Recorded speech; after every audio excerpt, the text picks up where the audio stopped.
everybody. Good morning or good afternoon, depending on where you're tuning in from. Welcome to day 2 of Grants Management for Tribal Housing Professionals. My name is Brooke Warrington. I'm the Training and Development Specialist here at the Native Learning Center. We're also thrilled you could join us for today's training. And let me back up because I don't want to miss introducing your instructor. I'll hand it off to him in a few minutes, just have some intro stuff. But you are going to be hearing once again from Vince Franco, who's our founder and owner of Next Venture Consulting, LLC. Okay. If you are on today and you know that you did not yet register, it really helps us out if you can just kind of shoot me an email and let me know your name. Oops, sorry. Let me know your name, your state, tribal affiliation, that kind of thing, or I can just email you back with the registration link. But I want to make sure everybody's getting their certificate of completion if they came on these 2 days.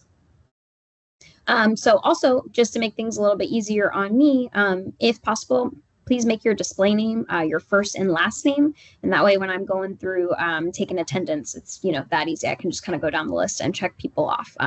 This whole training is about grants management. I mentioned this yesterday afternoon. One of the things that we, the Native Learning Center, have to do for the management of our grant is to keep registration data on the trainings that we help to provide. So that's what it's for. I don't want to be a pill, but it'd be awesome if you guys could help me out in that way. Or if I reach out to you in the chat and ask, are you registered or can I have your first and last name? So just let me know.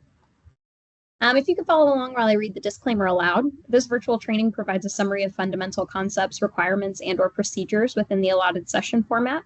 The material discussed does not illustrate all possible scenarios that could be applicable. And then just a friendly reminder, we do have our copyright infringement law printed here. So just know that the virtual training materials are protected by copyright, trademark, trade secret, and other intellectual property laws. The presentation slides are available for download on our website. So the link was sent to you guys in that Know Before You Join, and it is also in the chat. I believe your mics and cams are actually enabled right now. So we ask if you are unmuted to mute until you're asking a question or something, just to cut down on audio feedback for us. But we do encourage you to participate through the chat and by using reactions. So if you are new today and you don't know how to access the chat, you'll just go up to the top of your toolbar. That big bar across the top of your screen, it has the hang up button on it. And you'll see a little chat bubble like you see in the picture. And that is how you can pull up the chat if you don't already have it pulled up on your screen. And then if you want to engage, you want to ask a question, make a comment, maybe I'm asking you something and you're responding to me, then you can just type into that message box where it says type a new message and then hit enter and it'll send in, or you can also click on that little paper airplane icon and then that'll send it into the chat as well. There is a raise your hand feature. Maybe you asked a question in the chat, you feel like we missed it along the way. You can go ahead and click that, kind of helps us know to pay attention, see what's going on. Maybe you have some tech support issues that need helping, whatever it is.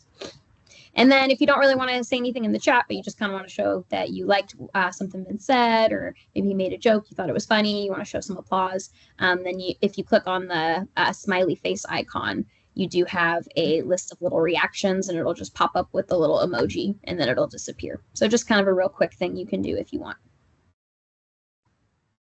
All right. At some point today, I think probably at the first break, we're going to ask you guys to turn on your cameras briefly, and we're just going to take a group picture of our full training group.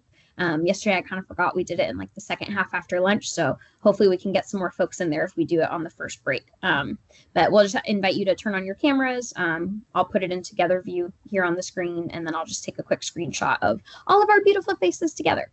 And when the time comes for that, you can just once again come up to the top of your toolbar and click on that camera icon to turn it on. There are little built-in backgrounds if you want. All right, folks. So if you don't already have your chat pulled up, feel free to pull it up now. You could let us know your name, where you're tuning in from, your work or the professional role you have in Indian country, what led you to this webinar. And then if you have tribal affiliation, you can list that as well. All right. With that, it is with great pleasure I introduce your virtual training instructor, Vince Franco. And Vince, I'm going to hand it off to you now. Let me stop sharing. Very good. Thank you, Brooke. Good morning. Absolutely. And good afternoon to everyone. Welcome back to part 2 of this training.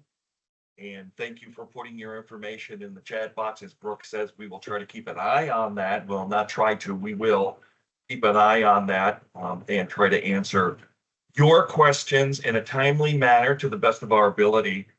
And the way I wanted to start this off, I just wanted to thank you for everyone putting your information there.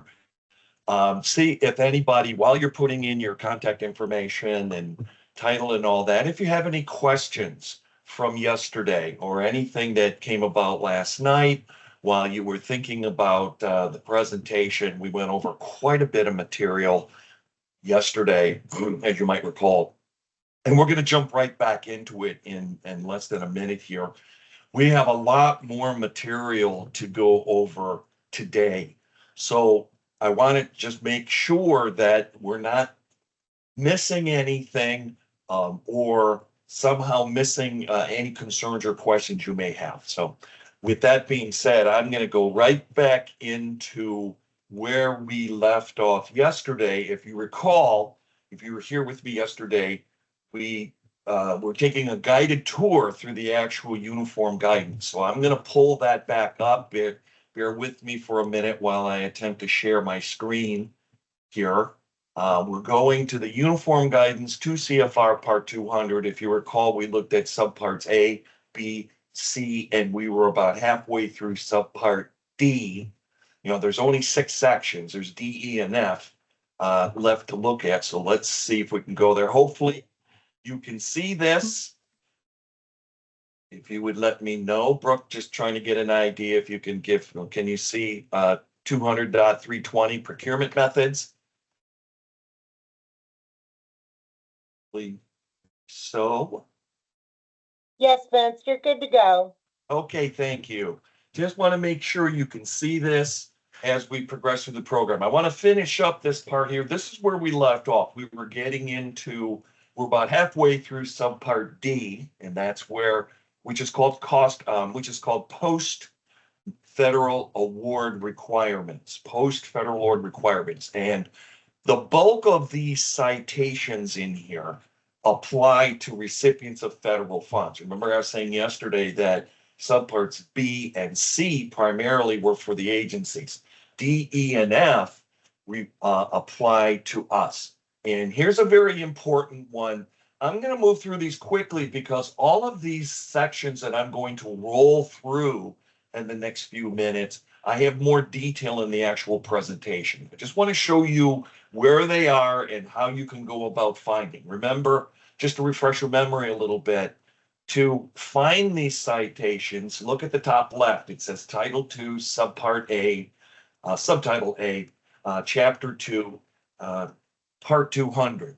You can always go to a Google search or whatever search engine you use and simply type in 2 CFR Part 200.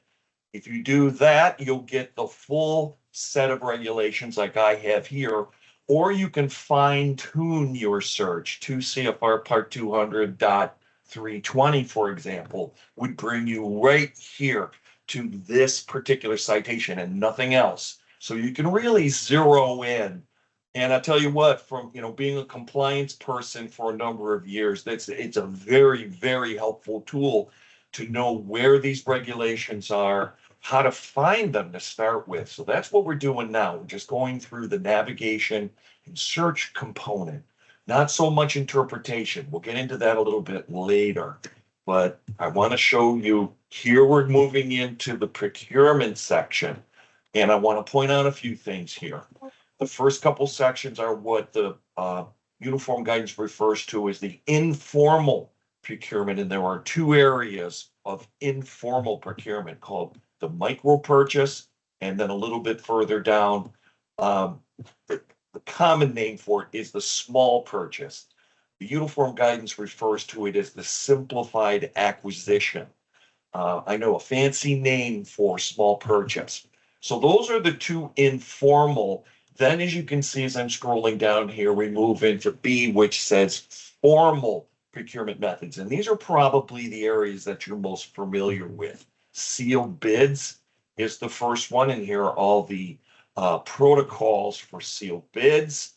And if you scroll down, we've got proposals or RFPs, request for proposals, little bit, and we'd also have competitive in here as well. And then the one towards the bottom of the screen is called non-competitive. It's more commonly referred to, item C here, as either single or sole source, which we use from time to time when we don't have the opportunity to do the prior types of procurement, the sealed bid or the competitive or an RFP. So the uniform guidance looks as non-competitive as being kind of a unique situation.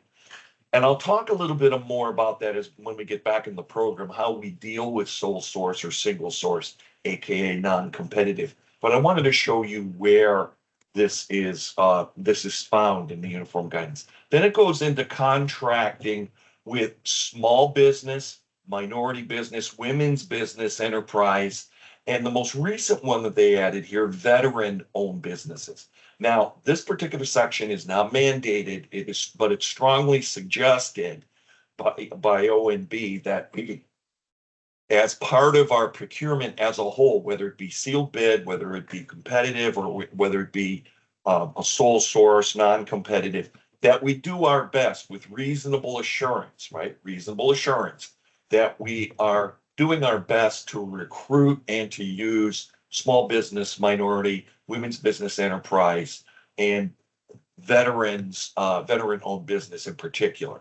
So I want to point that out to you. It's not mandated, but it is strongly suggested. So I would strongly recommend that you include this process in your procurement, in your policies and procedures, that you do with reasonable assurance. You will do your best to make sure that you include small business and tribal businesses as well, or native-owned businesses in this category as well. This is where you would go to get a little more information on it. Then we have the domestic preference for procurement. And remember, I mentioned yesterday, domestic preference is one of the statutory requirements now. So we want to make sure that, to the best of our ability, we are buying our products, domestically made products, to the best of our ability. That gets difficult sometimes because things are made all over the world these days and then assembled sometimes in the United States. I'm thinking cars in particular, made parts from all over the world, but assembled here. But for the most part, we try to do this, right? We try to use our domestic funds to purchase domestic items. This is not new, but we're seeing this being more and more prevalent in the regulations. And I want to point out item B there.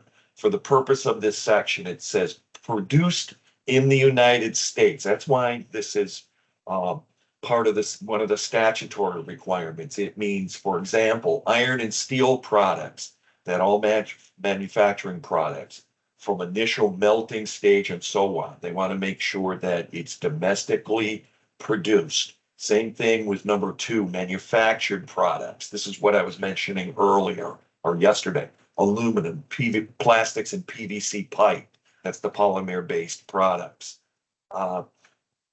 Aggregate, concrete aggregate. Concrete is made up of several different, what they call aggregate, stone, gravel, sand, and other compounds. So that's why they call it an aggregate. Most of that is done domestically. It's usually done on the spot, and you'll see the assembly set up roadside most of the time for that. But it's part of the suggested and the statutory requirement, along with glass, and including fiber optics and lumber.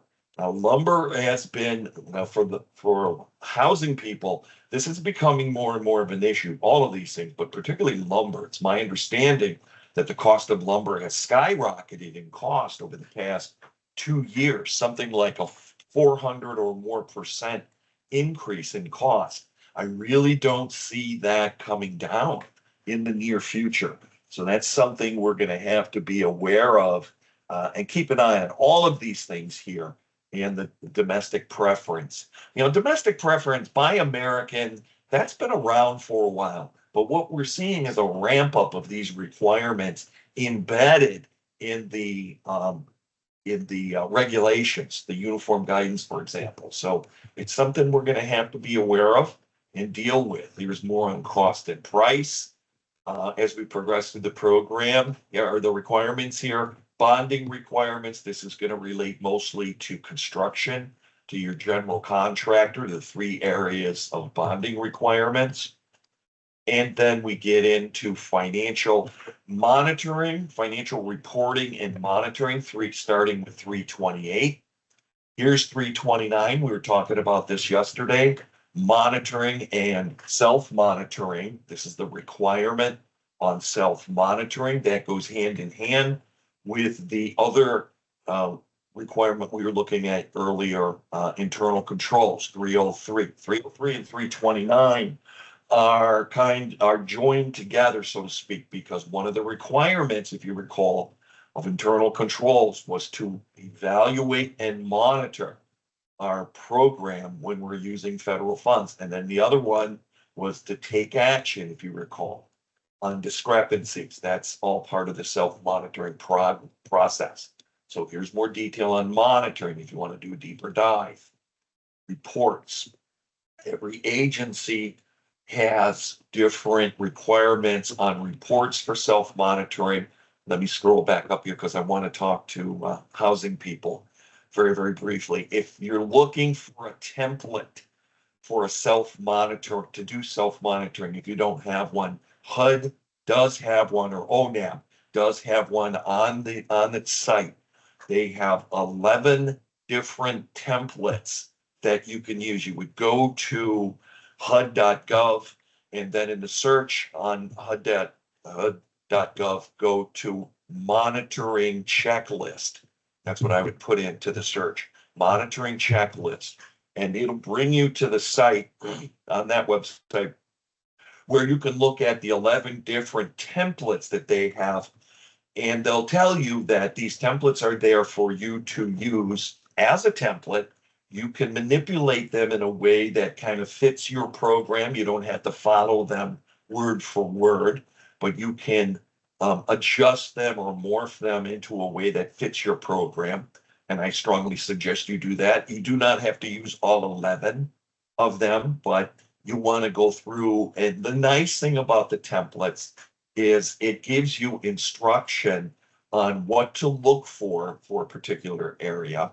For example, if it's the IHP, the Indian Housing Plan, or the APR, the Annual Performance Report, it's going to give you suggestions on what to look for with those two reports. And then it's going to also provide the reference in the regulations, where a cross-reference, where you would go to find more information. You would not find a whole lot of information in the uniform guidance. Uniform guidance does not get into a lot of specific details from specific agencies. That's where you would go for housing. You'd go to the 24 CFR Part 1000, the Native American Housing Activities that HUD puts out, its own regulations. So there'd be a cross-reference there on where to get more detail so you can get the exact verbiage you need. So what happens here is you can create your own self-monitoring and not have to do it from scratch. You've got templates that you can use. And so I wanted to point that out to you.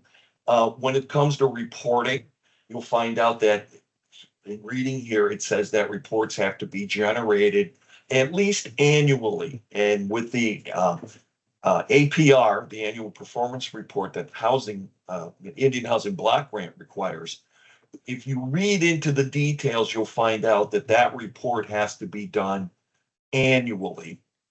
And typically it's submitted with the APR along with it, not included in it, but it's a separate attachment that's supposed to happen. For your own app office will be looking for that. That's my understanding. That's how we follow the protocol there. Now, do you do the self-monitoring annually as the letter of the law says and submit it? Yes, you do. But from a practical standpoint, you probably want to do your self-monitoring much more frequently than just annually. Because the whole idea of self-monitoring is to intentionally look for mistakes, for discrepancies. for things that aren't working properly within your own organization. So with that in mind, I would suggest that you do it at least semi-annually, if not quarterly. Quarterly, at the end of quarter one, again in quarter two, quarter three, those would be internal reports. You follow the same process, but those reports are not mandated. The one at the end of the year, it just says here in reporting program performance, that has to be done. And you want to make sure, of course, that that annual self-monitoring report that you're submitting along with your APR is pristine, that you've already been going through the troubleshooting and intentionally looking for discrepancies and reviewing everything and trying to identify them and make the changes. So by the time you finish, you're ready to complete that end of the year report, that end of the year monitoring report, it is pristine, it is clean, and everything is as it should be. So I strongly suggest, it's not anywhere in here, doesn't say you have to do it twice a year, let alone 4 times a year. That's more of a best practice suggestion on my part from having to do this for a number of years. So doing the self-monitoring, it is required. It is also required that you take action, right? We looked at that in 303. We must take action. So if you find something during your quarterly self-monitoring, you do document, you do take action, you do document it, and you've got it there for safekeeping, and you make the correction. So this goes on more about the self-monitoring as part of the report process. And then we go in the 331, and so we get into subrecipient and subcontractor determinations, then pass-through entities, and let me keep going here, there's quite a bit there. I want to pause here for a minute and talk about 334, record retention. This is becoming more and more of a concern. Remember yesterday early on, I talked about one of the trends that ONB is passing on to the agencies is moving more towards electronic record keeping, moving from paper to electronic. And this falls right in there. This is the requirement, record retention. But if you read through these requirements, if you look through here, what it tells you is you've got to maintain records. I'm trying to see if I can find the actual reference here. I know it's in here. It requires a 3-year, there it is, under A, the last, towards the top of the screen there. A, records must be retained until all litigation claims, audit findings, if any, involving the records have been resolved. The audit for a 3-year period. And you have to ask yourself, here's one discrepancy I have found in the uniform guidance here that I feel does not really meet the real world requirements. A 3-year retention period for records, whether they're hard copy or electronic, in my humble opinion, doesn't seem to be enough time.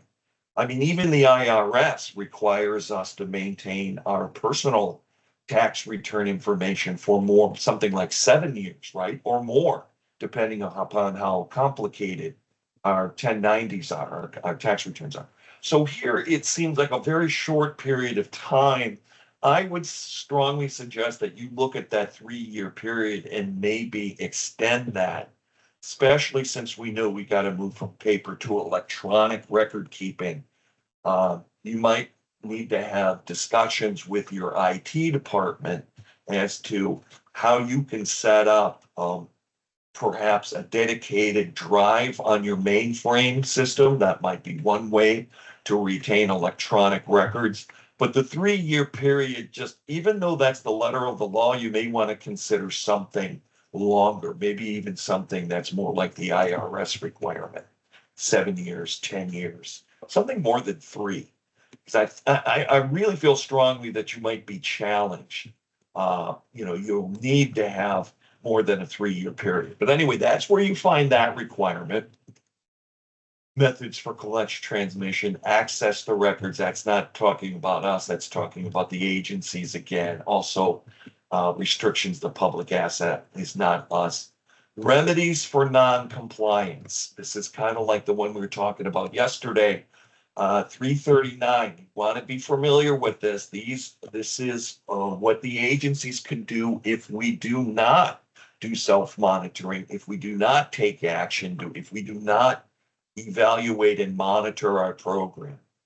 I mentioned this yesterday. It's really in the citations or the uniform guidance twice. Here it is under remedies. Remember, we saw it yesterday in the 200s, and it had that very soft name to it. But here it is, and there's only like 6 things listed here, but they carry a lot of weight. Temporarily withhold payments. A. B. Disallow cost, your cost. C. Suspend or terminate the award, your award. D. Initiate suspension or debarment processes through SAM.gov in conjunction with that 2 CFR Part 180. With E, withhold funds, new funds, and even continuing renewals. And the bottom one is very, very frightening. Pursue other legally available remedies, either civil or criminal proceedings. And there it is. I mean, so we're not kidding or playing around when we say that these remedies that the agencies, these mechanisms that the agencies have are serious. And everyone, I think, needs to be aware. And here, the following Vince, citations, yes. before we get too far, I had a question on the retention. How do we know if there's going to be an audit, or are they automatic each year? They're supposed to be done on an annual basis. Or every other year, depending upon how your grant is awarded to you. If you've got a 2-year grant, you might have a 2-year audit cycle. But most of them are done on an annual basis, and you're supposed to get some kind of notice. When we get into subpart, that's a very good question. But when we get into subpart F, which I'm going to get into in a few minutes, there should be some information there on notification. How the agencies and the auditors will notify us when we are due for an audit. Okay, thank you. Yeah, sure. My experience with that has been we would receive notice, but typically the notice would come sometime after the close of the fiscal year. So in our case, September 30th, we would get the notice of the audit sometime in October, November, sometimes even in December. And then with a notice saying that the audit would start after the new year, typically January. Now, keep in mind, and we'll get into this in subpart F, that the audit itself, the auditors who are doing the audit and the audit process itself is a 9-month window from the end of your fiscal year. So a September 30 end of a fiscal year like we had means that the audit has to be, we have to be notified. The audit has to be conducted. The audit report has to be completed and submitted to the audit clearinghouse within that 9-month window. That means June 30th, in our case, with our fiscal year. That whole thing has to be done. And typically, they don't even start in our case till after the new year. That's been my recollection of it happening. So they're already narrowed that 9 months down to 6 months. So keep in mind, and we'll get into that. That's a really good question, and that's coming up in subpart F. Vince, Yes. this is Gigi. Before we also get a little too far, I want to address a couple of questions. And I'll take this one. So Nora asked, do the new DEI prohibitions apply to this reg? So it was the reg that you were talking about earlier. And I went ahead and posted in the chat regarding the HUD memorandum of March 12th. That clarifies that the recent EOs related to DEI are generally not applicable to tribal programs for American Indians and Alaska Natives, because of the government-to-government relationship and treaty obligations. And so in that memo from HUD, it stated the EOs do not affect HUD's legal obligation to provide housing for Indian tribes, but they do apply to policy-based DEI programs operated by Indian housing authorities. And what that exactly means, I'm not sure. But I do know that in June, after a lot of these deadlines pass, we're going to have a webinar that actually Vince is going to do, where we're going to do a deep dive into everything that has transpired thus far and how that affects us as tribes. And so that was issued by NAIHC just the other day. And the other question, Vince, I'm not sure. I'm not sure how to answer that one, but it may be something that you're also going to do a deep dive in June with that webinar. Eleanor had asked, how will the current presidential administration affect the procurement laws for women and minority contract options? And what I do know, I'm not sure if it's just with women and minority, but I think it might be across the board. Several contracts have been placed on a complete stoppage due to DEI wording in either their website or their profile or something to that effect. But Vince, I don't know, do you have any other information on that? I don't at this time. I know a lot of these executive orders and DEI subcategories are being challenged in court, federal court. So I'm hoping that a lot of this will become more defined as we move forward. For everyone's information, the webinar that Georgette was just talking about is scheduled for June 24th. May want to make a note of that at 2 o'clock Eastern time on these very topics. And we are hoping that we get more clarification. I would just have to say it's just a little bit too soon right now I would be speculating on some of the ramifications of these executive orders and specifically the ones you're talking about. So I'm really hoping that that becomes more clear as time progresses, and hopefully by June 24th, we'll know. I don't think anyone has a clear answer. Right. Because I mean, we see from day to day, from week to week, from month to month, for instance, CDFIs.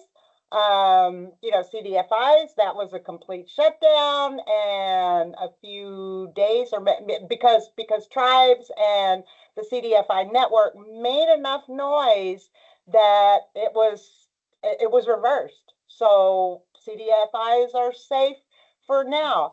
And I do know that as far as Department of Treasury is concerned, the Deputy Secretary, Dr. Faulkner, was confirmed by the Senate just yesterday.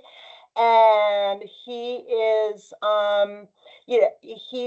he is very supportive of tribal priorities at the Department of Treasury. And so this was one of the things that was included in his testimony, as well as the fact that Dr. Faulkner was also endorsed by NAFOA. So we have those. We have those that support tribal policies, the government to government relationship, and the treaty obligations. So like Vince said, it's a day-to-day right now. There are some looming deadlines that are coming forward. We're going to keep a close eye on those deadlines, and then hopefully by June, mid-June, we'll at least have an update with not just our HUD programs, but a lot of other agency tribal programs as well. So I hope that's helpful for you. And Vince, I'll give it back to you. Let's see. Can the registration for the webinar be posted here if that's available? That's Brooke said, as long as you're registered for our learning platform, you have access to all of our webinars. So at the end of the session today or at the break, Brooke will fill you in on how to get registered for all of our webinars. So Vince, I'll turn it back over to you. I don't see, oh, okay, Lillian already asked the question and you answered her about the audits. All right, Vince, take it away. Okay, thank you, Georgette. Let's keep moving. Thank you very much for the update on that. So let's keep moving on. We got termination here. See, these are the processes. Now we're getting into your recourses if something happens and the federal agency is in the mode of putting you in suspension or something like that. Hopefully you'd never be in this situation. You do have recourse, and that's what these regulations or citations are talking about here. Your opportunity to object, to have a hearing, to appeal the potential suspension or termination. So hopefully that would never happen.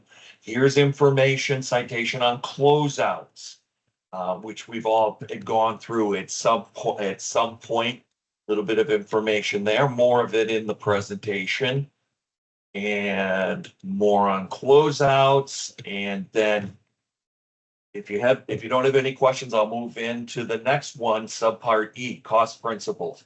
This is where we get into direct and indirect costs. This is where we get into the allowable or unallowable expenses of your procurement. So you need to know how to navigate through here as well to find out what is considered a direct cost, what is considered indirect cost, what is an allowable expense, etc. So a lot of this preliminary information here. Let's hover right here for a second. I want you to mark this one down. Factors affecting allowability of cost. Here's the four horsemen, basically, that I was talking about yesterday. Allowable, allocable, necessary, and reasonable. Take a look at this real quick, because this is where it comes from. And this might be as clear as mud to you, but it provides information, but it does not always answer the question. Let's look at it a little closely here, because it makes a difference as we progress. What are the factors affecting allowability of cost? A, it must be necessary and reasonable. Well, let me tell you something. Necessary and reasonable are very open-ended, nebulous, subjective words, aren't they? Would you agree? Necessary to me might not be necessary to you. Reasonable to you might not be reasonable to me. So this is where if our purchases in general must be necessary and reasonable, one of the four criteria, then what is happening here is that the federal government here, the uniform guidance is not clearly defining these. And that puts us in the situation where we need to define in our internal controls, within our policies and procedures, what we consider to be necessary, what we can be as in the recipients of funding, the tribe or the nonprofit or the housing authority, whatever it may be, what we consider to be necessary, what we consider to be reasonable. Can those circumstances change from time to time? You bet they can. Acts of nature could come into, down in my neck of the woods, it's tropical storms and hurricanes, with the end result being flooding, wind damage. So things can happen very, very quickly during that time of the year. And our definition of necessary and reasonable are going to change, aren't they? Because of conditions. So what that means for us is, I think we need to have two things. We need to have a default definition in our internal controls of what we consider to be necessary and reasonable purchase of procurement, what you do on a regular basis, and what you consider to be a normal procurement process. And then we need to give ourselves a default escape. We need to say something like, even though we have defined necessary and reasonable in our procurement policies, there will be times when we have to step outside of our default. It could be because of situations due to acts of nature. It could be emergency situations.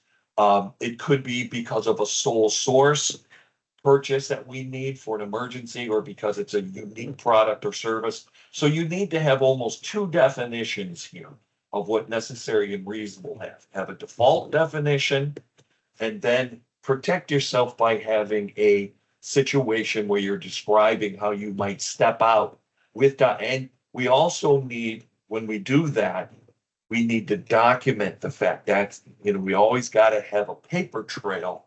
That's a compliance issue to justify why we change the parameters of necessary and reasonable. I hope this makes sense. Those two things out of the four, necessary and reasonable, are the most big. All right. 2, conforms to any limitations or exclusions. C, be consistent with your own policies and procedures or tribal protocols, legislation, uniform guidance, all those higher level authorities. D, be in accordance with, treated the same. This is a compliance issue. Accorded consistent treatment. That's why I think we need to be careful. D relates back to A. We need to have the default of what is necessary and reasonable so we can be consistent. But from time to time, we are going to step out of that parameter. So we're kind of challenging A and D at the same time, right? All right, E, be determined in accordance with generally accepted accounting principles from a financial standpoint. F, not included as a cost or used to meet cost sharing requirements of any other federally funded program. G, and this is a tripping hazard, be adequately documented. It's got to be in your policies and procedures up front. That's part of your internal controls. And then it has to be documented at the back end. That's the compliance part, especially if you're stepping outside your normal parameters. Okay. And here's the that was 403. Here's 404. What is reasonable cost? A cost that you'll like this definition. You can tell that this was, choose my words carefully. I'm not sure who wrote this originally, but it's interesting. The cost is reasonable if it does not exceed the amount, quote unquote, that a prudent person incurs under the circumstances prevailing when the decision was made to incur the cost, unquote. So that's kind of a very interesting sentence, isn't it? First of all, what is a prudent person? What is a prudent person? That I think the society as a whole has been trying to figure that out for centuries. And I can tell you a little bit of sidebar history here. The term prudent person goes all the way back to Britain in the 1830s. Maritime law at the time was trying to come up and determine what eventually ended up as parliamentary procedures. They were trying to determine even back then what was a prudent person. Prudent person, is that a rational person? Is a rational person prudent? See where I'm going? People have been arguing what this is for centuries. So we got to come up with our own definition again, is what the latter part of the sentence is the most important. Under the circumstances prevailing when the decision was made. So the uniform guidance is saying you really should have in your internal controls, in your policies, that default definition of, going back up here, what is allowable, what is necessary and reasonable, and also, how you're going to approach that. You need to have that definition, and it's up to you. It's really not clearly defined here. If you go through here, the cost is generally recognized as ordinary and necessary. Here they're using their own words to define the same word. Ordinary and necessary, treated fairly and consistently. See the same theme over and over. So that's reasonable cost. And then we get into allocable cost, being able to be assigned to a budget, specific budget in relation to the award. And then, not going to get into too much applicable credits, but this one I want to point out to you. This is where we go to find out, at least according to the uniform guidance, what particular activity, whether it's cost sharing, program income, revisions to budget, you can see that list there. These are the things we're supposed to get approval from are funding agencies. That's why it's called prior written approval. And if you go through here, there's about 15 or 16 of them here. I want you to circle this because it's my understanding that and I'll try to do a little research on this too. Some of these prior written approvals have been eliminated. And I see all 16 listed here with cross-referencing, 306 for cost sharing, 307 for program income. But I'll do a little, now that I have this up on the screen, I'll do a little research on this and see if I can come back to see if any of these prior written approval requirements have been reduced or hopefully eliminated. Okay. All right. Nothing else. Here's direct cost, 413 direct cost, and of course 414 would be indirect cost. On a definition of that. And when you're reading through here and you see things like facilities and administration, you see that there towards the end of the first sentence there under indirect cost, they're not talking about us. They're talking about institutions of higher learning, your colleges and universities that receive federal funding. But the rest of this stuff, and there's something for nonprofits. So that is there, and then keep going here, almost into this section. Into our cost proposals, cost. All right, this section I want you to earmark in some way. Here's your allowable and unallowable. It's called general provisions for selected item of cost. So we're in the 400s, which means we're in subpart E, second to the last subpart, and from 440 to the very end, 475, item by item, starting with this first one right here, advertising, 421 through 475. You can scroll down here. I have some of these in the presentation. I'll get to them in a minute, but these are all listed in alphabetical order. Here is, well, that's colleges and universities, advisory councils. But here's for audit services, for example, audit services. So you'll see A2, look at that right in the middle of the screen. Except as provided above, any cost of auditing of a non-federal entities, NFE, that is exempt from having an audit conducted under what's called the Single Audit Act and the requirements in subpart F because of expenditures under federal awards less than $1 million. So what that means is if you are receiving federal funds more than $1 million per year combined, you are eligible to have what's called a single audit.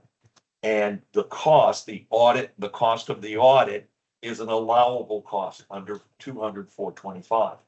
If you receive less than $1 million, but you still want to have a single audit, then the cost of that audit, according to the guidelines here, A2 says that that cost is not eligible.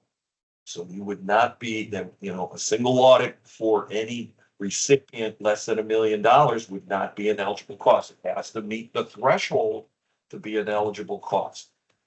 When we get into subpart F, I want you to be aware that some of the thresholds have changed, that being one of them.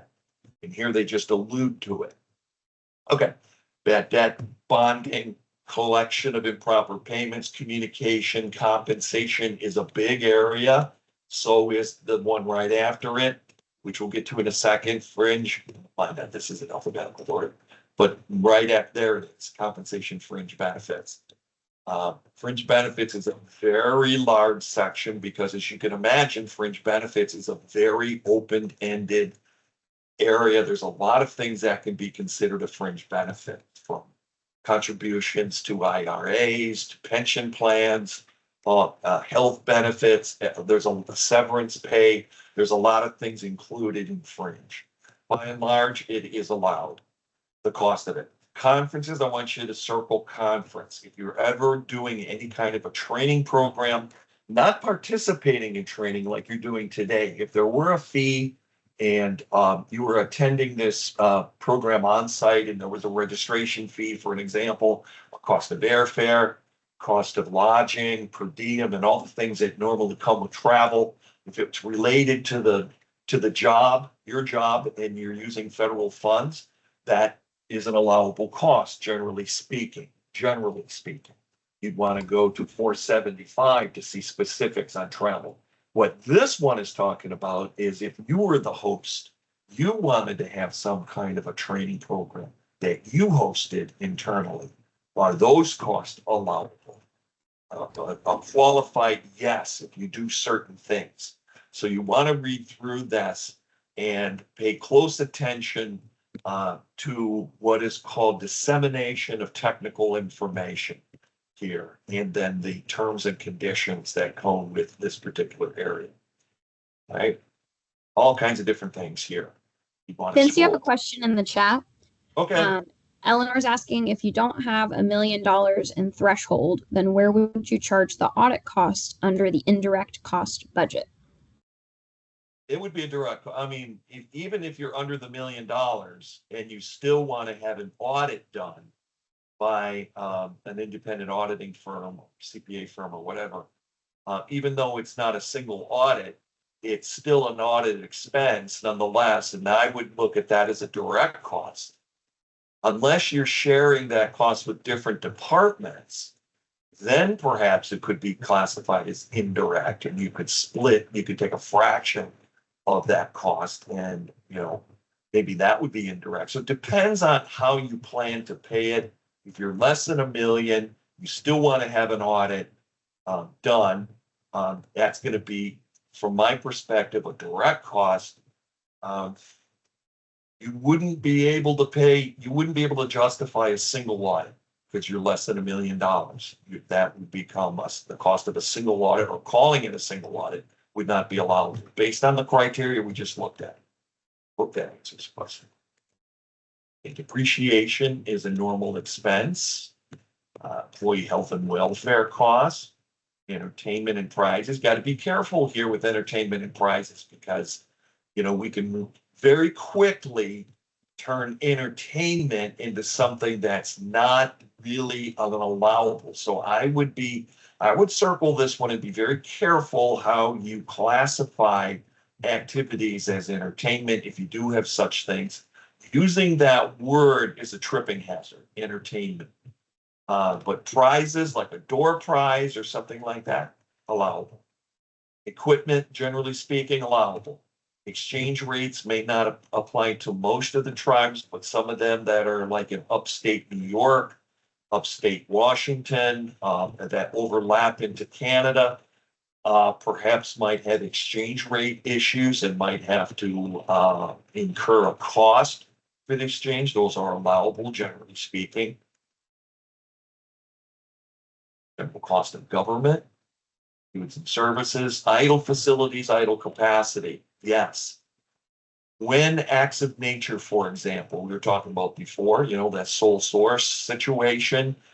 Here it's flooding and wind damage, shuts down a building. A couple of years ago, there was substantial damage done by a hurricane that came through. It not only shut down the building, we couldn't occupy it, but there was damage done to it. That becomes what's classified as an idle facility. Can't occupy the building.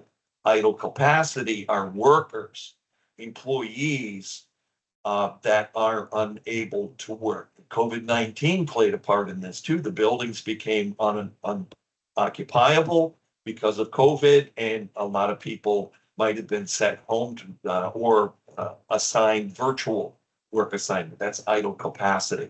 It's an allowable cost as long as it's justified, usually an emergency situation.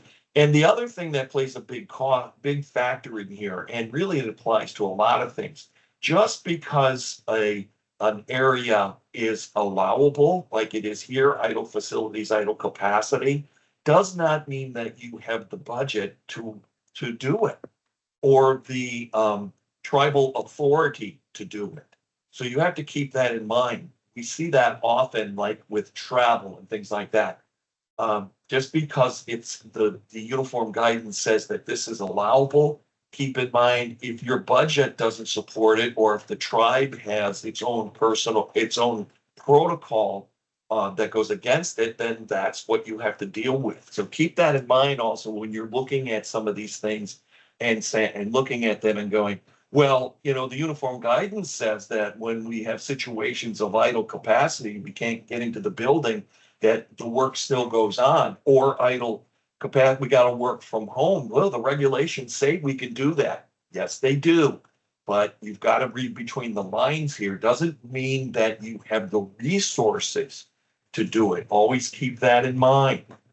Just because it's allowable doesn't mean it's practical.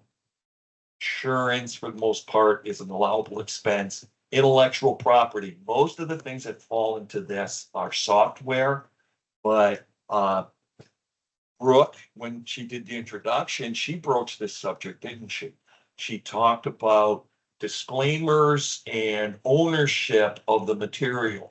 That's intellectual property. So if there are any cost, either with software development or with that kind of intellectual property, where it is not a tangible asset, but it's an asset nonetheless, that is intellectual property, and the costs associated with that are realistic. Mostly we see this in software development because you can't touch it or feel it, but it's still intellectual property, and it does have a value. It's an asset to the tribe. Interest. Lobbying, of course, is a no-no. We're not supposed to spend our federal funds on lobbying or influencing legislation. General maintenance and repair allowable if you have the budget for it. Materials, supply costs, including computing devices, yes, allowable. Again, if you have the money in your budget to support it. Membership subscriptions, professional associations, as long as they're related to the funding and to your job, then yes, you are allowed to spend money on it. Organizational cost, participant cost, plant and security. Yes, plant and security allowable cost, with the exception of that statutory requirement on audiovisual equipment, right? We came across that yesterday. We're not supposed to purchase surveillance equipment, even though we could classify it as a security cost. Protecting the assets of the tribe, we're not supposed to purchase those items from foreign countries, Chinese companies in particular. So yes, it's allowed, but this is a yes, no here. Plant and security costs. Professional services, yes. Proposal, publication, that's your mail and shipping, things like that. Recruiting costs. This is new. The uniform guidance says you can pay the cost of moving people across the county, across the state, across the nation as part of your recruiting process, and use federal funds as long as it's related to the program. And also, of course, from a practical standpoint, if you've got the budget for it and the amount, you're allowed to do it by the tribe. Relocation falls into the same category. Get towards the end here. Taxes, pretty straightforward. There's the other statutory telecommunications surveillance. It's listed twice in here. It is specifically telecommunication and video surveillance. Termination, and the last one here I want to just show you is travel cost. Generally, travel cost is allowable as long as it's reasonable, right? We got to fall back on our 4 horsemen here. As long as it's necessary, reasonable, allocable, and allowable. Travel cost in general is an allowable cost. Are we going to fly first class? Is that an allowable cost? Probably not, unless perhaps there's a medical excuse for such cost being incurred. Then maybe, but that would be rare. Lodging and subsistence, lodging and per diem, for example. A lot of times agencies, or not agencies, but recipients, tribes included, follow GSA standards for when it comes to dollar amounts for lodging and per diem, subsistence. And that is not mandated, but that is more of a best practice. If you see lodging there, it doesn't say anywhere that you must use GSA rates for lodging and or for per diem. It just says more or less you need to be consistent. They need to be necessary. They need to be consistent. You need to follow all of the procurement and your compliance protocols. At the very bottom, or the bottom there, where it says number 2, costs are reasonable and consistent with your written policies. All right, so let's take a deeper look at this. For example, let me give you a hypothetical. Is there a possibility that instead of using GSA rates for hotel lodging rates or for your per diem, can the tribe create, or the nonprofit, whoever has the funding, can they create their own rate of per diem reimbursement for their people who are traveling? The short answer is yes, because nowhere in the regulations does it mandate that you use GSA rates. So yes, you can, as long as they're within reason, as long as they are consistently applied. That's a compliance focus. You can establish your own rates if you wish to. There's a lot of places in the regulations where we can do that, and this is just one example. You can come up with a flat rate if you want. The one thing with GSA, if you've ever used GSA to establish your per diem, is it most of the time it differs. It goes up and down. Also with the lodging, it goes up and down depending on the state, depending on the county or the municipality. So it could be all over the place. The nice thing about establishing, if you can do it, your own rates, is that you can set the standard. You can include it in your internal controls, your policy and procedure. You apply it uniformly, and you can bypass, so to speak, these regulations, since they really don't stop you from creating your own. So I know tribes have done that. They've created their own GSA rates that they apply across the board. If you have any questions on that, please let me know. Any questions so far? I'm going to finish up with this last section, which will for like 10 minutes, and it'll take us to our first break. This is the last section, subpart F, audit requirements. And I want you to take a look at this section very carefully and understand the different parameters and the things that are talking about. Because at some point, we've already had one question on audits. The question was on above or below the current threshold of 1 million. What applies, what doesn't apply? Here we get into the actual requirements. You can see $1 million jumping out at you, I think. Audit required, non-federal entity that expends $1 million or more during their program year. In the award, you must have a single audit or a program-specific audit conducted in that year in accordance with provisions of this section. The single audit, non-federal entity expends 1 million or more in federal awards must have a single audit. And then the 2514, which we'll get to in a minute, talks about a couple of sections. Okay, and program-specific audit, more on that. So here is answering hopefully questions on eligibility to have the single audit. Number 502, basics for determining the federal award expended. What are some of the things that go into the single audit?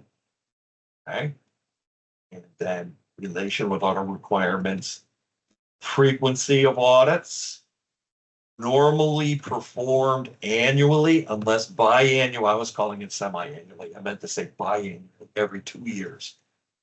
Okay, could be, but for the most part, they're done on an annual basis. Remedies for non-compliance. Here it is in the audit section. In cases of continued inability and willingness from the non-federal entity to have an audit conducted in accordance, the agencies can fall back on 339. Remember that the repercussions of not following compliance in your protocols. Audit cost 425. It's an allowable cost. And then it gets into some specifics, audit guide, but I want to get into more of the meat here. Auditee, you are the auditee. Your responsibilities, there's 4 things listed here. Arrange for the audit, and of course pay for it, because you tribe or whomever, you're responsible for that. B, prepare all the necessary financial statements that are generally developed by following generally accepted accounting principles and or anything that the auditors might want you to do. C, promptly follow up and take corrective action on any audit findings. Now, C is really talking about the back end of the audit. We want to do everything possible to not even be involved in item C. Because we never, to be honest with you, you never want to hear the phrase corrective action or audit finding.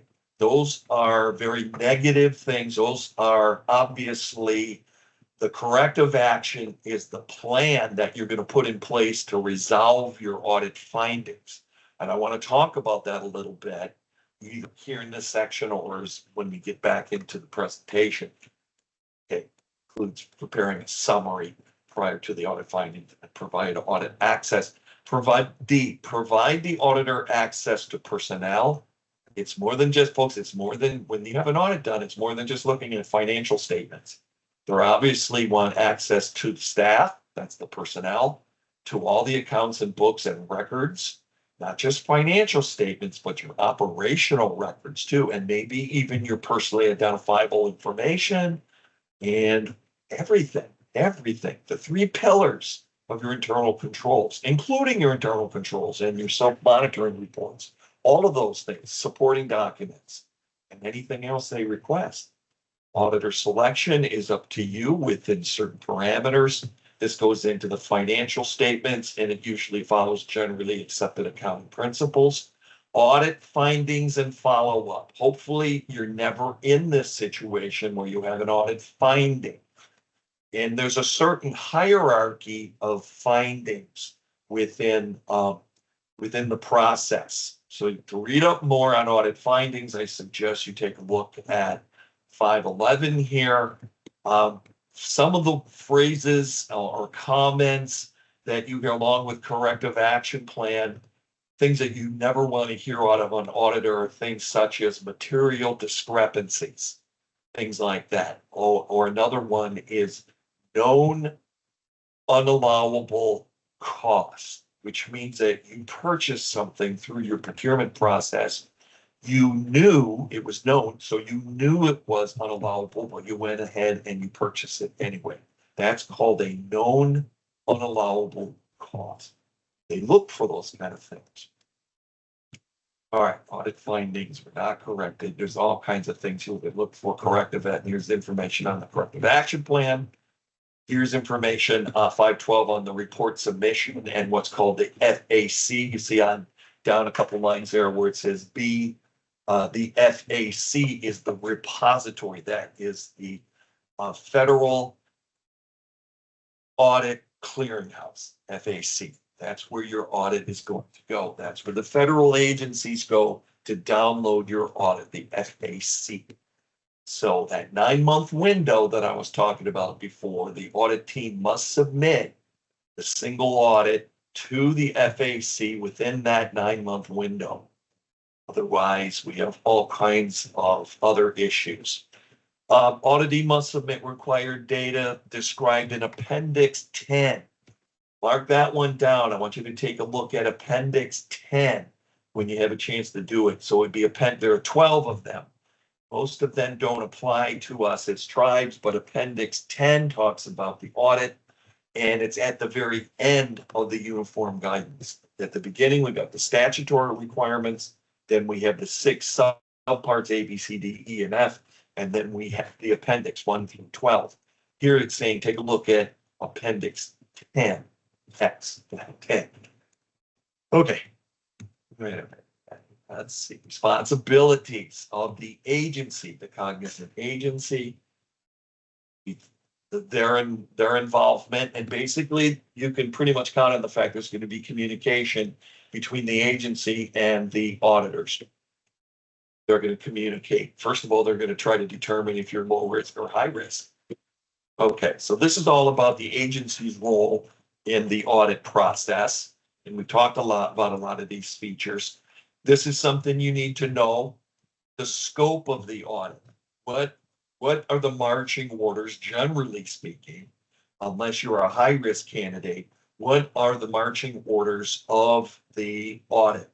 hopefully you can read through this and get an idea what they are, but hopefully you would have some kind of communication with the audit team when they come in, a pre-audit meeting, those that are involved in the audit, to sit down with the audit team and ask them point blank, what is their scope of work for the audit? And more importantly, if during their audit process, can you establish a line of communication so they'll share information with you? This would become worth its weight in gold if they discover something they consider to be inconsistent, let alone a material discrepancy, just something that's inconsistent. Hopefully they would come to you as part of their scope of work and share that information with you so you can take action. Best case scenario is that they come to you, share the information, you take action, you resolve it, the issue during the audit, so that the end result is that it's not a finding. The second best scenario is it might be a little more complicated. It's going to take longer than being able to fix it immediately. It might have to happen after the audit is done, but perhaps before it's submitted to the clearinghouse. So that would be the second best scenario. And of course, the last scenario is the worst one, that you cannot correct it. It ends up as a finding. You have to put a corrective action plan together, or management does, leadership does, to answer the question to the audit team's satisfaction and to your funding agency's satisfaction. So that would be worst case scenario. They're going to look at compliance. Here's the reporting that they have to do, the scope of work, and the time frame, the 9-month window. They have to get it done. Here's a little bit of information. I would read up on this. The audit findings. Here are some terms. There's a hierarchy of findings. I mentioned a couple. See, number 1 talks about significant deficiencies and material weaknesses. That is way up at the top of the list. You don't want to hear that kind of phraseology. That means something is terribly wrong with your operation, with your financial activities, and or with your compliance.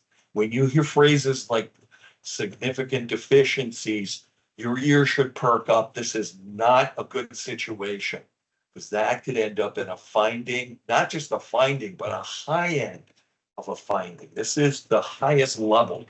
Then we have number 2, material non-compliance. Obviously, compliance driven. You want to make sure that your compliance meets all the letters of the law, all the requirements, and you've got internal controls, and that you apply them consistently. And you've documented that.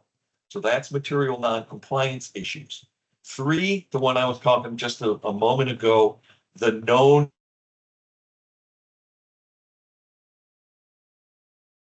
$1,000.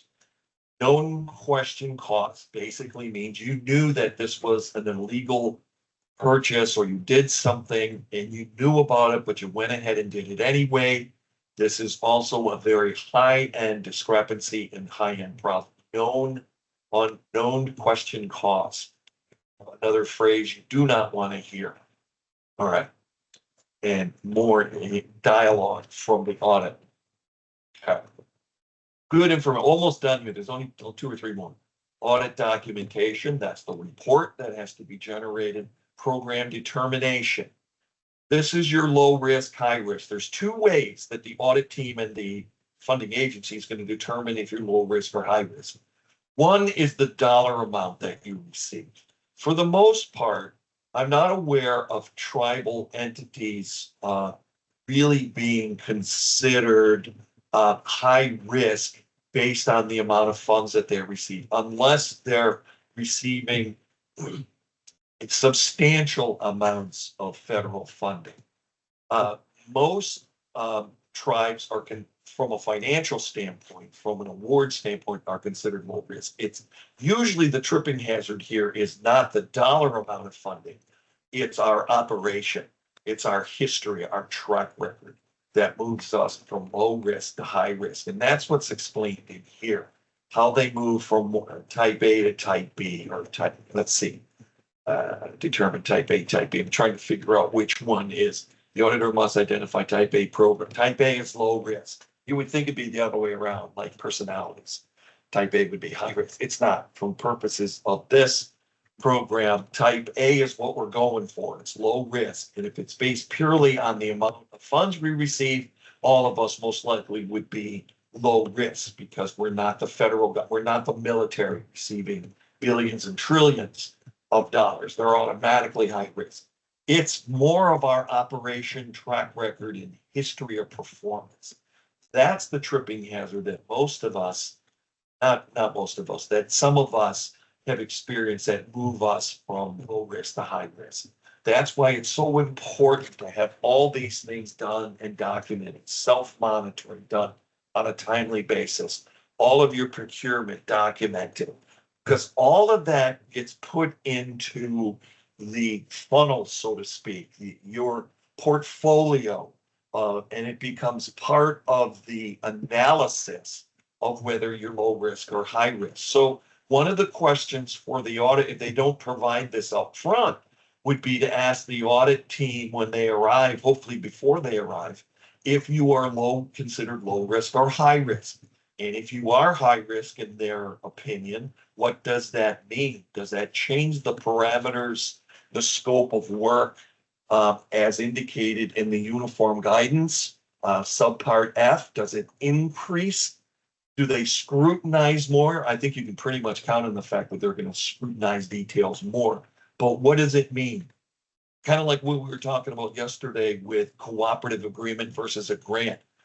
Substantial involvement. What does that mean? What is the difference between low risk and high risk when it comes to scope of work during the audit? Are there additional documents we have to provide, etc.? So that's a question you want to have clarified before they actually get in. There's only two more here and we'll get a break. Criteria for risk. Here's what I was talking about. In addition to your dollar amount, current and prior audit experience. Do you have prior findings? Findings are like bankruptcy. They follow you from year to year, even if they're resolved through a corrective plan of action, they might be still existing there and might work against you. So we want to do everything humanly possible, right, to avoid this. We want to be proactive so we don't have audit findings, let alone those other things I was talking about, material discrepancies, etc. Inherent risk of federal programs, criteria for the low risk auditee. And okay, in here would also be criteria for high risk. But really, it's not going to give you all the information you're looking for. It might help you determine some of the things, but we've talked about that, your track record, your prior track record. But it doesn't really tell you what the auditors are going to do if you're classified as high risk. Then the last one here, and we'll finish with this, is management decisions. That is the corrective action plan, where your management or leadership comes together and says, we have this finding, we've got to resolve it. We've got to put together what's called a management decision and a corrective action plan to resolve it. And that will be a formal attachment to our audit, our single audit, and that will go to the audit clearinghouse along with your audit. And that will follow that audit and all subsequent audits in perpetuity. So again, it behooves you to make sure you're never in this kind of a situation. Okay. And here are the appendix. I'm not going to go into them, but there are 12. Here's number 1, and then it goes into 2, 3, 4, 5, etc. Remember, I said to try to take a look at number 10 real quick to see if I can quickly find it. If not, I'm just gonna. You'll just have to look at it at another time. It's bigger than I thought. It's not really jumping out at me. All right. So we're going to end this here. We're going to take a break. And while we're on break, I'm going to go back into the presentation, folks, and bring up the presentation. When we come back in 15 minutes, let's come back at the bottom of the hour, plus or minus a minute or two. And then we'll get back into the presentation. Okay. So I'm going to stop sharing and go back to the presentation. This is an exercise, but we're going to walk through this as we're looking at the 6 things here. we want to put them into a hierarchy of the highest sense of authority to the lowest sense, according to the 6 we see here.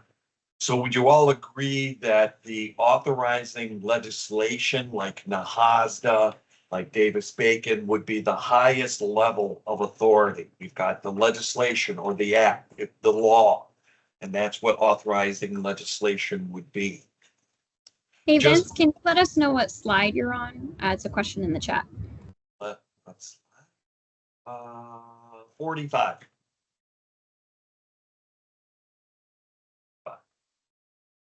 Okay. So below authoring legislation, next highest level would be, in fact, let's just go to the next slide. Look at the left side of the screen there. At the top, authorizing legislation, as I just said, which is the law. Then underneath that, we've got what we've been talking about for the past day, the OMB uniform guidance, specifically the 2 CFR Part 200. Then underneath that, we've got, and we talked a little bit about the agencies themselves and their own regulations that they come out, like HUD's got its 24 CFR Part 1000, Native American housing activities. That will be the next level. And then below that, remember, we analyzed the agreement. That would be with its terms and conditions and provisions. That's another layer of control, right? Another boss, so to speak. Then below that, we've got, as Maya had mentioned yesterday, we've got program officer written guidance, whether it's from ONAP or from the agency itself. And then below that, we have program officer verbal guidance.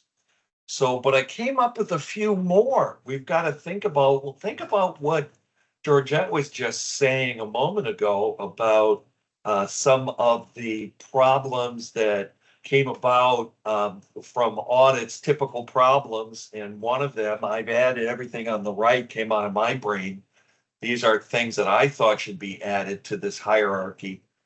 Tribal protocols. We've got, every tribe has got its own or should have its own policies and procedures in place. We've got to follow those. A lot of times those policies supersede. They're more restrictive than some of the other authorities we have to deal with.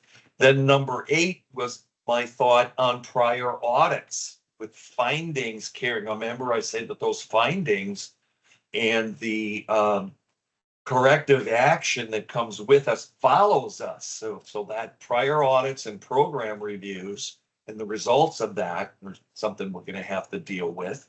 Then number 9 would be our own internal controls, our own policies and procedures.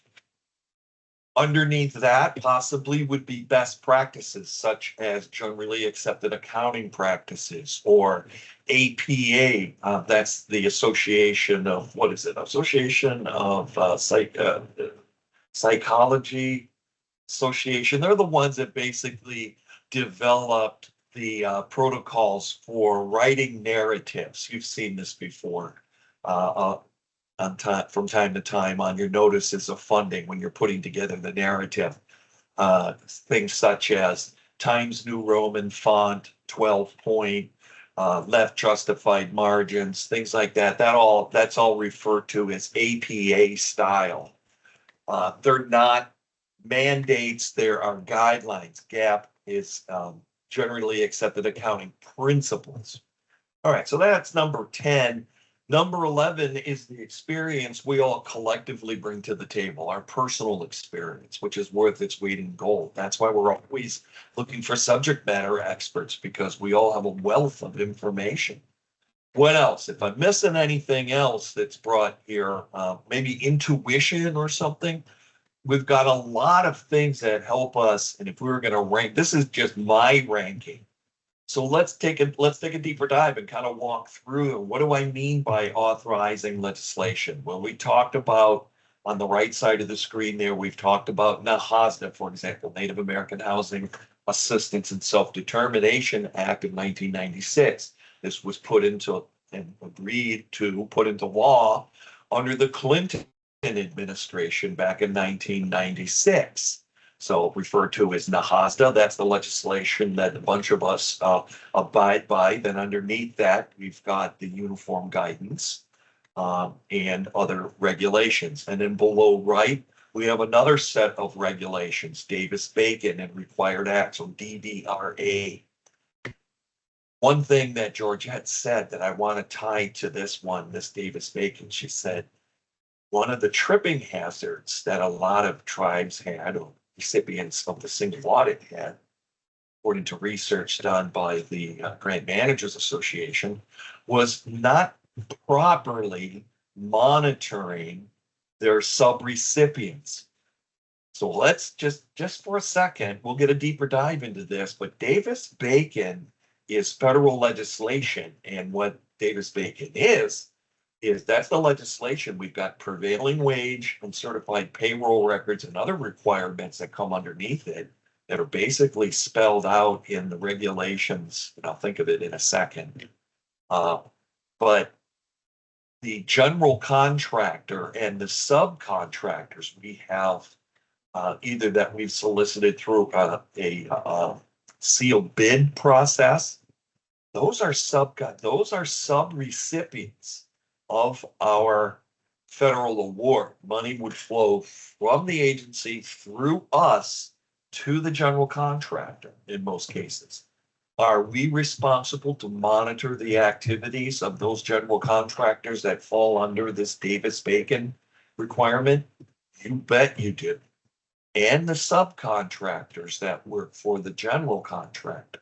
That is a good example, I think, of the sub-recipient example and the tripping hazard that we have. We, like all sub-recipients, they would fall right into that arena as being a sub-recipient. So DVRA, Davis-Bacon, really doesn't get triggered until we spend $2,000 or more of under the NAHASDA umbrella on probably construction or rehab through the Indian Housing Block Grant. That's going to trigger Davis-Bacon, basically union wages, certified payroll records. They are, that general contractor and all the subs associated with him or her are going to be sub-recipients, and we are responsible to include them in our self-monitoring and everything because they are tied directly to us.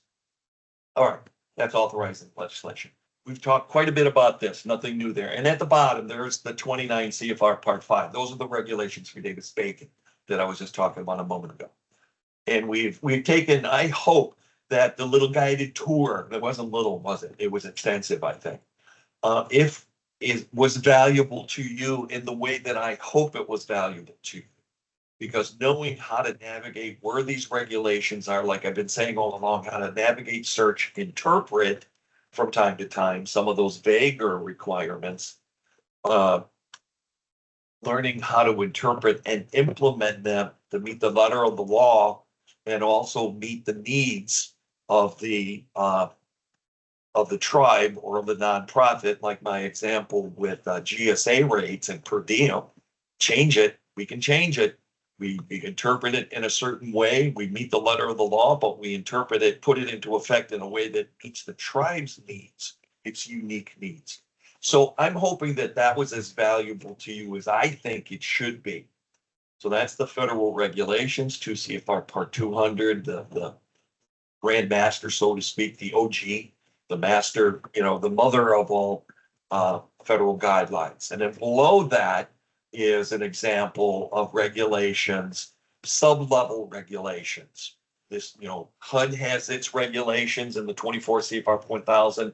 Davis-Bacon that I was talking about a moment ago has the 29 CFR Part 5.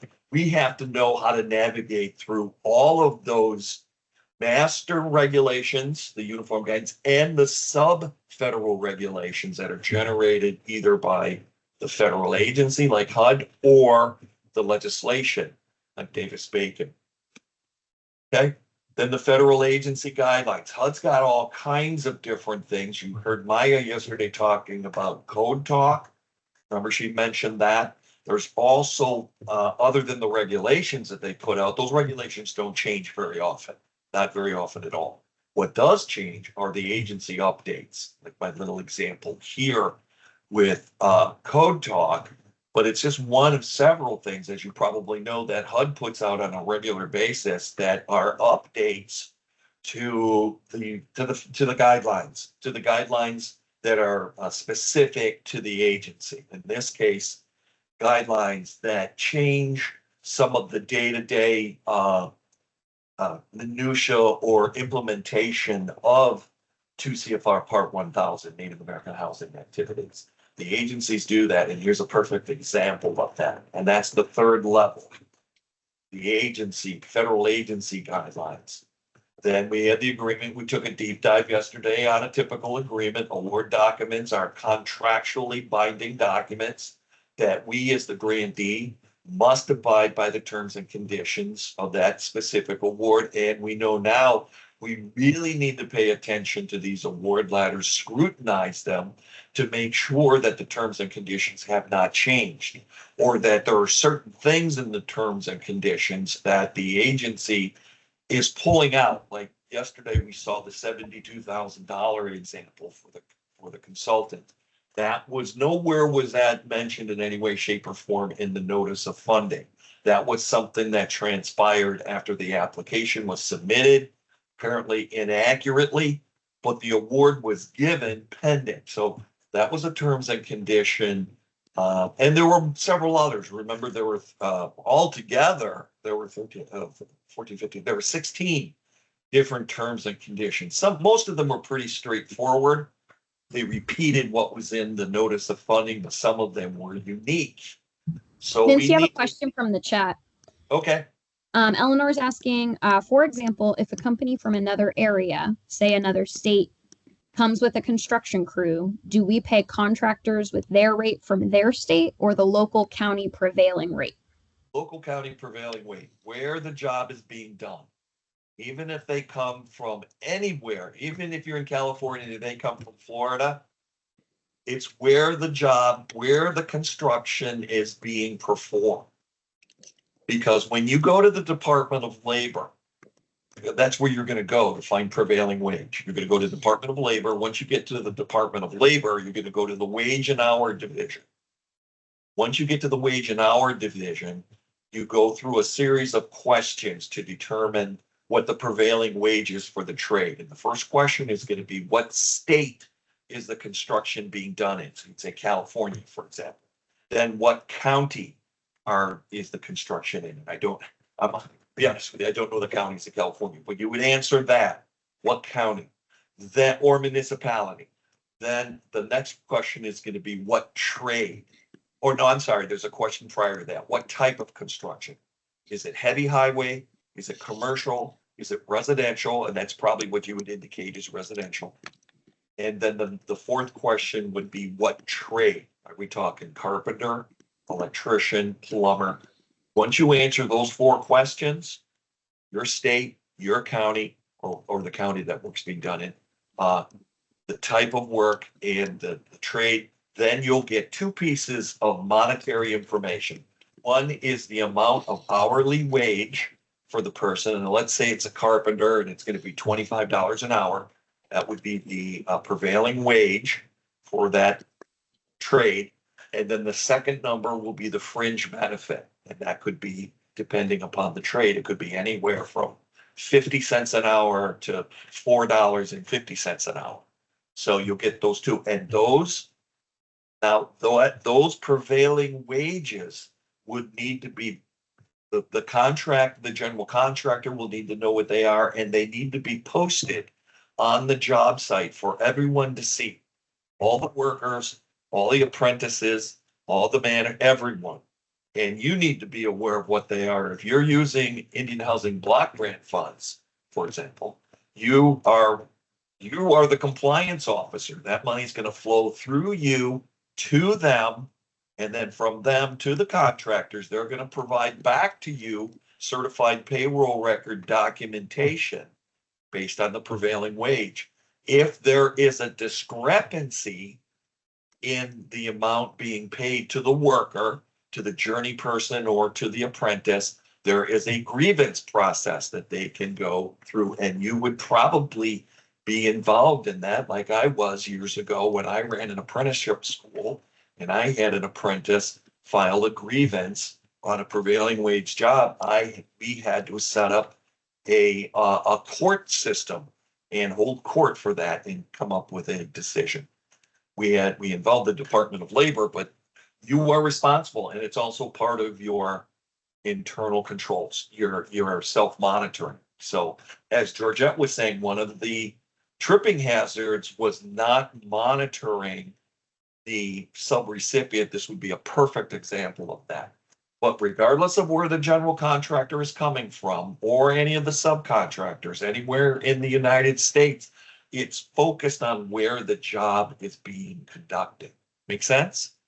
Okay, it's where the job is, not who's on it. Because you could have, if it's a huge job, you could have contractors from all across the country, theoretically, coming. It's where the job is.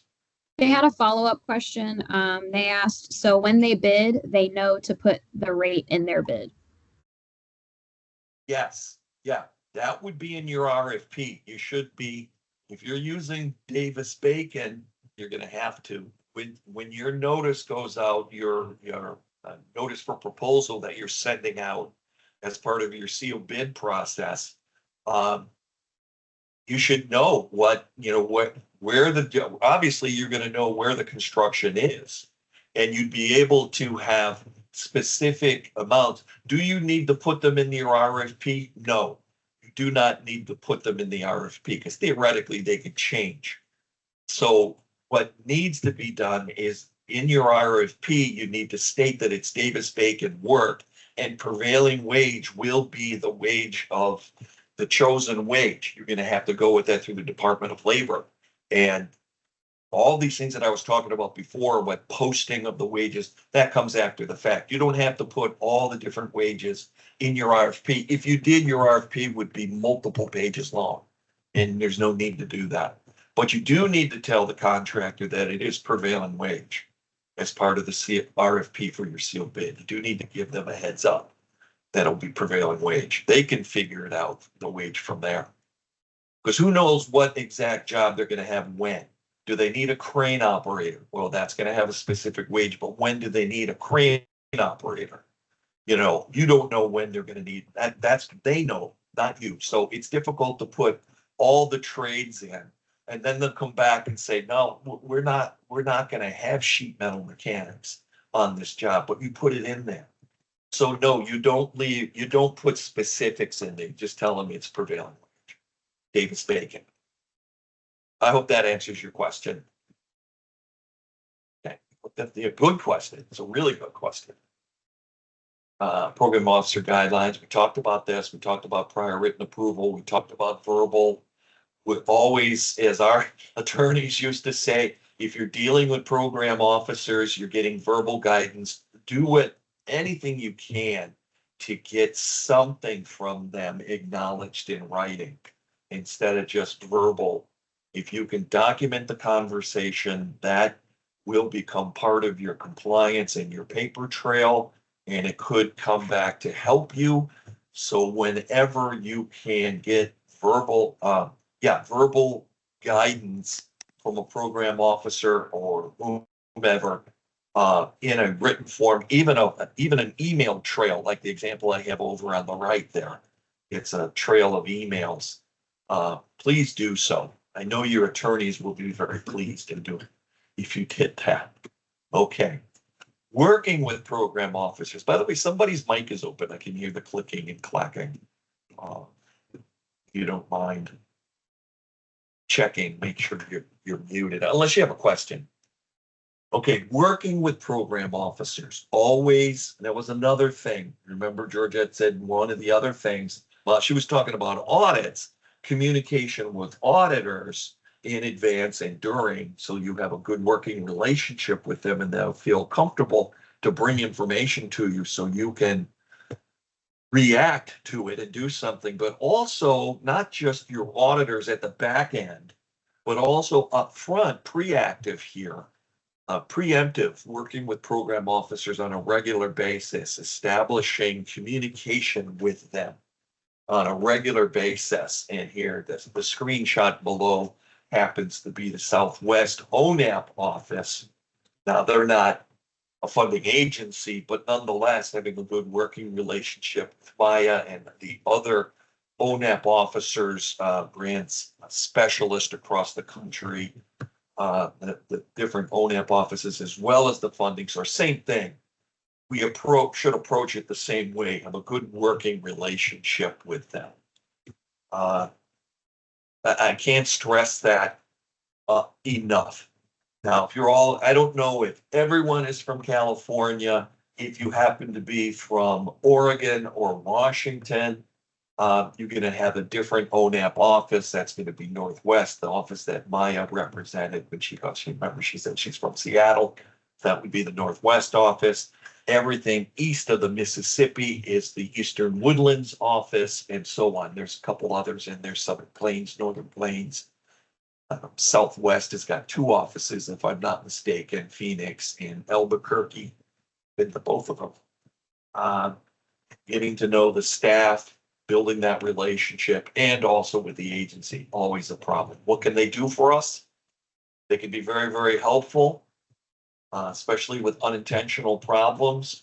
They can help, I don't know if this is going to happen from office to office, but review, monitor, now I'm talking more ONAP perhaps, review monitoring plans, render or advise on some technical issues if they feel comfortable with it, offer some interpretation. That's where I used program officers the most, was trying to interpret some of the regulations that we just went through. The rules and regulations primarily contained in the uniform guidance, and in working with the ONAP office, the regulations contained in the 24 CFR Part 1000, Native Americans housing activities. Interpretation, to the extent that they will interpret those regulations for you, give you some guidance. Review terms and conditions of the award, yes. Conduct site visits from time to time, not just site visits, but also program reviews would be in that as well. Program review, of course, would be a step up from just a regular site visit. Offer the recipient organization that provide training in grants management. Yeah, sometimes those ONAP offices and sometimes the federal offices provide training opportunities. They coordinate different training opportunities, and I think for the most part they're very, very valuable. If you can attend them on site or virtually, I'd strongly recommend that. Sometimes from the agencies they're mandatory, as we saw on the award agreement. If you recall, it said the director was mandatory attendance at one of the training programs. So usually mandatory attendance is going to come from the agency, and but they all, to some extent, offer training programs. Now, as I mentioned before, sometimes the training, depending upon our audits and our program reviews, sometimes we are mandated to go to training. I've had more than a few people over the years in the training programs that said they were taking the course because they had to be there, because their ONAP office said they must have the training or whatever. So sometimes it is mandatory training. So unintentional problems, intentional problems, that's kind of like the known unallowable cost. Require a particular guilty employee to be removed from the program. They could do this. Pursue civil and criminal penalties. Gosh, I hope not. I hope that it never comes. But remember, we saw that, take legal action. That's one of the mechanisms that the federal agencies have. They can pursue those kinds of penalties, depending, it would have to be very, very severe. More common corrective action includes even suspension and debarment would be at the high end.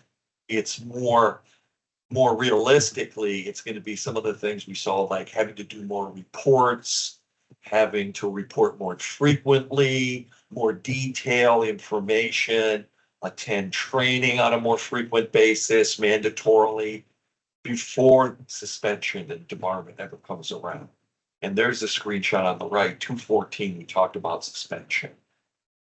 Okay, any questions before we go into the next one? Any questions on what we talked about, kind of the chain of command, all the different bosses that we have dealing with these different levels and what they represent from the law, the legislation, and then the regulations, and then the agency guidelines, and then the officer written guidelines, program officer, and verbal guidelines, all the way down, kind of like the chain of command, how to approach each one of those, how to deal with them, what they are.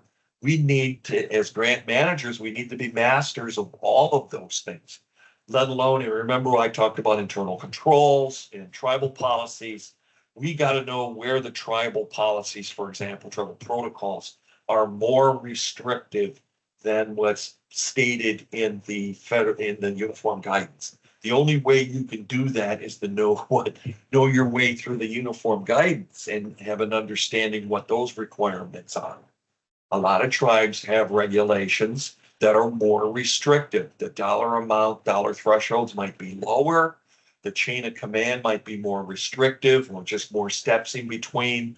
There's a lot of different things that could be at a tribal level that might be considered to be more restrictive than the regulations. And the other thing we got to watch for, as I mentioned, a couple hours ago, was just because the uniform guidance says it's an allowable cost, like travel, doesn't mean it's a practical cost. Doesn't mean we can do it. Doesn't mean we have the budget for it. Doesn't mean you have the allowability to do it based on tribal protocols or regulations. There's a lot of things in there that the uniform guidance opens up the door to do. Doesn't mean we can do it or should do it. Like the travel, again, flying first class was my example before. There might be reason to do it. For the most part, when we travel, we should be traveling coach. I did do a program not too long ago where somebody told from one particular tribe told me that wherever they went for training, the tribe always encouraged them to fly first class.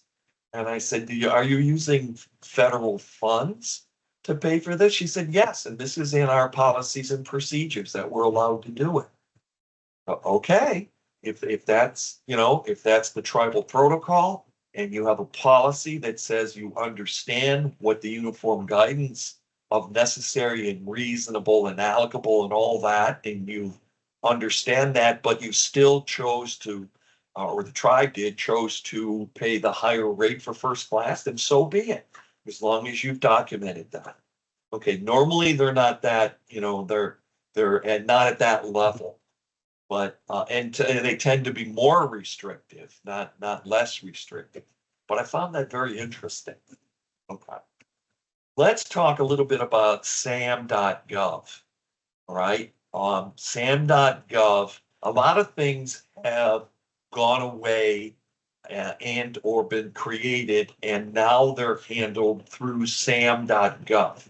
If you've ever been there, the screenshot on the right shows you the homepage of sam.gov. That's where we go initially to get or to register what's called a UEI number. I got something blocking the screen.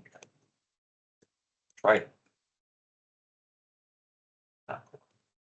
Yeah, this is where we go to get our unique entity ID. Everyone, it used to be referred to as the DUNS number, if you might recall. Those of us that have been around for a few years might remember that we had to get a DUNS number. We had to have that DUNS number put on all of our transactions with our federal agencies. And when we were applying for new federal funding, we had to have the DUNS number. That was phased out, and the UEI was phased in a couple of years ago. And now it lives in sam.gov. So that's where we want to go to do a couple different things. To register for the UEI number, which every organization should have. I even have one myself for my company, my new company. So I went to sam.gov. And what I did is I went up to the top where it says request notifications worksheet, workspace, sign out. It should say sign in. Obviously, I took the screenshot while I was in sam.gov, but that's where you go to register, create a profile, just like grants.gov. You do the same thing here with sam.gov, but you're not going to be looking for grant opportunities here. One thing you are going to be doing is looking for debarred, suspended, or debarred potential vendors or current vendors. That's where we go to look for that. Sam.gov is the repository of that kind of information.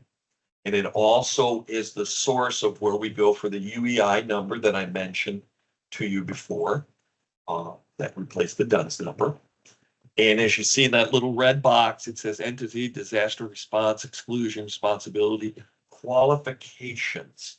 And that is what used to be under the FAPIS.gov. FAPIS, it's gone away, doesn't even exist anymore. All of whatever it was doing is morphed into sam.gov. So not going to really take a guided tour of sam.gov. It's not, I'll be honest with you, it's not a user-friendly site. It's always a challenge, at least it is for me, to navigate my way through it and find, but you are able to create a profile, which is really the thing you want to do, and get information on the suspending and debarment of your vendors. We are required to check on the vendor status of the suspending and debarment. It used to be if the potential vendor is providing $30,000 of or more of goods or services. Now I understand they've increased that to $50,000. But I'll tell you what, from a compliance standpoint, uniformity, consistency being taken in consideration, I would make it general practice to go to sam.gov for every vendor and make the new and recurring, maybe once a year for reoccurring vendors, something like that. Document the fact that you did it initially to meet the letter of the law and you've adopted it, kind of like the self-monitoring. You do it more frequently than required. You don't have to. You don't have to do it. According to the law, according to the regulations, you don't even have to do it for the lower dollar amounts. But as a general practice, I would recommend doing it across the board. It's just from a compliance director, just giving advice to operations. That's what I would recommend. Okay, so that's sam.gov. We talked about, unless you have questions on that. Unless you have any questions, I'm going to keep moving on and continue on here. We've got 45 minutes into our lunch break, so I want to move through here because we've talked about a lot of these things so far.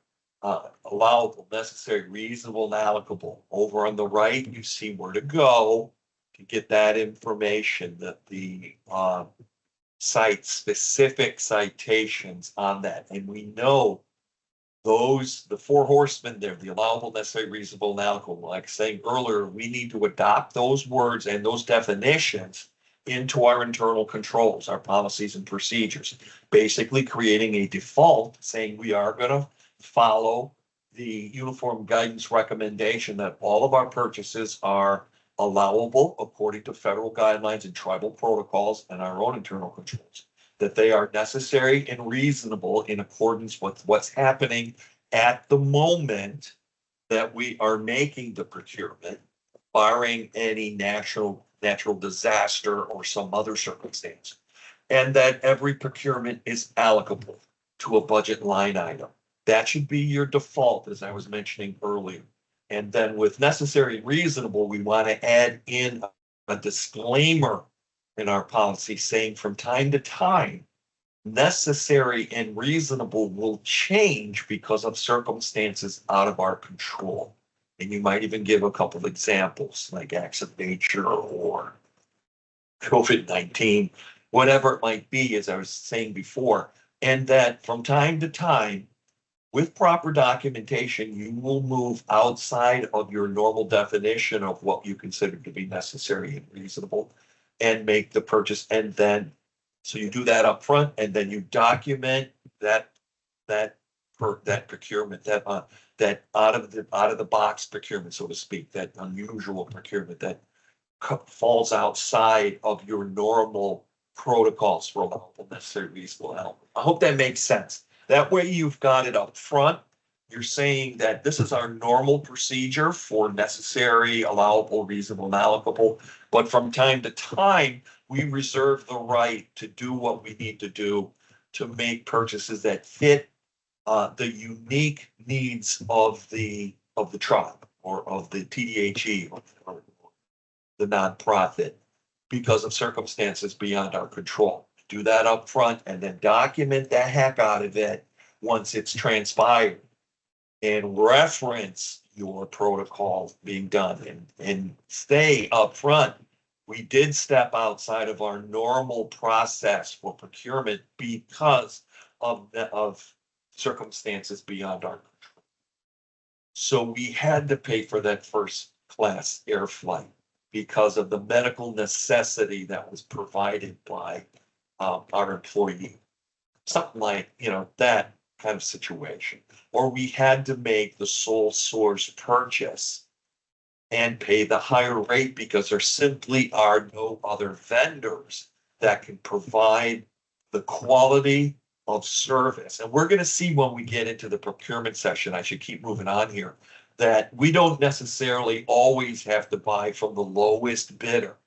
We want to purchase, and we need to say this in our policies and procedures, we're going to buy our goods and services from the bidder that provides the best service and the best quality. It's that. Okay. We're not going to do the exercise. We talked about the budget, construction and non-construction, and then construction. Can a purchase be authorized? Well, yes, and you should have a paper trail, a qualified yes. Not every purchase can be authorized. You got to make sure it meets the 4 requirements, right? But then when it does, and it meets all the criteria of your internal controls, you've got to have the documentation. Like I have the screenshot over on the right, which is just a part of a paper trail for a procurement for shipping in this case, but it shows you the level of compliance in the paper trail that went along. And of course, that is paper, and it was scanned, so it's an electronic version of it. Part of our self-monitoring is to make sure that if this is required documentation, that it should be in the file, whether the file is hard copy or electronic, it should be there to back up the procurement. So we've got to have authorization.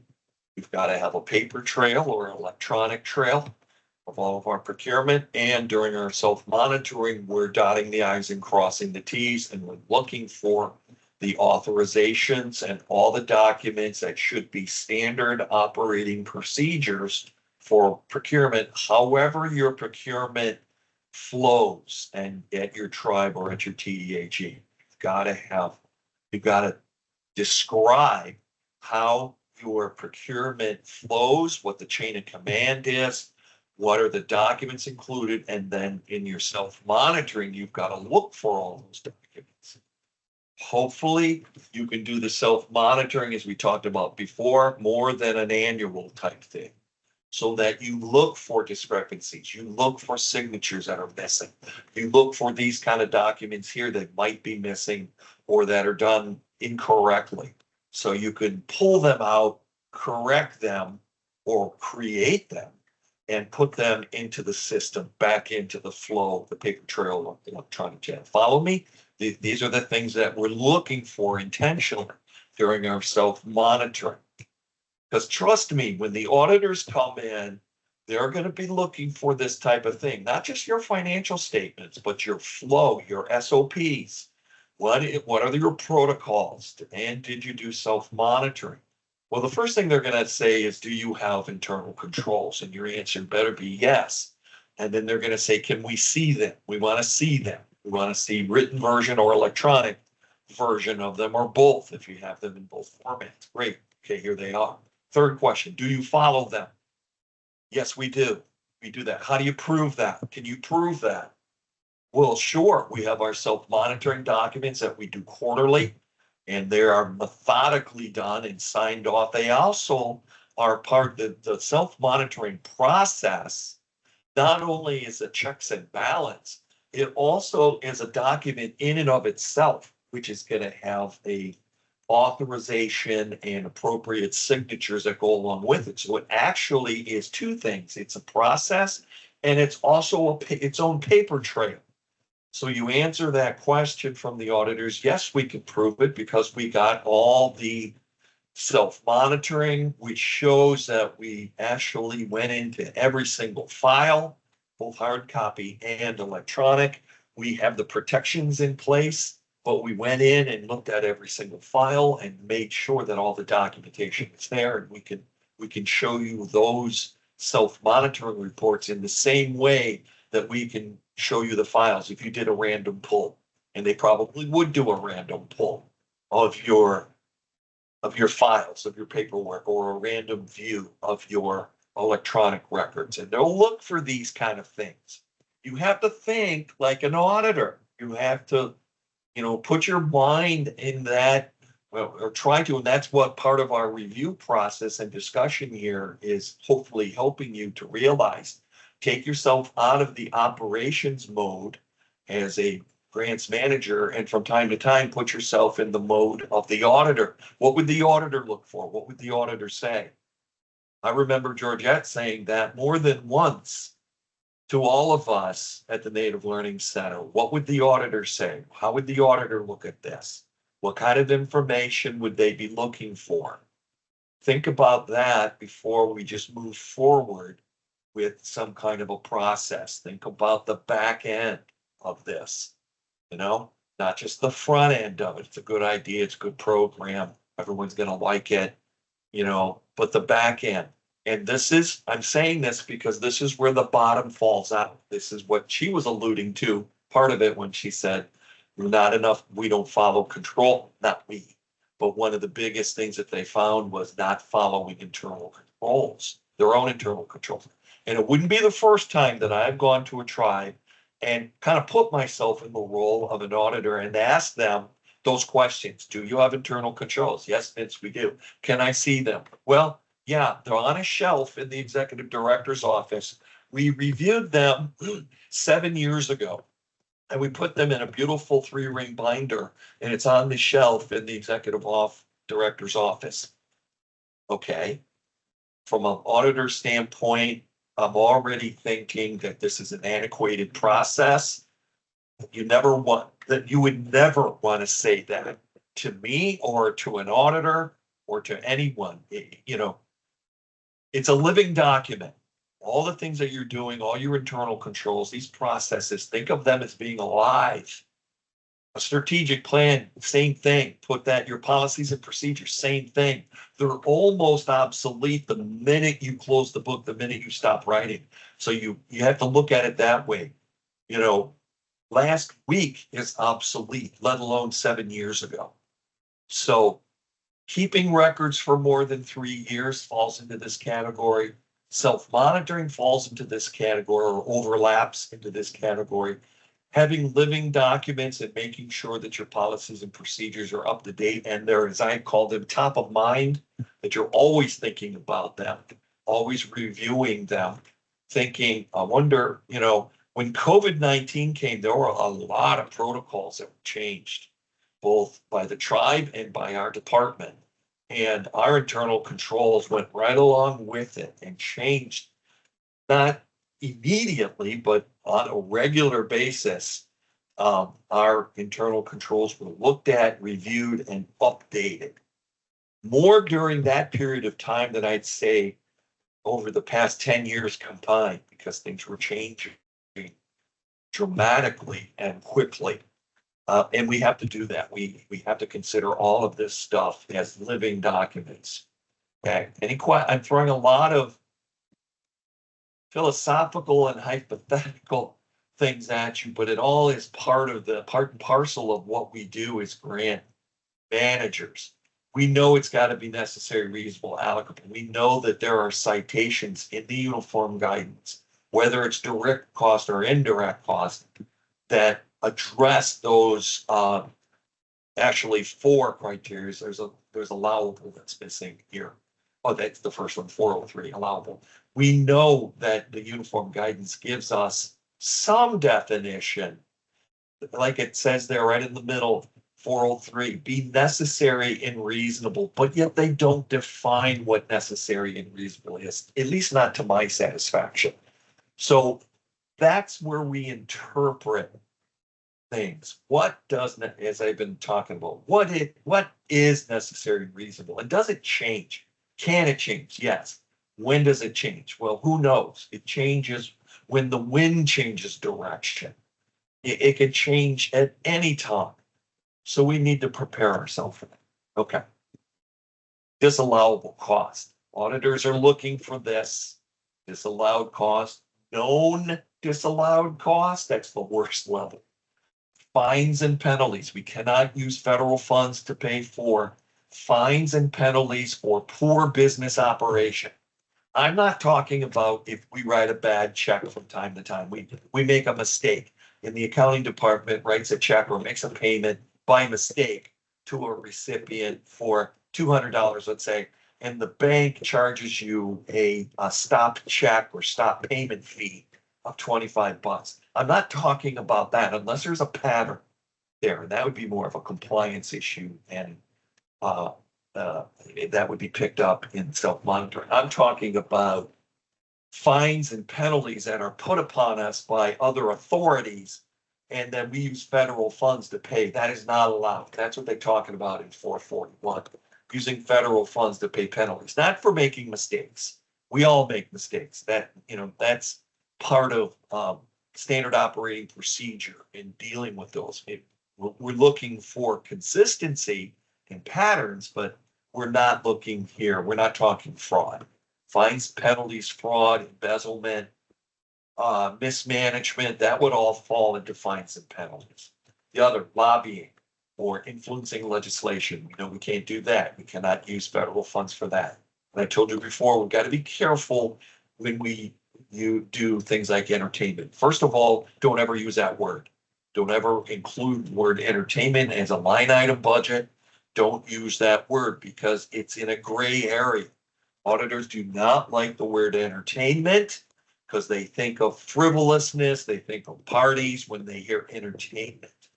Like even if you are, it says cost of entertainment, including amusement, diversion, are generally unallowable with some exception, like it has prizes, like for example, a door prize or something like that, a small dollar. And there's even some guidance on it. At the very bottom, you see OMB guidance M1011, guidance on the use of challenges and prizes as an allowable cost. Yeah, you're in a gray area when you get into this entertainment, prizes, and those kind of things. So be very, very careful the phraseology they use. Don't use the word entertainment for sure. Do not do lobbying. Do not use funds for paying fines and penalties. We talked about procurement methods, the sealed bid briefly, RFP or proposals. We talked about non-competitive, also known as sole source.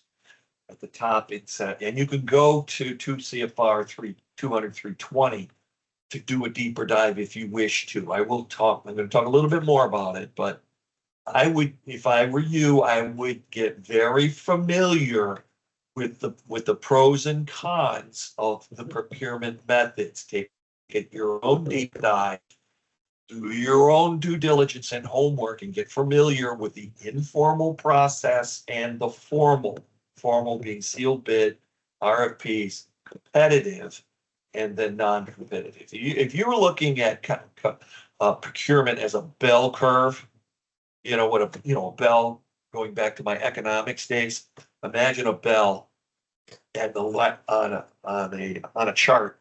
At the low end on the left side at 0 or at 10% would be sealed bids. We probably do about 10% of our procurement on the average as sealed bids. And at the other end of the extreme, we've got sole source or single source. That should be also at 10%. So in the middle, the 80% in the middle is really where our bread and butter is. That's typical of tribes, and most recipients of federal funds across the country. Competitive procurement is the bulk of our procurement, a whopping 80%. And on the fringes, we have a little bit of sealed bid and a little bit of sole source. All right. So really, we need to know the parameter. We need to know all the parameters and all the protocols of sealed bid and proposals and non-competitive. But it's competitive where I want to jump ahead a little bit here. I want to look at something. I want to go here. I jumped ahead 2 slides purposely because I want to bring you to this chart where we've got on the right side. Let's start on the far right. As I was just talking a couple screens ago, formal methods, and you've got 3 things there. You've got the sealed bids, you've got the competitive proposal, which would also include RFPs and RFQs. And at the far end there, that column is sole source. Okay, or as the uniform guidance refers to it, non-competitive. All right, and it's got some parameters listed there that you'll find in 2 CFR Part 200-320. All right, then those are called the formal methods. Then over in the middle here, you have what's called the informal methods. It is something I am not really fond of. As a compliance person, I have to tell you quite honestly, I'm not a fan of informal methods, and I'll tell you why. The informal methods, they're allowable. If you go into 200-320, the very first thing you're going to see is informal methods, micro purchases, and then what they call small purchases. The simplified acquisition threshold is another name for small purchase. I don't know where that came from, but that's what they use for the terminology of small purchases. Simplified acquisition threshold, AKA small purchases. All right. So on the micro side, micro purchases, it used to be 10,000, they've upped it to 50,000. And it says, if you're going to do a micro purchase or call a procurement, a micro purchase, you do, as it says at the bottom, you do not have to do a cost analysis. You do not have to have any quotes. You really don't have to have any kind of compliance. All right, that's the micro purchase up to $50,000. And over next to that, the small purchase, which raises it up to $250,000 for what they call a small purchase. Again, limited compliance, limited protocols, limited paper trail, no cost analysis. Do you remember going back yesterday, very early on, when I was talking about the uniform guidance on financial responsibilities? And it was 2 CFR Part 200-302. I also talked about 303, which was internal controls, but 302 was financial requirements. Remember at the very bottom, it said that we were supposed to have documentation for every procurement. Do you remember that? At the very bottom, it said mandatory documentation of every procurement transaction. Did it not? It did, in plain writing, and it was mandated that if we receive federal funds, whether it's $1 or $1 billion, we were supposed to keep a paper trail or a trail, and we were to document every single purchase. But yet we have this informal method, and this is why I'm not a fan of this whole thing. This was not created for tribes or tribal entities, or for a matter of fact, for most recipients of federal funds. Informal methods of procurement was created for the largest of federal fund recipients. As you see at the very far left in red there, it was designed and intended for recipients of the largest federal funding awards, such as the United States military, where 250,000, let alone 50,000, where $250,000 is pocket money for them. It's nothing when they have an $850 billion budget. These informal methods were not created for tribes or even any small or medium-sized recipients of federal funds. I want you to keep that in mind. Nowhere in the uniform guidance does it say that. It doesn't say these regulations. It just says these are informal procurement methods. And this is what you can do with these, what they were considered to be relatively small dollar purchases. As a compliance director, I can't get past this. This is one thing that I would advise as a compliance person, I would advise my superiors to disregard this. It's not intended for small recipients or medium-sized recipients of federal funds in any way, shape, or form. 250, in my experience, I don't remember, I can count maybe on one hand, not even that, less than 5 digits, where we spent $250,000 or more. Even the $50,000 on a single procurement would be extreme. And it would take a whole series of authorizations based on tribal protocol to get that approved. So it would already be well beyond the parameters of this. This is not one of my favorite processes for procurement. I'm of the fan over on the right side, informal methods, keep it simple, document everything, have protocol, have your consistency. The nice thing about formal methods of sealed bid, competitive source, there's a formality to it. Whether you use the guidance provided in the uniform guidance or tweak it a little bit to fit your particular needs. What's nice about the formal methods is they're standardized and they follow a protocol and they're uniform in application. So when the auditors come in and say, why did you have documentation for this procurement, but you don't have it for this one over here?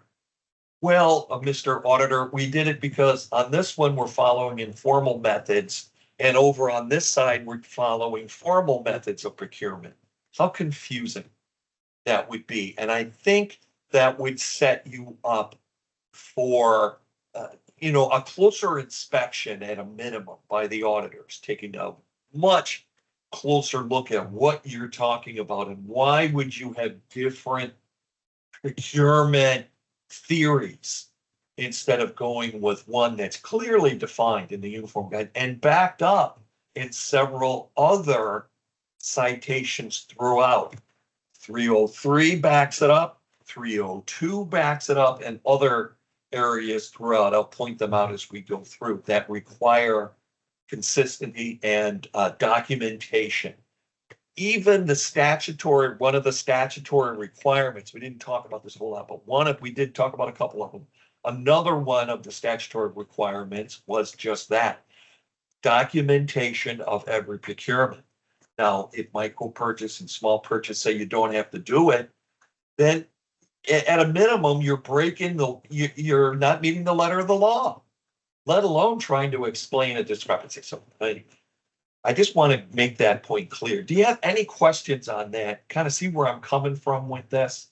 Just because it's in the uniform guidance and they say that this is something you can do, it's called informal for a reason. It doesn't mean you have to do it. Doesn't mean it's practical or even wise to do it. Okay. We talked about contracting with small business. That's 321. Contracting or suggested the contract with small business, etc. Do you have any questions before we go into 7? Trying to move along very nicely here. Got about 20 minutes before we hit break time for lunch. I talked about record retention a little bit, talked about reporting a little bit, talked about project data a little bit. So we should be able to move through here quickly. There's probably a bit of redundancy in here. We talked about the logic model.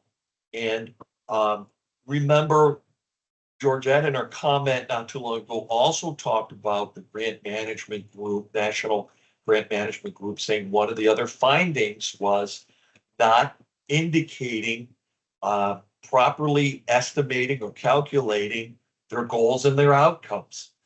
That was the whole idea of that exercise that we did yesterday, and the whole idea of taking a deeper dive here on logic models is trying to, with our subject matter experts, trying to make sure that the goals we have are attainable and measurable, and that we are articulating those facts properly. We're measuring properly. Okay, all right. That we're doing this, and this is where the logic model helps us. Obviously, if the auditor, if that national association is saying the auditors are discovering this, and this is a weak point, then our recipients, our tribal friends and other nonprofits and others that are receiving funds aren't doing this correctly. They are not they're not doing this in a way that measures realistic outcomes, and obviously they're not articulating it properly, and they're being discovered during the audit process. So again, another skill set that we need to master. That is developing realistic, tangible, attainable, smart goals that generate short-term measurable outcomes and long-term results. We're seeing that in the agency guidelines, right? We're seeing that in the agency guidelines. We talked about this. Typical project data. That is going to be kind of the outcomes here. Step number 3, where it measures numbers, number of candidates, or number of submitted applicants, or number of completed application, number of this, number of that. Numbers driven. That's the data type. And here we're looking for the source. Where do we get this? Demographics, meeting minutes, agendas. Okay, but mostly we get the data information. We're posting it on our logic model, but we're getting it from a variety of different sources. This is where our subject matter experts help us. Well, by the way, I want to point out one thing here. You'll see at the top left there, it says meeting minutes, and over to the right of that, it says sign-in sheets, things like that. If you recall, Brooke was saying when she introduced the program yesterday today that we need information on who's attending. That's the equivalent of an electronic sign-in sheet, keeping documentation on who's attending the course. Auditors might want to look at that. If you're saying you're doing this kind of training, they also might want to look at meeting minutes, especially when it comes to board of directors, tribal councils, or any type of ad hoc committee that has control over some kind of a function.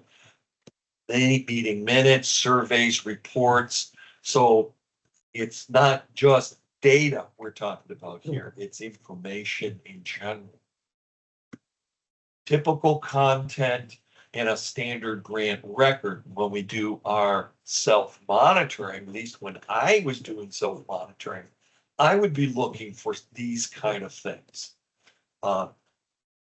Proposal, if that is something that needs to be included, reports, award documents, we know that's important, right? The award document, any correspondence with ONEP offices or with the funding source, revisions and adjustments to award, and that happens from time to time on the budget or even in individual situation, financial records such as the general ledger, reviewing that on a regular basis. Over on the right, approvals. At the very bottom, PO stands for purchase orders. If you use purchase orders, there should be a protocol in place. First of all, it should be part of your internal controls.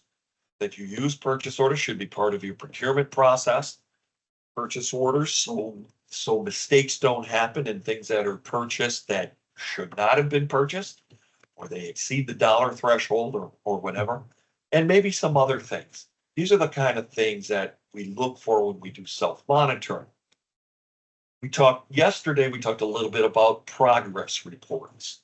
And here's a little screenshot, big screenshot actually, of the GEMS. There were some questions back and forth yesterday. I do have some information on GEMS. I can forward it to you. There's a lot of information on GEMS, which is ONAP, because online portal for submitting reports, in particular the IHP, Indian Housing Plan, and the APR, annual performance report at the end of the year. We use the GEMS online system. Used to be the Epic. The Epic's gone away. The GEMS has come into play. At the bottom there is the link to it. And I do have a lot of good information that I can send to you if this is new to you or you wanted to. It would go beyond the scope of what I can do here to go into all the details, but I can send you information on how to access GEMS, how to get what's called an M number and the other things that are required for submitting reports. I have a lot of good information on that now in my possession that I can send to you. If you wish to have it, send me an email. I'll get it to you. Okay. Other reports may differ, but GEMS has got a standardized process now, standardized format. I can't speak for the other agencies. They probably have their own format for that. This is just, and this example here you see on the screen is just an example of tasks.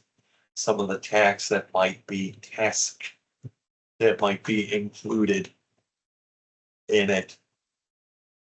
Also, mandatory report on the financial side is what's called a standard form, or SF 425 federal financial report that keeps track of the monies that were awarded to you, the total award, how much you've received so far, and your uncommitted balance, the amount that you have not spent. This is usually done on a quarterly basis.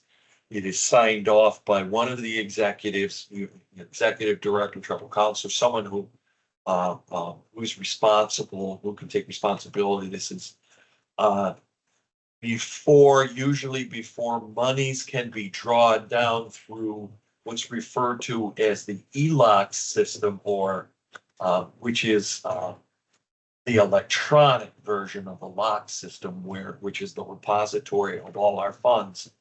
This report has to be developed and submitted on a timely basis for us to be able to download our funds, usually as a reimbursement through the ELOC system. This is also something that the auditors are going to be looking at. Did you submit your financial reports on a timely quarterly basis? Were they accurate? Were they signed off? Remember on the award letter that we looked at, one of the terms and conditions at the very bottom of the first page was making sure that the signature was and date was put on every 425 financial report that was submitted. And that's something that can be an oversight that can easily happen. It has to be signed. It has to be signed. And it has to be submitted on a quarterly basis. And at the end of the year, you can see at the top right, it says quarterly, semi-annual, annual, and final. Final for your fiscal year, in other words. Most organizations probably are not cash. They're probably accrual. At least we were. Most medium, even a lot of small organizations, but definitely medium and large size, are accrual, where they recognize receivables and payables. Where cash does not recognize receivables. So I think that might have been a mistake if they weren't cash. They should have been accrual. Data-driven management. We know we're going in that direction, right? The agencies are pushing us in this direction. We know everything's moving that way. That's where the logic model comes into play. That's where even the GEMS program, it used to be, I talked about the Epic, which was the predecessor to the GEMS program. Before that, it was a different program, more Excel driven and then before that, it was a Word document. All right, so it's morphed over the years, moved more towards a data driven environment. I remember when we used to use storytelling to complete the IHP and the APR, and then we had to transition because the report was moving in that direction, more towards digital analysis, data gathering, and that's where it is, and that falls right in line with what we saw. Even the uniform guidance is telling the agencies that's where we're going. OMB is telling the agencies, move away from paper, go to electronic, and tell your recipients to do the same thing, because we're going to be putting demands on you more and more and more as we move through, and this is where I'm getting out the crystal ball. If anything, this is not going away. Things are gonna become more and more data driven. Our logic model concept, as you can see from, or hear from Georgette's brief report, that it's a tripping hazard. And so be aware of that. Goals, outcomes, and results. And we even saw it on the award letter that we looked at. The Department of Agriculture, remember, took Ho-Chung's goals and objectives and literally took them out of the application, out of the report, and put them into the award letter. Because they're going to hold them accountable for the data that they put in there. So it's more than storytelling. It's data driven. Questions on this? All right, got a few minutes left before lunch, right? Coming up on 3:00 Eastern. So I want to get into this more in data. We're finishing that. We're moving into, we talked a lot. We talked about adjustments a little bit. Talked about closeouts a little bit. On the bottom right, you can see 2 CFR Part 200 344, which is the citation on closeouts. I strongly recommend you go there when you have time and you read up on the requirements that are in place for the closeout procedures, if you have any closeout procedures. Up above that is information of the citation on modification to period of performance, and otherwise changing the date of your performance for your program. And in the bottom left, changes or potential changes to budget and program plans. They all are allowable to a certain extent. There's 308, 309, and 344. 308, 309 modifications or revisions are allowable, but there are some protocols in place that you need to be aware of. The citations talk about, at a minimum, prior written approval before you get into revisions. And I want to get to these 2 slides here and finish, bring us up to lunchtime, finish with these 2 slides, this one and the next one. All right, requesting changes in different things, the likelihood of them being allowed, and is advanced written approval. That's what it means by advanced permission required. Do you need advanced approval to do it? And then in red on the far right, the reference where you would find the citation to get more information. So for example, we look at the first one, additional funds requested to meet a budget shortfall. Can you do that? Not likely, it says, for the most part, for most recipients. Advanced permission required, yes. Then probably the answer would be no, you can't do it. 2 CFR Part 200 201 to get more information on that particular topic. Also, 201 refers to the next one, extending the project period. Is it allowed? Like the answer, without money. That's why it says no in the $sign, without a request for money. Allowed? Probably. Advanced permission required? Yes. Where do we find more information on that? 201. Then I got a couple things highlighted there. One, add or replace sub-awardee or sub-grantee. Can we do that? Likely, yes. In other words, can we replace that general contractor that we chose from our RFP process? Yes, if we discover something after we open the bids and discover that even though we might have selected that contractor early on, we discover something during the discovery period and we want to make a change to the number 2 lowest bid or number 2 selection, yes, we can do that. Do we need advance permission? You probably do, because we're probably talking about a substantial amount of money, especially with a general contract. 200 333 is where you'd find that one, and also the other highlighted one a couple lines below, 10% of the approved budget. Can we change it? Yes. If it's below that dollar amount. Is advance permission required right now? It says yes. That's one of them that might be taken. Remember, I said there's some of the prior written approvals in 308, in 402, that might have to be, that might be removed. So right now it is required, but it might be something, at least for the low percentages there, it might be removed. Okay. All right. Key personnel change. Allowed, yes. Advance permission, don't need it on that. Interesting. Key project personnel change in a cooperative agreement. Yes, likely allowed, yes, but you do need advance permission there. Okay, so there is a level. Remember, we're talking about there's no clear definition of advanced involvement or substantial involvement. Here's one example. Changing of personnel under the cooperative agreement. Looks like you need advance permission for that. Written approval, basically, where you don't under a normal other competitive agreement. Okay, good to know. That is one level of involvement with a cooperative agreement that goes beyond the normal grant. All right, here we've got reduction in cost share, likelihood of it being approved, not likely. You need a prior approval, yes. For example, Indian Housing Block Grant, 20% maximum indirect cost rate. That's established across the board. Can you increase it or decrease it? Can you change it? Probably not. Can you try? Sure. You can always put in an appeal. The likelihood is going to be pretty close to zero to change it because that's kind of a universal amount. Could it theoretically, could it be changed? I guess it could if your appeal is accepted. Change source of cost share. Probably you might be able to negotiate, as Maya was saying, you might be able to negotiate a cost share change.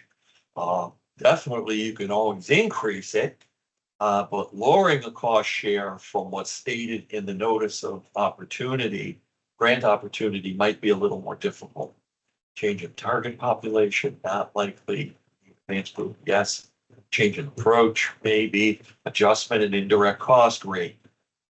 Perhaps you need approval, yes.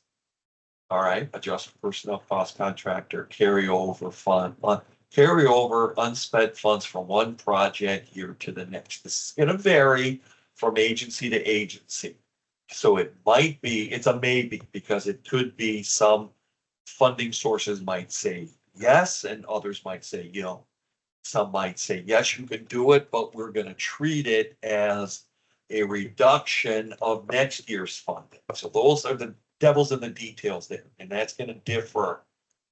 I'm not aware, I don't recall what it is, and maybe someone can set me straight here, what it is under the Indian Housing Block. My recollection is you cannot carry over IHBG funds from one year to the other. That is my recollection. Just can't do it. If you get $1 million, that's it. And if the 20% is exceeded, now we've got problem, the 20% of the indirect costs, if it's exceeded, we got a problem there. But the total award, if there's any unused funds, cannot overlap to carried over to the next year. That's my understanding of IHBG. Correct me if I'm wrong on that. But some grants do allow you to do that, but they might penalize you in some way. They might reduce future funds to some extent. We also want to look at not just carryover, but program income would fall into this category. Do you have program income that you're generating, and can that be carried over from one year to the next? Especially if you're under $25,000 within the year. I think the answer there is maybe. And I think that's another one, correct me if I'm wrong, with the Indian Housing Block Grant, that if it's less than $25,000, you can generate it without any repercussions of your competitive IHBG in the current year or in subsequent year being reduced. That's my understanding of it, but correct me if I'm wrong with that. The IHBG does not penalize for program income if it's a lower dollar amount under 25,000, and I'm not aware of the carryover penalty for your regular funds. Yeah. All right, unless someone's got a different answer or more knowledge on that, please let me know. We are going to go on break now. We're going to go on lunch, and when we come back, this is where we're going to start up again. Got a couple pieces of information. Beth had put a question about where to find the templates for the for self-monitoring, and was having some difficulty finding it, I think. I have it here in front of me. It's under ONAP. I went to, once I got into the HUD.gov, I went to the ONAP, and under ONAP Indian Housing, grants evaluation, oversight, and monitoring. That's where I found them. And it's more than 11. They have monitoring plans for recipients. They have at least 25 of them listed here, from IHP and APR, lead-based paint, environmental review, general instructions for monitoring plans. That's a good one to know. Labor standards, that would include Davis-Bacon. Maintenance and inspection, organizational structure, procurement and contract administration, self-monitoring itself, admissions and occupancy, 2 or 3 on occupancy, different, and several under financial and fiscal management. An overview of financial and fiscal management, along with some subcategories, one being internal controls, the second one cash management, the third indirect cost allocation, the fourth one reserve balances, the fifth one TDCs, total development cost, the sixth program income, 7 investments, 8 insurance, and then at the bottom, the last one there is HUD VASH monitoring program. So several templates, and if you click on any one of them, it takes you to the actual template. And my one recommendation is to make sure that they're up to date, like we would if we were looking for the uniform guidance. Make sure that any references provided on the template, and they do provide references. One, they have what's called a regulatory statutory citation. That's a reference, and they reference NAHASDA, the different sections of NAHASDA, also the different sections of HUD's 24 CFR Part 1000. Native American housing activities. Also, obviously the uniform guidance, they have that in there too. And they also reference different HUD document numbers or form numbers. So it's a very valuable, I think, very, very good. I'm just looking at the very first one, and that is IHP APR compliance.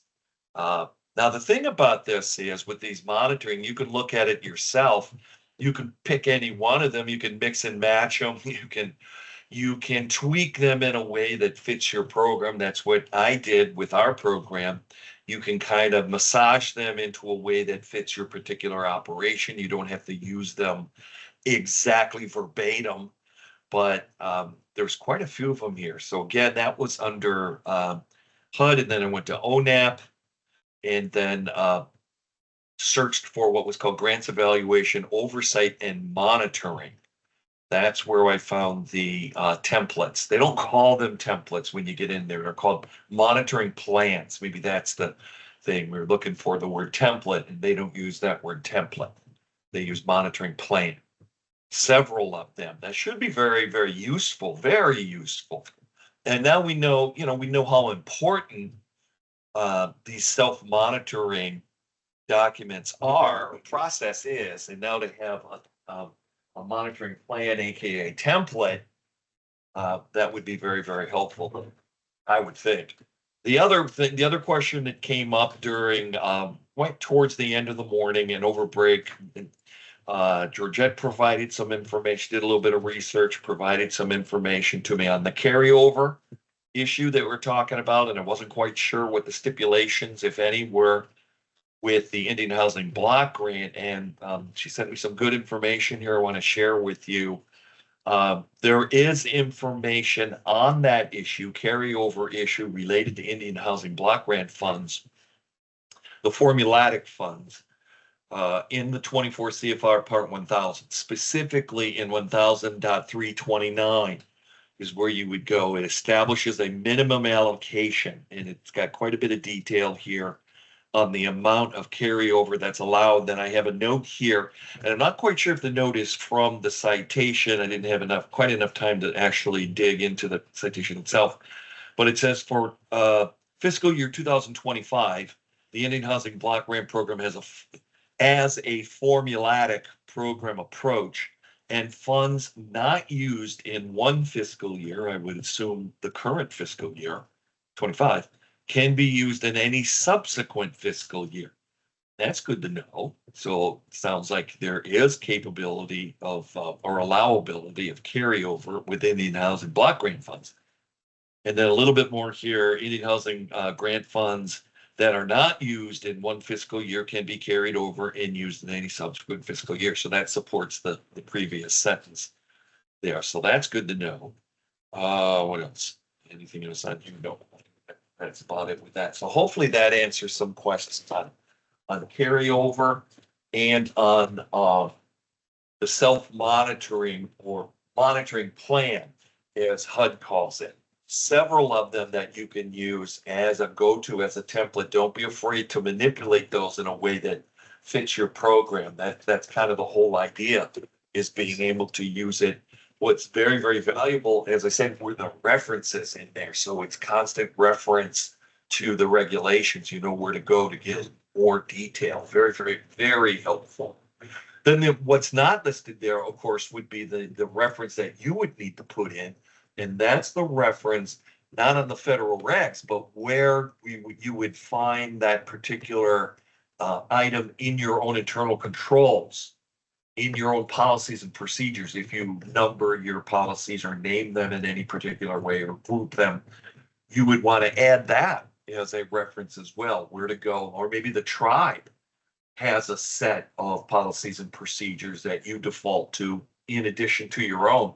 Then you'd have two additional columns of references, one at a tribe level, one at a local level, your level, program level, in addition to NAHASDA, as a reference, in addition to the uniform guidance, and in addition to HUD's 24 CFR Part 1000. That's 5 different references. That would be really something to be able to have. That would be very, very comprehensive. So I'm going to keep moving on here. We got still have a lot of ground to cover. Slides to move. Okay. We talked about budget. We talked about a lot of these things. So I'm not going to spend a whole lot of time because a lot of this is repeat of what we talked about. 308, revision the budget. We talked about the budget. You're probably going to have it says here 200, 308. The federal guidelines, you're going to, depending upon the percentage and or dollar amount, you're going to have some kind of approval of the budget as it says. You can get more details in 308, revision of budget programs. We talked about the carryover, revision of budget programs. We now know, thanks to Georgette doing a little bit of break research during the break, what that you are allowed to do it basically. And Vince, you wanted to reference the citation, which is the regulations at 24 CFR 1000.329. 329, yes. Yeah. It is. It's 24 CFR 1000.329, 329 that talks about that very issue. So that's where you would go to reference that. Really good information there on the carryover issue. Thank you, Georgette. Very, very helpful. We talked about carryover. There's quite a few in here. We've kind of talked about carryover, both from a direct cost and indirect cost perspective. All foreign carryover, approved carryover funds must be obligated in the year. Yeah, now we know. We kind of answered all these questions, at least from an Indian Housing Block Grant perspective. We've answered the carryover questions. The 425, of course, needs to reflect that. That's what it's talking about here, the financial status report or standard form 425, which is the quarterly financial document, needs to reflect that.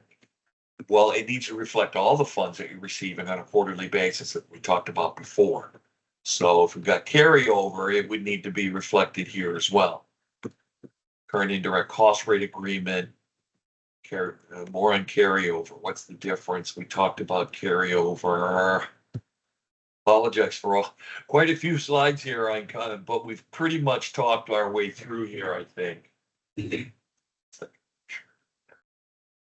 Messages. We talked about sustainability and strategies.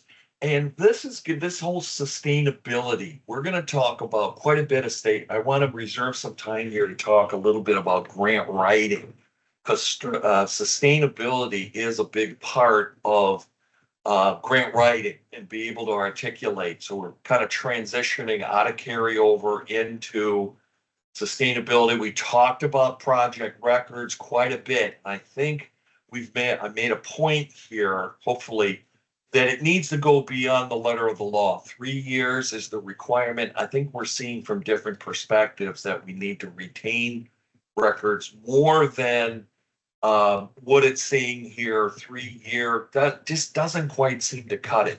The QR code in the right should take you right to the 2 CFR Part 200-334 record. In fact, I'm going to check it out because I got my phone right here. So let's pull up the camera real quick. I always want to make sure these QR codes are accurate in real time. Yeah, it did. It took me to 200-334, which is record retention requirements. And what you have on the screen is just the first couple paragraphs. There's quite a bit of information on record retention that I suggest you take a look at, because it gets into property and equipment. It also talks about the 3-year retention requirement does not apply to the recipient when records are transferred and maintained by the agency. So the agency has a way to work around that. It deals with program income, indirect cost.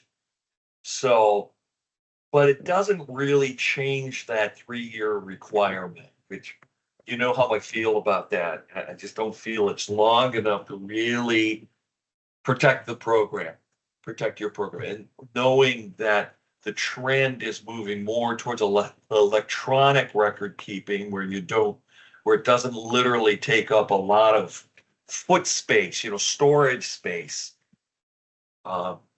makes it a little easier for retaining of records, which I think this is an area that's going to become more and more critical.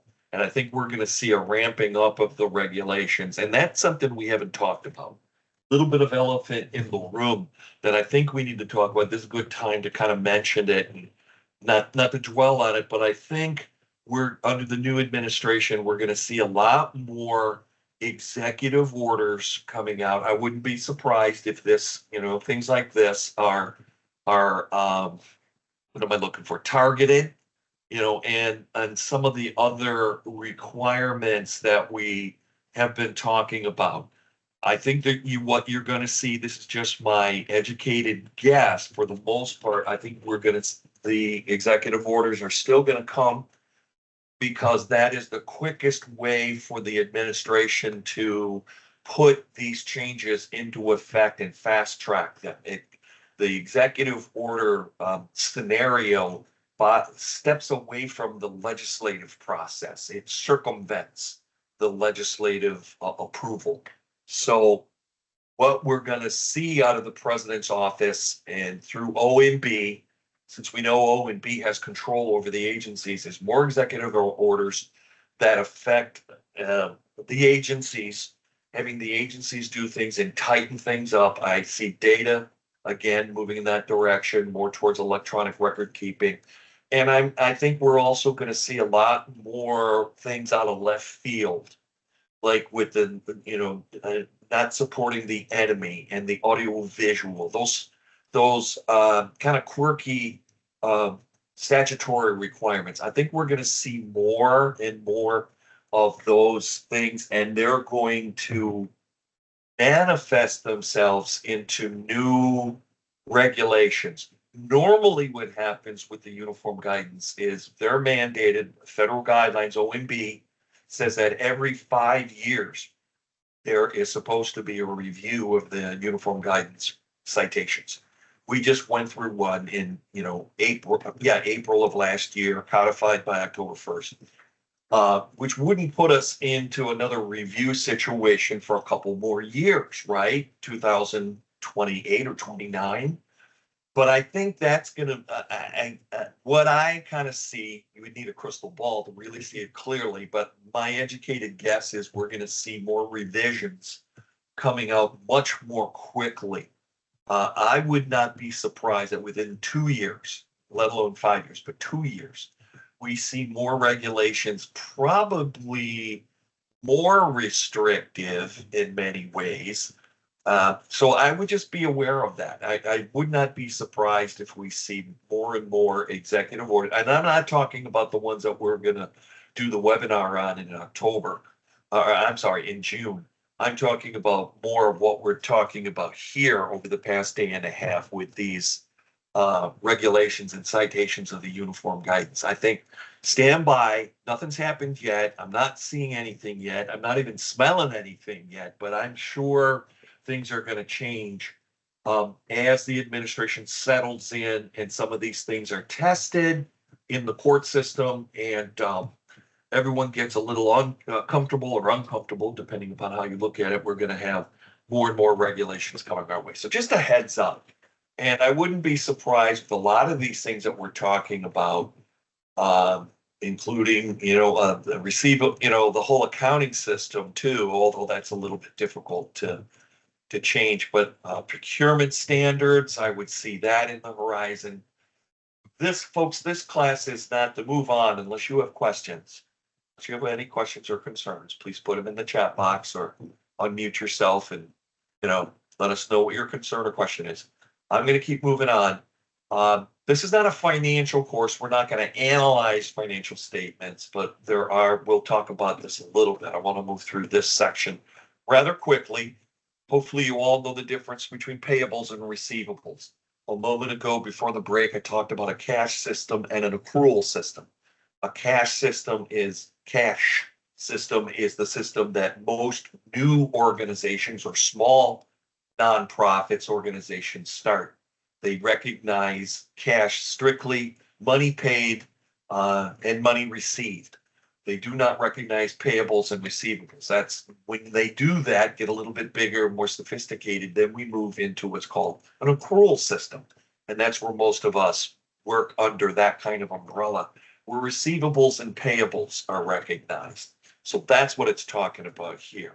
Payables, money owed to us, and receivables, payables, money we owe to individuals or organizations, and receivables, money that's due to us, normally considered as an asset to the organization.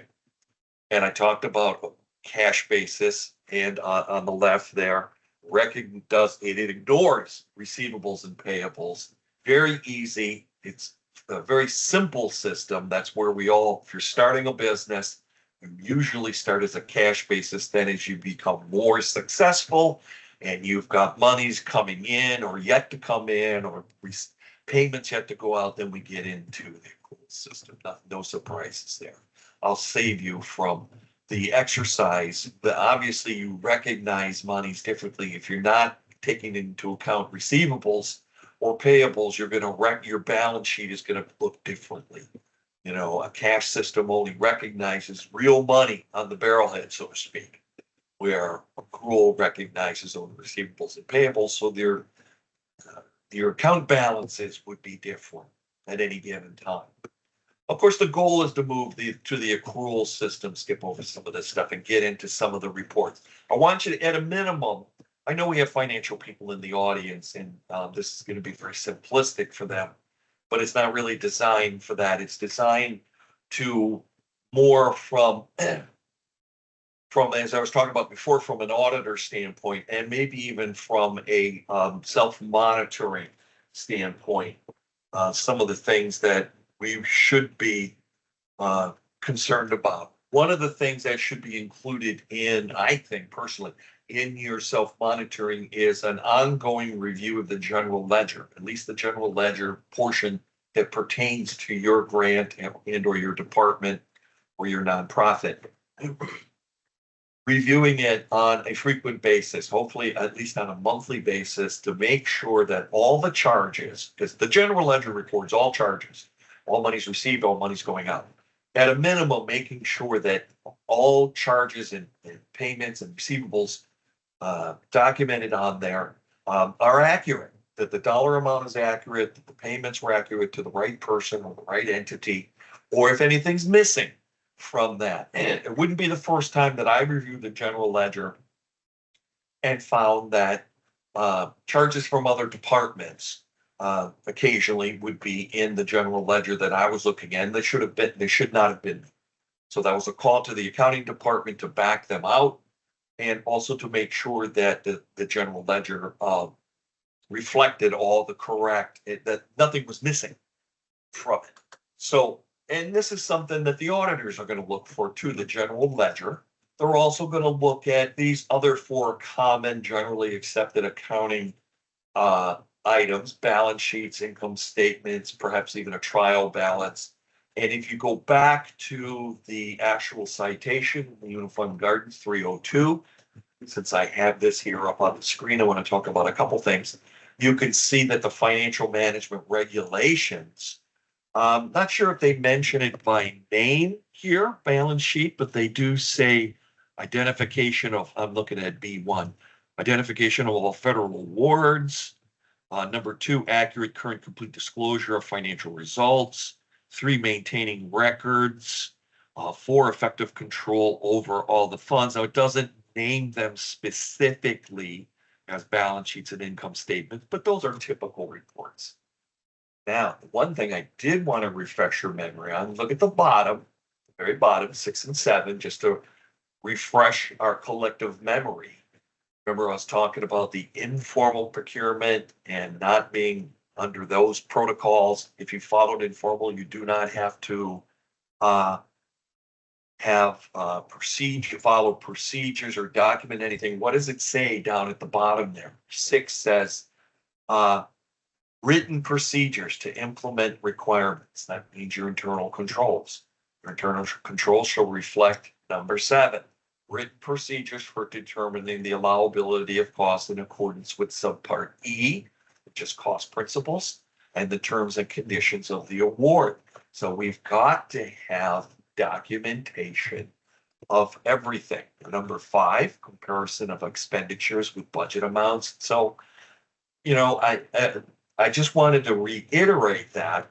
So we're talking about a couple different things here. We're talking about standard financial reports that the auditors are going to look for, general ledger, and other typical generally accepted financial reports, or whatever you call them.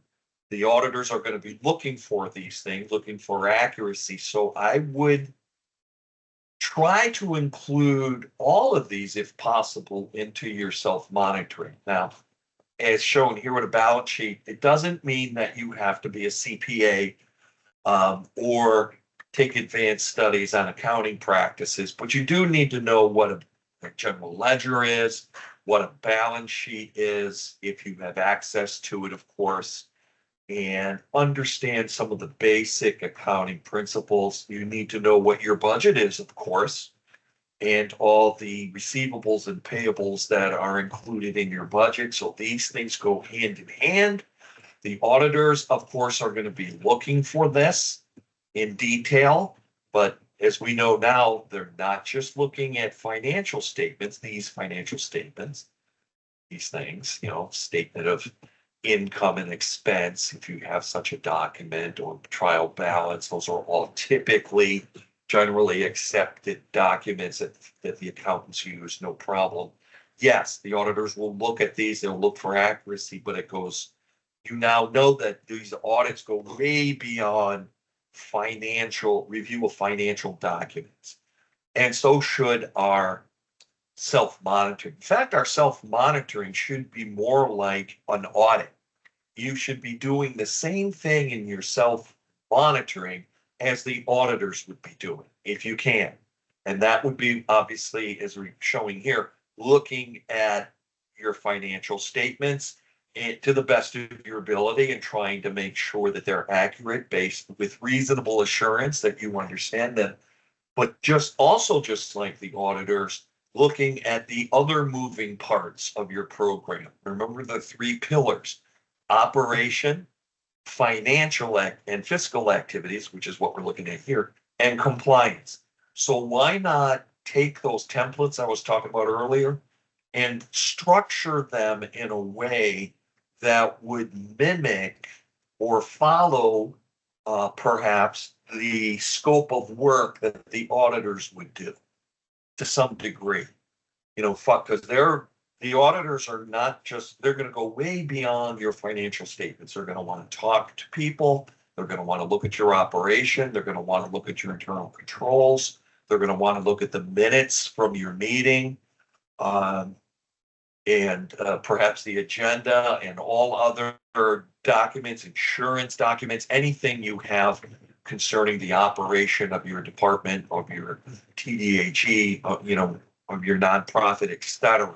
They're going to want to look at all this stuff. So why not try to structure your self-monitoring, since we know we have to do it now, and we also have to evaluate.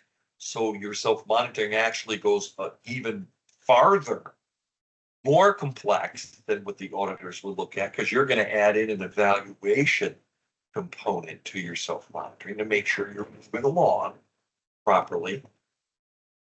You're going to look at your grants and contracts. You're going to look at your expenditures, deposits, if you have deposits, any credit or debit transactions, like, for example, if you travel or anything like that. I don't know how that's structured in your particular organization, but all of these things, journal entries. Now, maybe you don't get involved in journal entries. That's strictly an accounting thing, but resolutions, yeah, that plays a big part.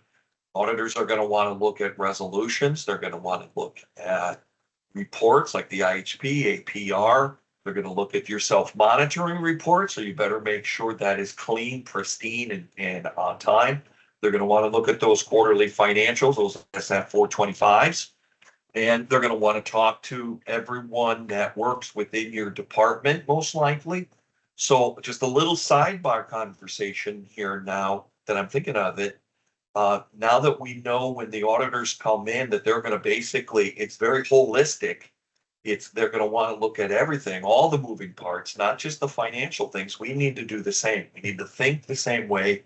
We need to, as I said, we need to put our self-monitoring, carve it out, implement it in the same way, and make sure that you're doing in the self-monitoring maybe what the auditors are doing. You want to talk to, in addition to your file review and all that type of stuff for compliance, you want to make sure you're talking to people as well, just like the auditors would, and make sure they understand their positions. And I mentioned earlier that we need to have communication with the audit team. Remember we said, or Georgette said, her comment was another one of the tripping hazards was that there was not general communication amongst everyone within the organization, the silo effect. And there wasn't real communication between the auditors and the recipient of the audit.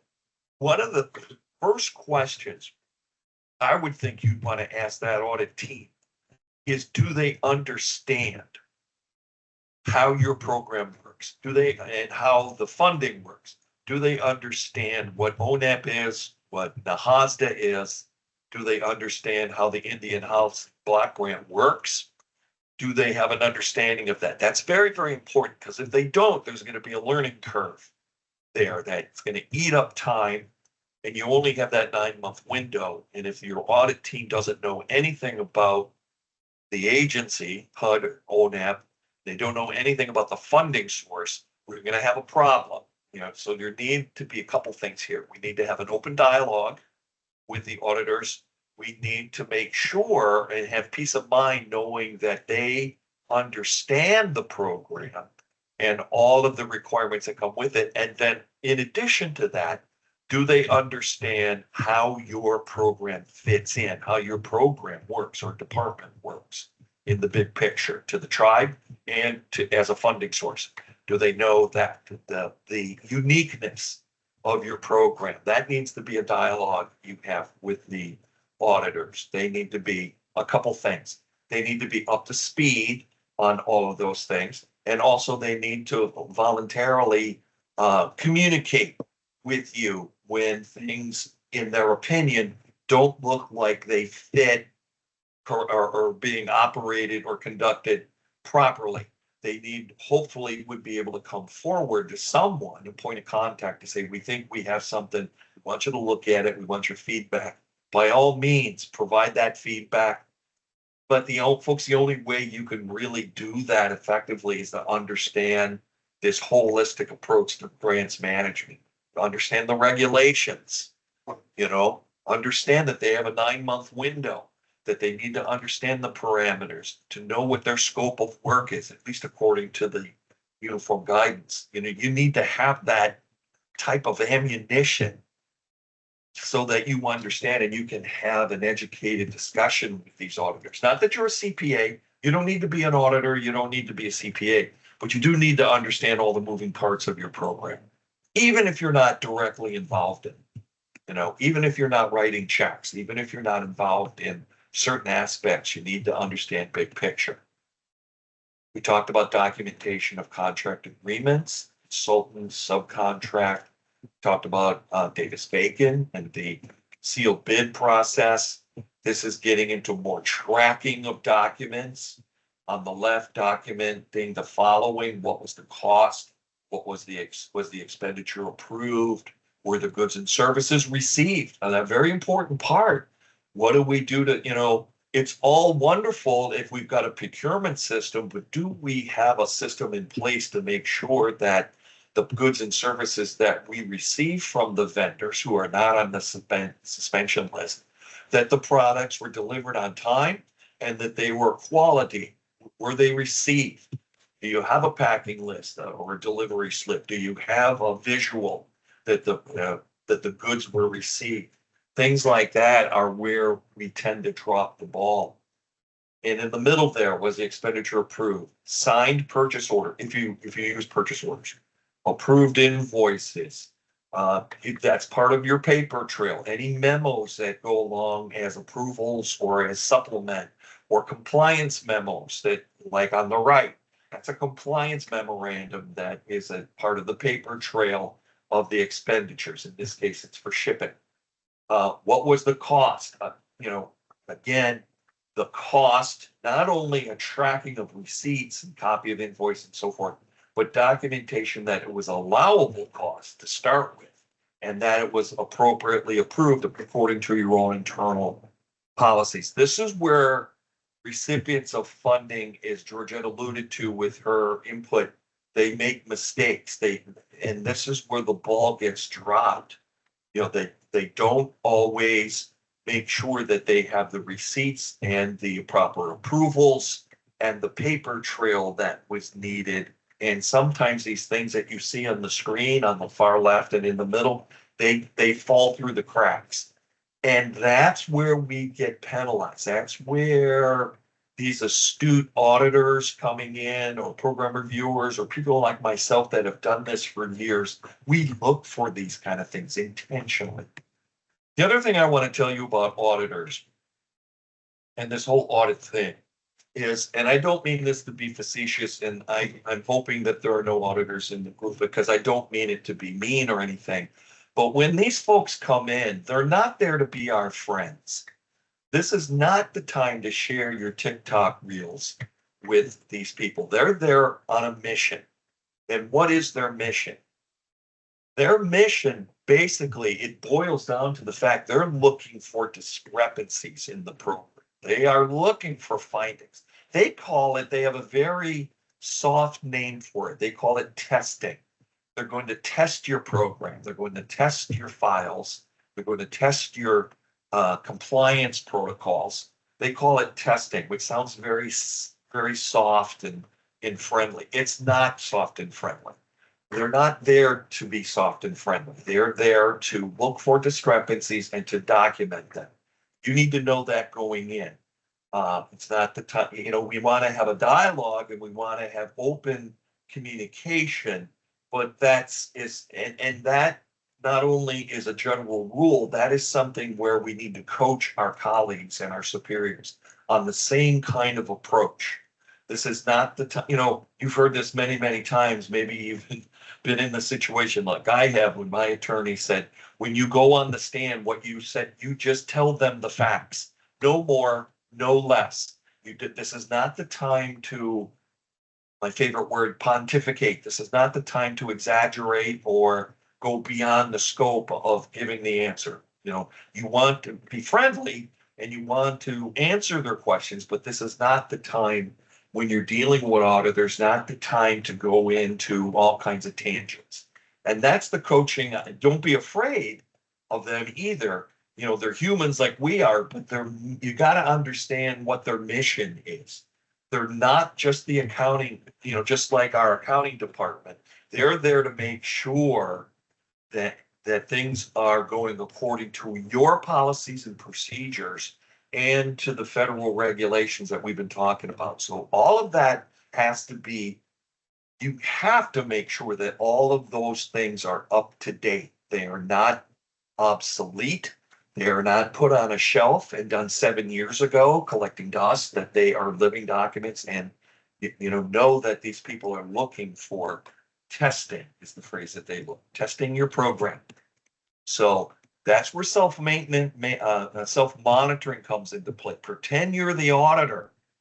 You go in and you're the auditor. You're looking intentionally for discrepancies. Now, you're going to be diplomatic. And if you do find a discrepancy, you're going to try to nip it in the bud. You're going to try to resolve it as diplomatically as possible. Sometimes you've got to put on the compliance hat and bring the hammer down, so to speak, if it's a repeat violation. But the whole idea is to look for discrepancies during your self-monitoring and try to intentionally find them, fix them, so that when it comes time to send in your self-monitoring report, if it's required, like it is with the Indian Housing Block Grant, or time for the auditors to come in, that you've got reassurance and documentation to show that you did review the program. And if anything got by you, it would be extremely rare. That's what you're shooting for. But I wanted to let you know, that's my thought on auditors. I don't hate auditing. I don't hate auditors. I don't look forward to audits, but it's kind of like a necessary evil, but it has to be done. And we need to prepare ourselves with documentation and protocols. This gets into deposits, but we talked about a couple of things. Credit cards, if you issue credit cards, debit cards, I know some tribes do. And then all that information goes back to the accounting department for the most, and that's great.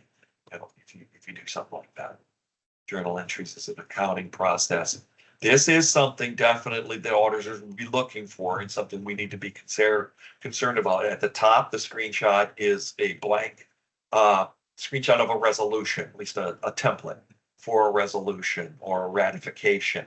The auditors, they're going to want to look at signed off, agreed upon, dated resolutions, and they're also at the bottom. It shows at the bottom, just a sample there. Screenshot at the bottom are minutes of meetings. They're going to want to look at that and make sure that what's being approved is a resolution or agreed to in the minutes is in sync with your internal controls and with your funding. The auditors will look at that and put that together as well, along with the bullet items that are listed in front of you.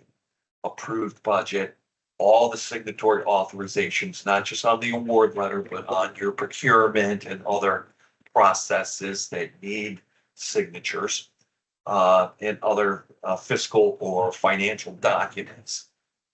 Meeting minutes, board, depends on your structures. If you're a TDHE with your own independent board of directors, then yeah, they're still going to want to look at your minutes of your board and or your council meeting, all of those things. We talked about maintaining records. You know what it says in the regulations. Now you can look it up specifically. It's, in my opinion, an antiquated 3-year requirement as opposed to the IRS. That's at a minimum, the IRS requires 7. It can easily go up to 10 or more under the IRS, depending upon the complexity. If you have stocks and bonds and other investments, your retainage for your as it relates to your personal taxes is much more than 7 years. Same thing goes for here, even though it says 3 years. I think a best practice would be at least 7 years, if not 10 years or maybe even consider in perpetuity, since we're moving towards uh, uh, electronic record keeping. Okay. We talked a little about direct and indirect. You can see kind of trying to give little metaphors there. Direct costs are usually program driven, tools and equipment and things like that, where indirect costs are usually softer dollars. They're usually shared costs. Sometimes we call them administrative costs. Examples would be utilities, cost for utilities, cost for IT, cost for legal, buildings and ground, HR. There's a lot of other things that can be lumped in there that could be considered indirect costs, most likely because they're shared. You only pay a percentage of the total cost, and maybe other departments pay an equal percentage or pay a percentage depending upon usage. Again, it's not always equal.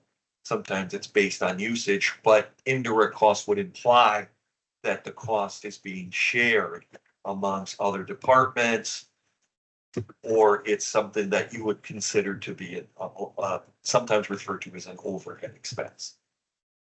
So we've got direct costs, usually salaries and fringe benefits, and program-driven cost of supplies and equipment, and travel and things like that are typically also lumped into direct costs.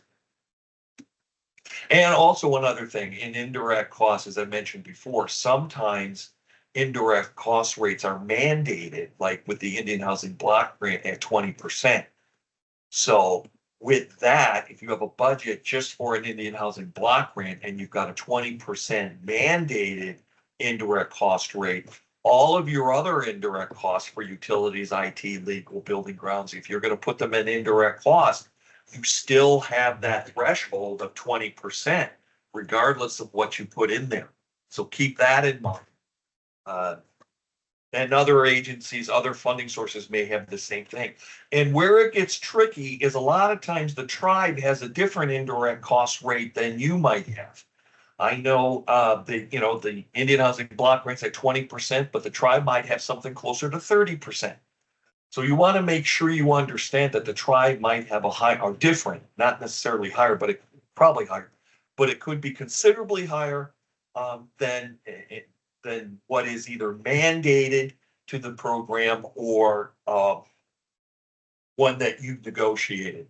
Now, I can tell you that if you're new to the program and you've never had an indirect cost rate before, it used to be that the default rate, or what they call the de minimis, to use a little bit of Latin there, the de minimis rate was 10%. Now I understand that has been increased to 15%. So if you've never had an indirect cost rate, it now has increased, gone from 10% to 15%. But those of us that have had programs for some time, like the Indian Housing Block Grant, that is locked in at 20%, regardless of what state you're in, or whatever. Okay, definition of budget. A detailed plan of income expenses expected over a certain period of time. Pretty straightforward. Anyone have any questions so far on what we talked about? We did this already, the uniform guidance. We talked about allowable, allocable, reasonable. We took a guided tour of it, if you recall, a deep dive basically into the uniform guidance. What you see on the screen there is just a couple citations, the first two, 402 and 403, out of section subpart E, which is cost principles, if you recall. It's the second to the last section. Okay.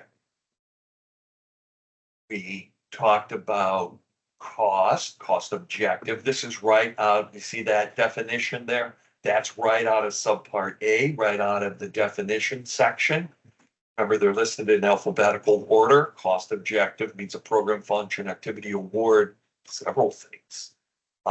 Contract or work unit for which cost data are desired is where we would use the phrase allocable when we talk about a cost objective. You know what indirect cost is, and we've talked quite a bit about direct cost, program-driven costs for the most part, salaries, fringe, travel, equipment, supplies. Those are typical things we see in direct costs. 413 is where you go for more clarification. 413 for direct costs, or 14, oops, got ahead of myself there. 414, the very next citation for indirect costs. I would suggest you go at your leisure, but do your own due diligence, as I've been requesting throughout the past day and a half. Go into the uniform guidance, take the time to navigate through it, look at some of these citations that are straightforward, like direct costs, and some that are more nebulous and open-ended and lend themselves to interpretation, like 303, internal controls. We saw that. That is so open-ended. You've got to monitor your program. You got to evaluate. You got to take action. Doesn't tell you how to do it in any way, shape, or form.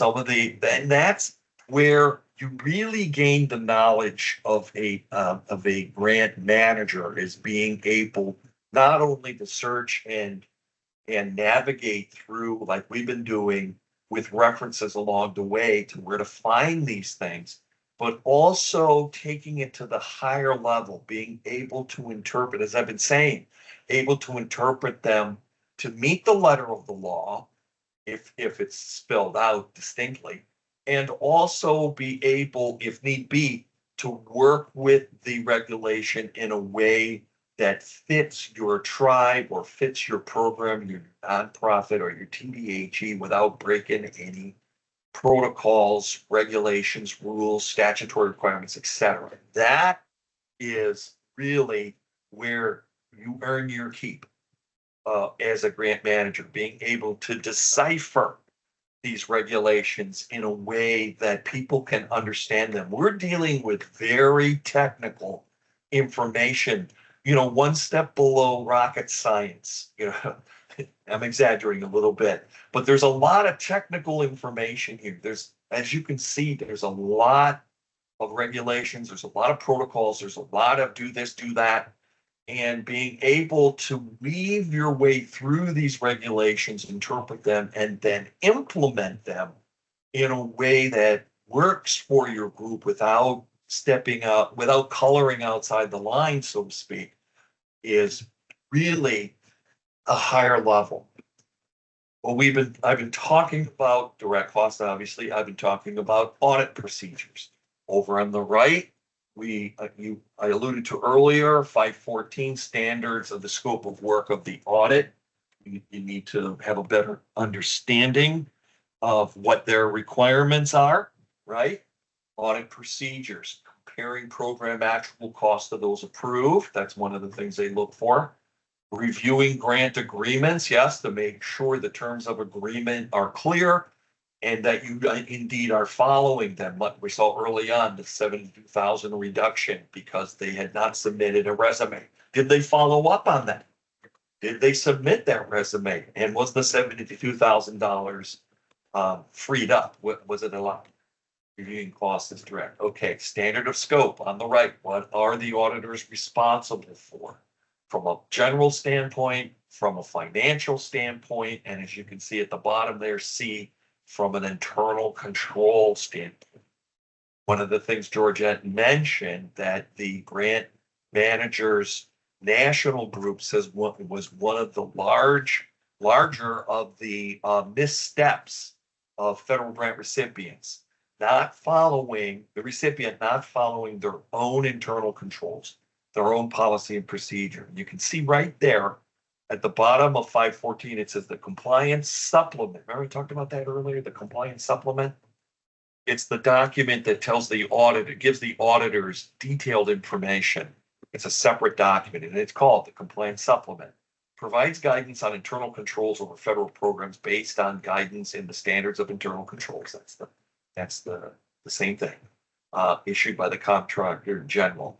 So the auditors are they're going to be really scrutinizing your internal controls, and they're going to want to see policies and procedures that reflect the three pillars of your program, and that is the operation itself, your plan of action, your actual delivery of products or services. They're going to look at the financial and fiscal, and they're going to look at the compliance.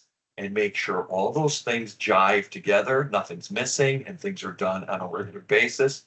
They're going to be looking for patterns of inconsistency, just like you should be doing with your self-audit, like any good compliance person would do. Look for the inconsistencies. You want to also find the occasional mistakes, like the bad check that was written. But that's a mistake, but you're looking for those kind of things. And you're also looking for the more serious things, the repetition, the pattern of poor performance or of whatever might be missing in a process or a procedure. You're looking for that because the auditors will be, we talked about this a lot, allowability, necessary, reasonable, allocable, and where to go to get more detail and definition on what they mean by that. Yeah, this is just more, we talked about reasonable cost. Now you know where to go to get more definition on it, but you need to go beyond what you see here, because even reasonable cost really doesn't define. It says a cost is reasonable if it does not exceed the amount that it remember, the prudent person. We need to define not what a prudent person is, but we need to define what reasonable is in our own internal controls. We talked about that earlier, and I think it makes a lot of sense. You need a default, and then you need to be able to back up what you're doing from time to time when you need to step outside the parameters of what is considered normally to be a reasonable procurement. Okay. Yeah, we talked about necessary. Over there, screenshot, see the underlined ordinary and necessary. The expense required in order to complete the work of the grant. And the word necessary is a very subjective word. What is necessary in January of 2022 changed a couple months later in March of 2022 when it was officially recognized COVID-19. The term necessary took on, and so did reasonable, took on different definitions, right? Because everyone had to make radical changes to their standard operating procedures. So the definitions changed. Now that's a radical example. Necessary and reasonable might change for you on a daily basis because of circumstances with your vendors, let alone the weather, different variables that might change. So you need to be able to define what is your default of reasonable and necessary, and then you need your own disclaimer that allows you to move out of that time to time. Allocable is pretty straightforward, and allowable is straightforward. We know where to go to get both of those things. Allowable is based on factors affecting allowability costs, subpart E, cost principles in the guidance, uniform guidance. Here is, I wish I could send this to you. I actually could if you go to, when we're done here, you want to look at this. This is kind of a recap of subpart E, which is the select items of cost in 2 CFR Part 200. I showed you in the actual regulations, it was actually 200-421 through 475, the allowable, all 50, whatever it is, 54 of them that were listed there, from auditing costs, bonding, and here it is again.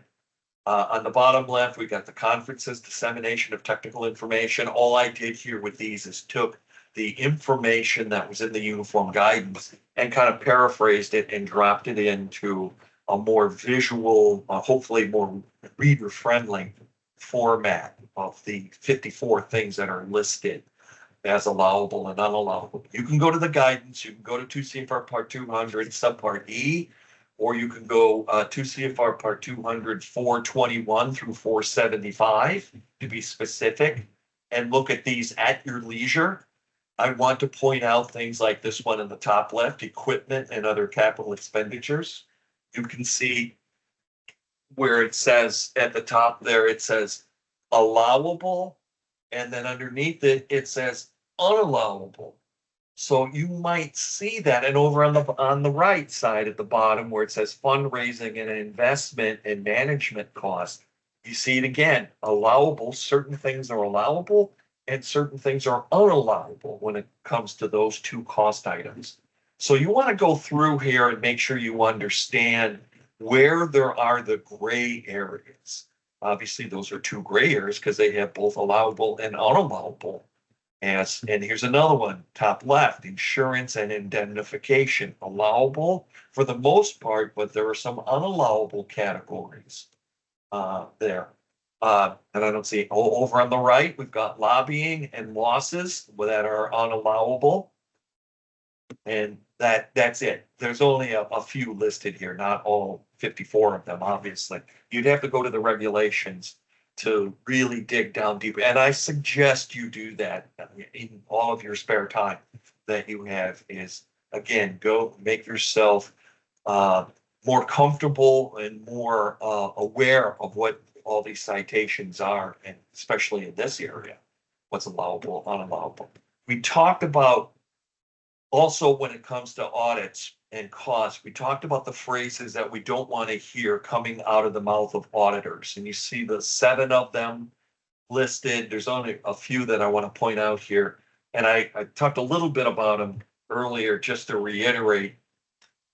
Number 1, it's called audit report. These are things with the communication that I hope you have. We never want to see these kind of phrases or terms put into our audit report. Number 1, significant deficiencies and or the phrase material weakness. They sound horrible, don't they? And they are. It means that there are catastrophic problems with the operation of your program or with your internal control. Remember, that was also a tripping hazard, not having sufficient internal control. So these are the kind of terms that auditors would use in these very catastrophic situations, significant deficiencies, material weaknesses in internal controls. Number 2, material non-compliance with the provision of the statutes, the regulations, terms and condition of the award, another phrase you don't want to hear. 3, known question cost. And number 4, known question cost greater than 25,000. Obviously, when we get into 25,000, above 25,000, we get into an even higher level of problem. We've got known question costs, said before, means that you knew that the cost or the procurement was unallowable according to the guidelines, either tribal guidelines or your own internal controls, or let alone the uniform guidance. You knew about it, but you went ahead and made the purchase anyway. That's a known question cost. And that goes pretty much to the top. When we get to that very top, significant deficiencies, we're probably talking about things like fraud and embezzlement, which of course are one step before we get into civil and criminal prosecution. So we don't want that. And then 5, 6, and 7. 6, they're talking again about fraud, known or likely fraud. These are all phrases and terms we never want to hear out of the auditor, coming out of the auditor's mouth, or let alone reading them on a report. We want to have communication. This is extreme stuff here, because with all of these significant deficiencies, material non-compliance, there's going to be a finding associated with it. So we're talking extreme measures here. There's going to be a corrective action plan and a management decision that comes with this. So we're talking extremes. We want to be proactive. Our self-monitoring is a big help for that. Understanding the rules and regulations, which is what we've been doing for almost 2 full days now, knowing these kind of things. And also, very importantly, when it comes to the auditors, having that communication with them, or having them their willingness to share even the smallest discrepancy with you, probably a bad word to use, the smallest issue with you, so it doesn't turn into a discrepancy, let alone a significant discrepancy or a material weakness in operation and financial activities. You want to know what's going on so that you can take action, and best case scenario, fix it immediately while they're there doing the audit. Second base scenario, finish it after the audit's done, but before it's written and submitted and shipped off to the clearinghouse, or submitted. No one ships it off. They submit it electronically. But second base scenario would be to resolve the problem before it gets finalized and sent off. Then after that, it's going to be water under the bridge. It's going to be, you're going to have to put a corrective action plan together. And hopefully you're not dealing with these kind of phrases that would mean significant problems. Talked about indirect costs. Go 15 more minutes and then we'll take a break. Because a lot of this stuff we've talked about. And we know now where to find this information. Indirect costs, 414. Notice of funding opportunities, 204. They do really go together. We talked about indirect. There's some exercises here in the next couple slides, but not going to really break them down too much. It's looking for an indirect cost rate of 24%, but it's listed there. 24% of 2.2 million is 535,350. So if your indirect cost rate on a $2.2 million award, in this case, it would be 535. And they give some examples here that are unique to their program as indirect cost. Usually these things, such as insurance, utilities, audit, travel supplies, would be more of a direct cost than an indirect cost. But that's what, maybe this is how they've got an indirect cost rate and this is how they assigned. Every program's different. So no problem there. We did this exercise earlier when we looked at that formula. This is the same thing where we did the exercise, if you recall, in determining the modified total direct cost. And we went through the math, the sidebar math that pulled out construction, $25,000 of construction to refresh your memory. There was no contractual, but we subtracted that from the total cost and then we calculated the indirect cost rate. If you recall, it was 20.2% in that exercise. This one is 24, but it amounts to the same thing. We took the 20 during the exercise we did together. We took 20.2% of the total of the modified total direct cost to come up with the indirect cost rate and added that with the total cost. And that's exactly what they did here. They took 300,000, did their modified total cost calculations by subtracting out, you can see the arrows below, they subtracted out 35,000 equipment and 20,000 of consultants to come up with a modified amount, total amount of 245,000. Then they took 24% of that 245. That's how they came up with 58,800. They added the 58.8 to the 300,000, the original total direct cost. That's how they came up with 358. Remember, we did the same thing, did the same process. This is for those of you that don't do a lot of grant writing, this is something that's becoming more and more common. This process of a modified total direct calculation that has, I'm seeing this more and more prevalent that agencies and funders are wanting you to take out certain things like this example, equipment or a certain percentage of equipment and a percentage or even 100% of contractual, which they did in this case. I guess they took out both at 100%. And we're seeing this formula, modified direct total cost, more and more in grant applications. Just wanted to give you the heads up on that. We talked about total direct cost. Not gonna, same thing here, another exercise, basically the same thing. You can see all the numbers there, all the direct costs, total cost at 493,750. And then over on the left, it says modified total direct. The calculation there comes up with 113,750 because they had to pull out certain things. They had to pull out $350 worth of construction and probably a contractual 40,000 of contractual subtracted from the 493 to come up with a modified total direct cost of 133,750. And then they did their total indirect rate. I don't know what the percentage is. It's not spelled out there, but it came up with at 22,977. So, and then they added 493 and 22,000 to come up with 516. Same thing. So we talked about it, and let me stop here before I go into the next section. Because we got about 10 minutes before we take a break here, and I want to make sure you don't have any questions or concerns. I know you've been pretty good about raising your hand and asking questions, and either Georgette or Brooke reading your questions out loud so we can attempt to answer them. So we'll continue on. I want to keep moving here. Cost sharing, we talked, it's no longer called matching, right?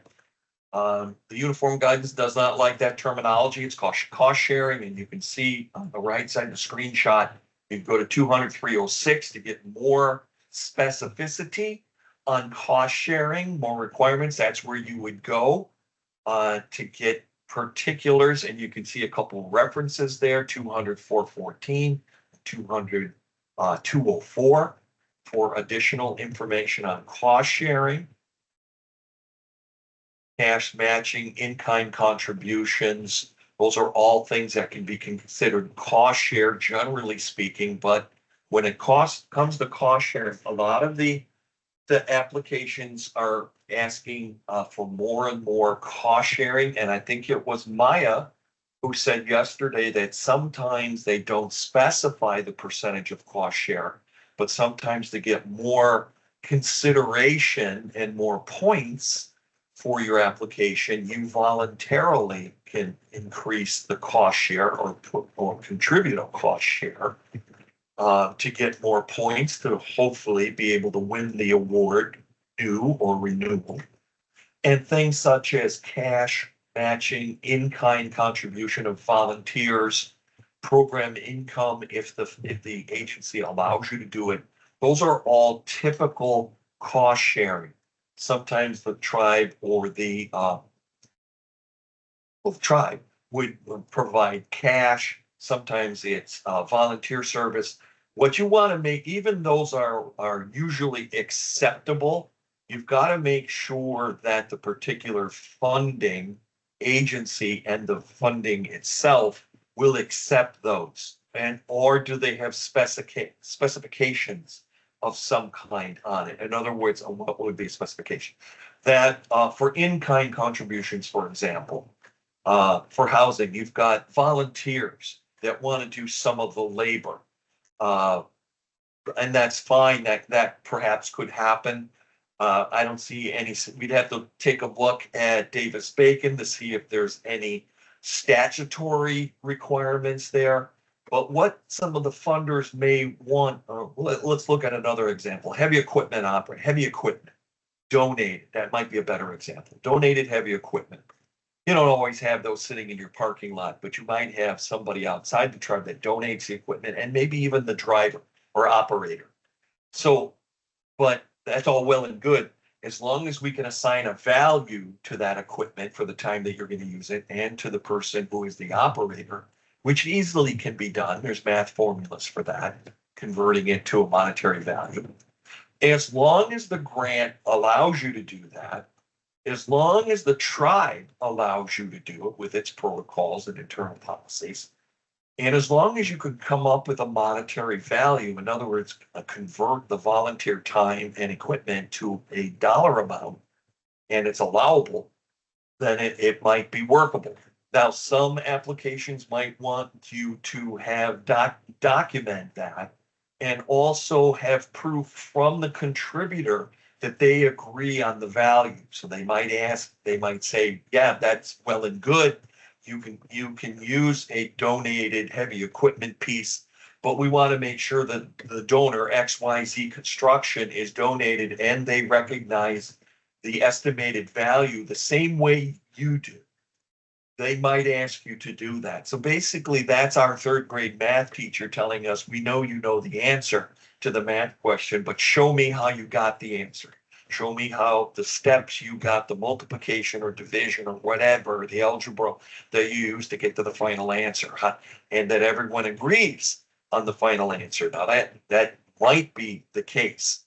So all of these things are allowable: in-kind contributions, dollar matching, program income, uniform guidance. If you read through here, they say those things are fine. You can do that. But the devil's in the details. It's not, this is another situation where the uniform guidance says, yeah, that's okay.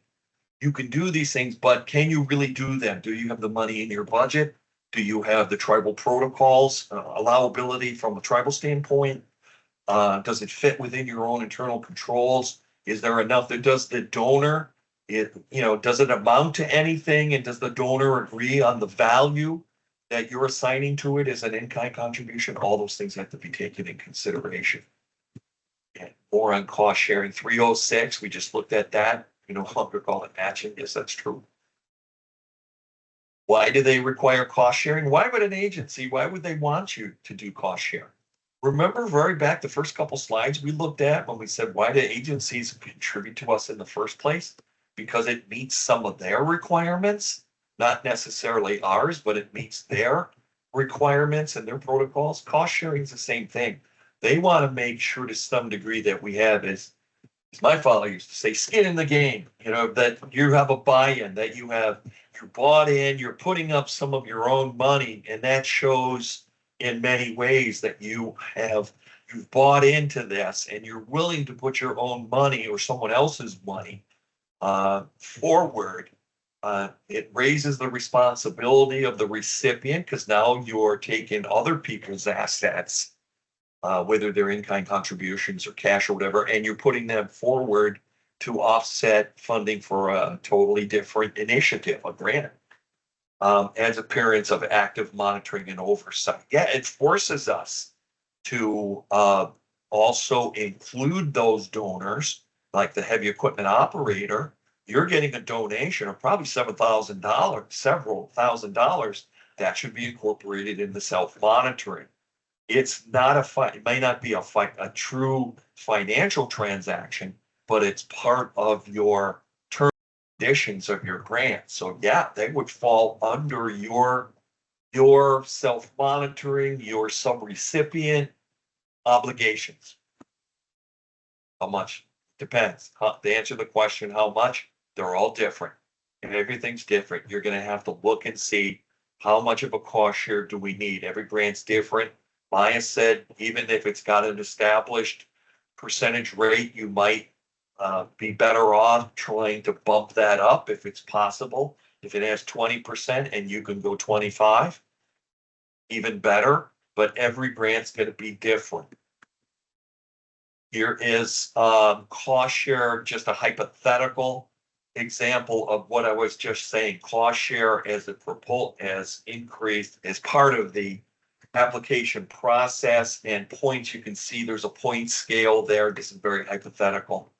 If you give less than a 4% cost share, 0 points, and then you can see it's a sliding scale from over 4% up to 25% or more, you can get more points. That might be very, very important to you when it comes to scoring or renewing the scores on particular grants. And it's definitely going to be a part of it for grant writers to look at with any notice of funding availability. It may not be spelled out. Sometimes they're very clear that you need to put in a 10 or 15 or 100%, as we saw yesterday. 100% cost share. Sometimes they're a little vague on that.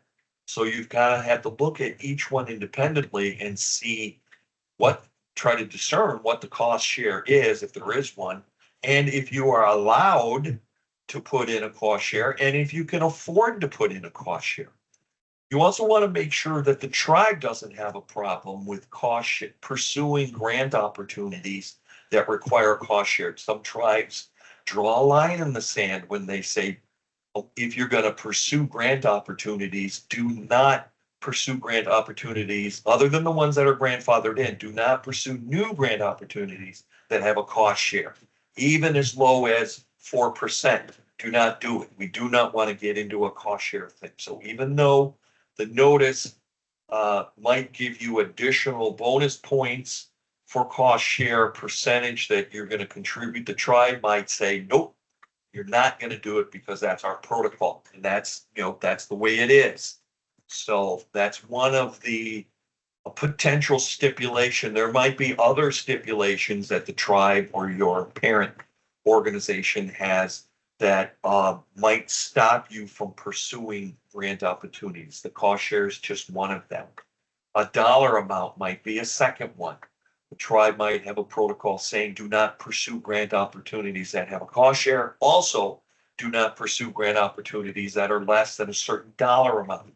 Let's say $25,000, because they feel perhaps that the amount of work that the accounting department has to do for a small dollar grant is just as significant for a large dollar grant. So they draw a line with a dollar amount at, whatever the dollar amount is. I hypothetically said 25,000.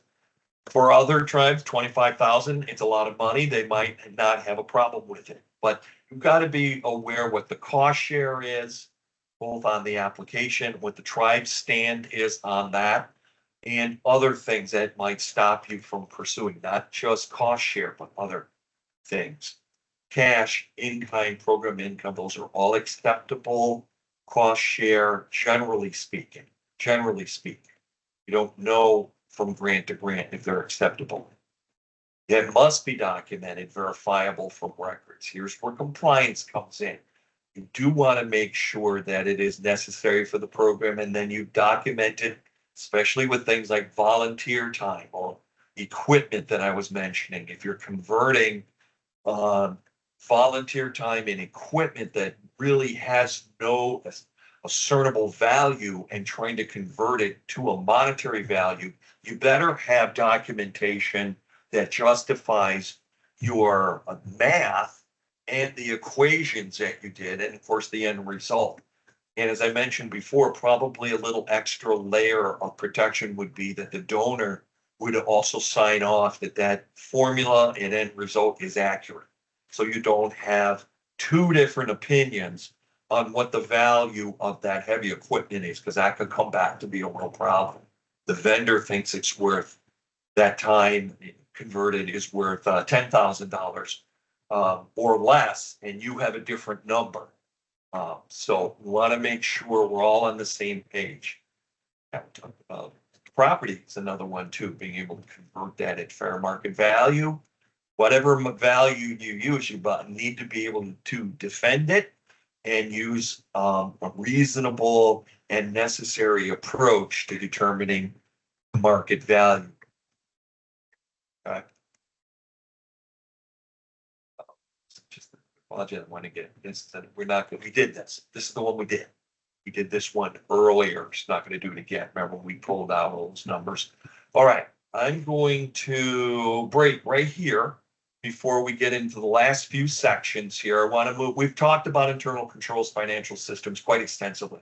So I want to move through this section very, very quickly so we can get, and the next one was review of O and B. We talked about that. I think we can move through the next couple sections here very, very quickly and get into the section that I want to close up on, and that is grant writing and also the toolkit for grant managers. So let's break.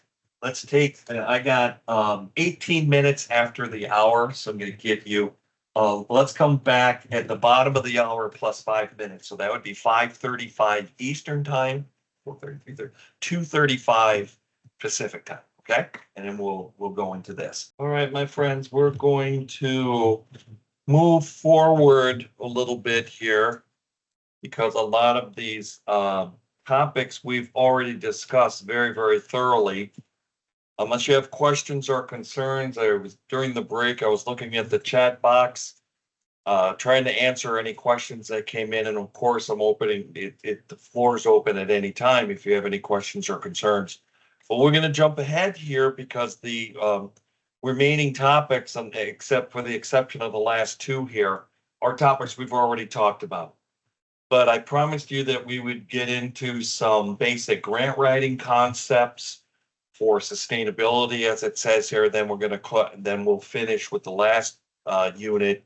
And we've talked about the audit component and closeout, but there's a section in the last part on grant managers toolkit that I want to get to. So let's take some time and go through grant writing. That was a question that came up yesterday. Will we be visiting grants.gov And yes, we will, maybe not to the extent that we did with the guided tour of the uniform guidance, because this is a grant management session and not so much grant writing. But we need to be exposed to the components of grant writing. So we're going to touch, not just touch, I'm going to go through quite a bit of it actually. Grant writing basics, how to navigate through grants.gov, as you can see there in the matrix. And it's equivalent on the private side. Used to be called the Foundation Center. Now these days it's referred to as candid.org. We'll talk about how to navigate through that online portal for grants on the private side. I don't know if you've ever thought about pursuing corporate grants, foundation grants, and Indian community centric grants. We'll talk a little bit about that. And then I'll spend a little bit of time on grant writing basics, writing styles, the 7 components of the grant narrative with a couple examples, and some other key considerations. And these will be the last 2 chapters of the presentation. Everything else we have talked through thoroughly, I think. So basic grant writing for sustainability, just basic grant writing in general. Sustaining your project beyond the grant period. I think what we need to do, just personally, again, this is just my personal observation, is knowing or kind of getting a chance to see what's happening with the current administration. As I was talking about before, executive orders coming through. The other thing that I think we should be doing all while is looking for other opportunities, not relying totally on the federal agencies to be our main source of funding, which they are for the most part. I get that.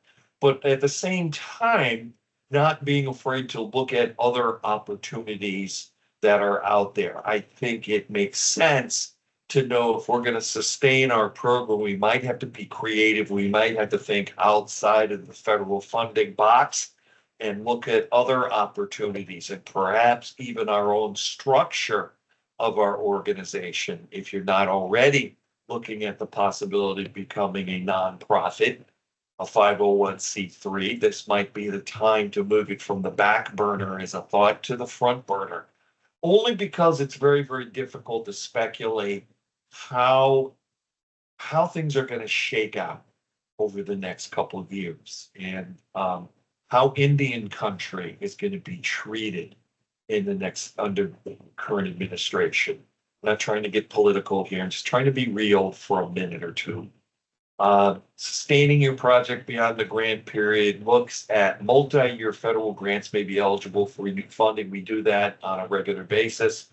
It's the other funding source outside of the federal agency, outside of ONAP, outside of the Department of Agriculture. On the private side, they have some possibilities for us that may be worth looking into. Now, tribes in general, as a sovereign nation, are nonprofit organizations according to the IRS. They're not 501c3s, they're 7871s, which is technically an IRS nonprofit determination. The problem is that most of the philanthropic community doesn't know what a 7871 is.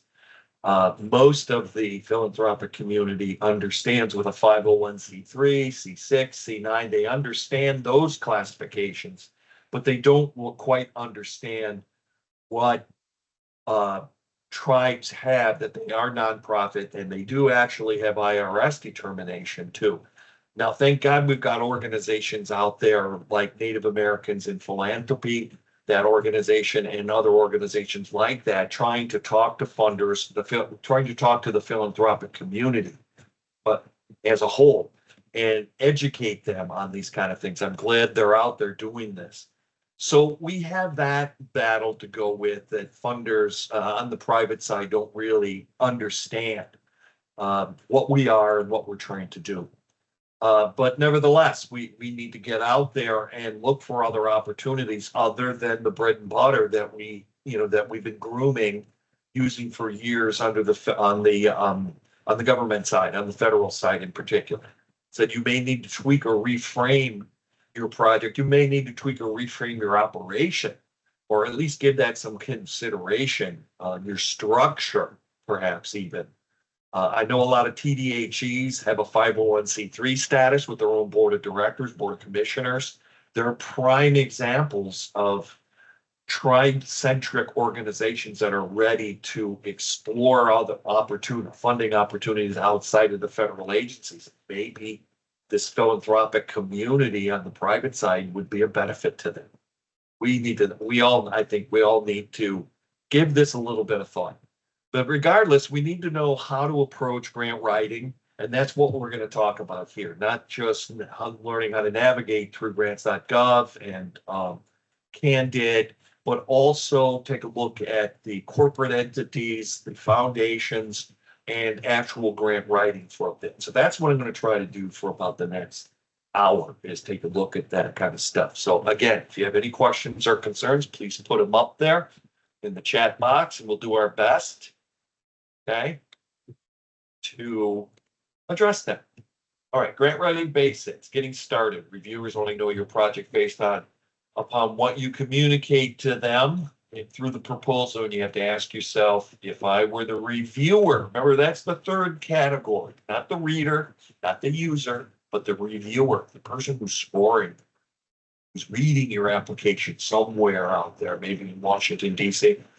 How would I feel about the ideas presented and the way they are expressed? How can my proposal compete to win? I got some screenshots there. A couple things I want to point out. If you've ever been to grants.gov, it is the repository of all the federal grants.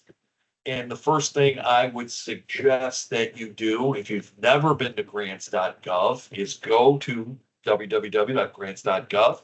On the top right, you'll see this little screenshot of a portion of the home page, the landing page for grants.gov.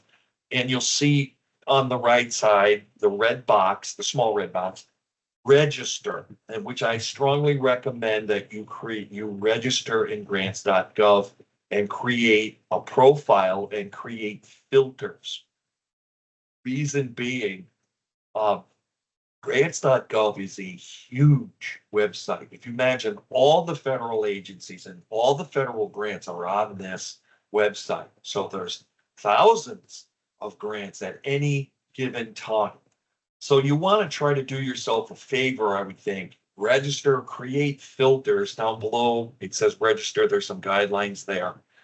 Grants.gov is very good at walking you through. They have tutorials, visual tutorials.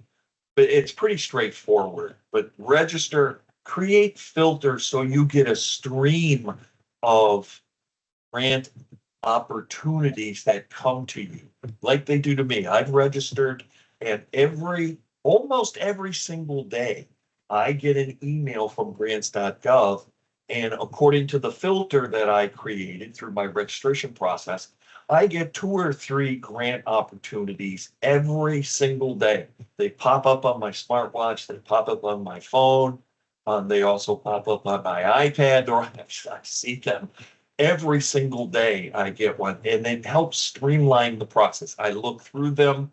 It's a link that they send me on they'll give the name of the agency, the name of the grant, and a link. And if that catches me, then I use the link, and it brings me to what's called the synopsis page, which I'm going to show you.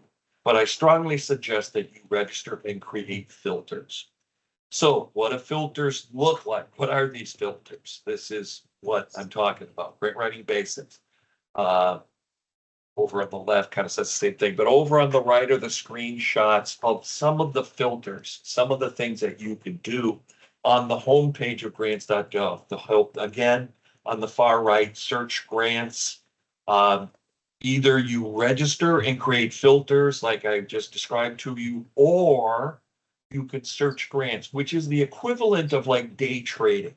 You can go in at any time to grants.gov and click on at the very top center. There's some options for you. Search grants is one of them. And what will happen is you'll get some filters on below that are in the screenshot in front of you. You can You can day search, so to speak, using these filters, as you can see in front of you, or you can register and streamline the process. But here are some of the options you have in front of you. The very first one says basic search criteria, keywords. So if it's the IHBG, you can put that in there, or if it's other grants such as the SEDS grant, the Social and Economic Development Strategies, for example, grant, you would type SEDS in there, or anything, any other keyword. If you're looking for emergency, you type in the word emergency in there. So that helps, but that's going to give you hundreds, if not thousands. If you're not very specific, SEDS, it's going to give you quite a list of things. The one underneath it says opportunity number. Now, every federal grant has an opportunity number that's assigned by the agency, and it's usually a long series of numbers, longer than a social security number, alphanumeric. But everyone had, and if you happen to know what the opportunity number for the grant is, you can put that in there, and that would expedite your searching. And then the one below that is called assistance listing. It used to be the CDFA number, which was a 5-digit number like 93.612, for example, which is the 638 grant. If you happen to know what used to be called the CDFA number, which is now the listings number on sam.gov, then you could put that in, and that would also expedite your search. So you have those quick search mechanisms there.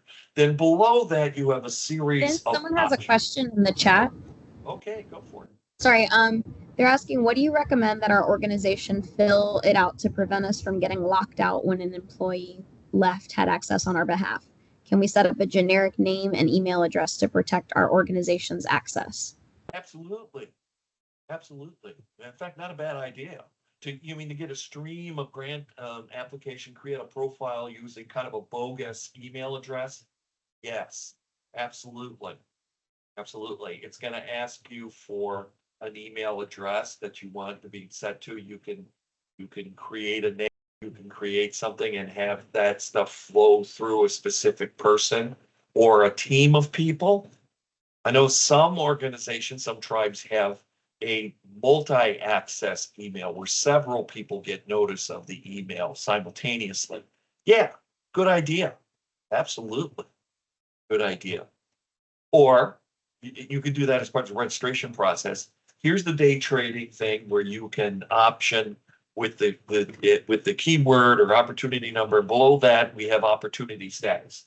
It's a little bit difficult to read. It says forecasted, and below that it says posted, closed, and then archived. I wouldn't think you'd want to be looking for closed or archived, so you're probably going to put forecasted and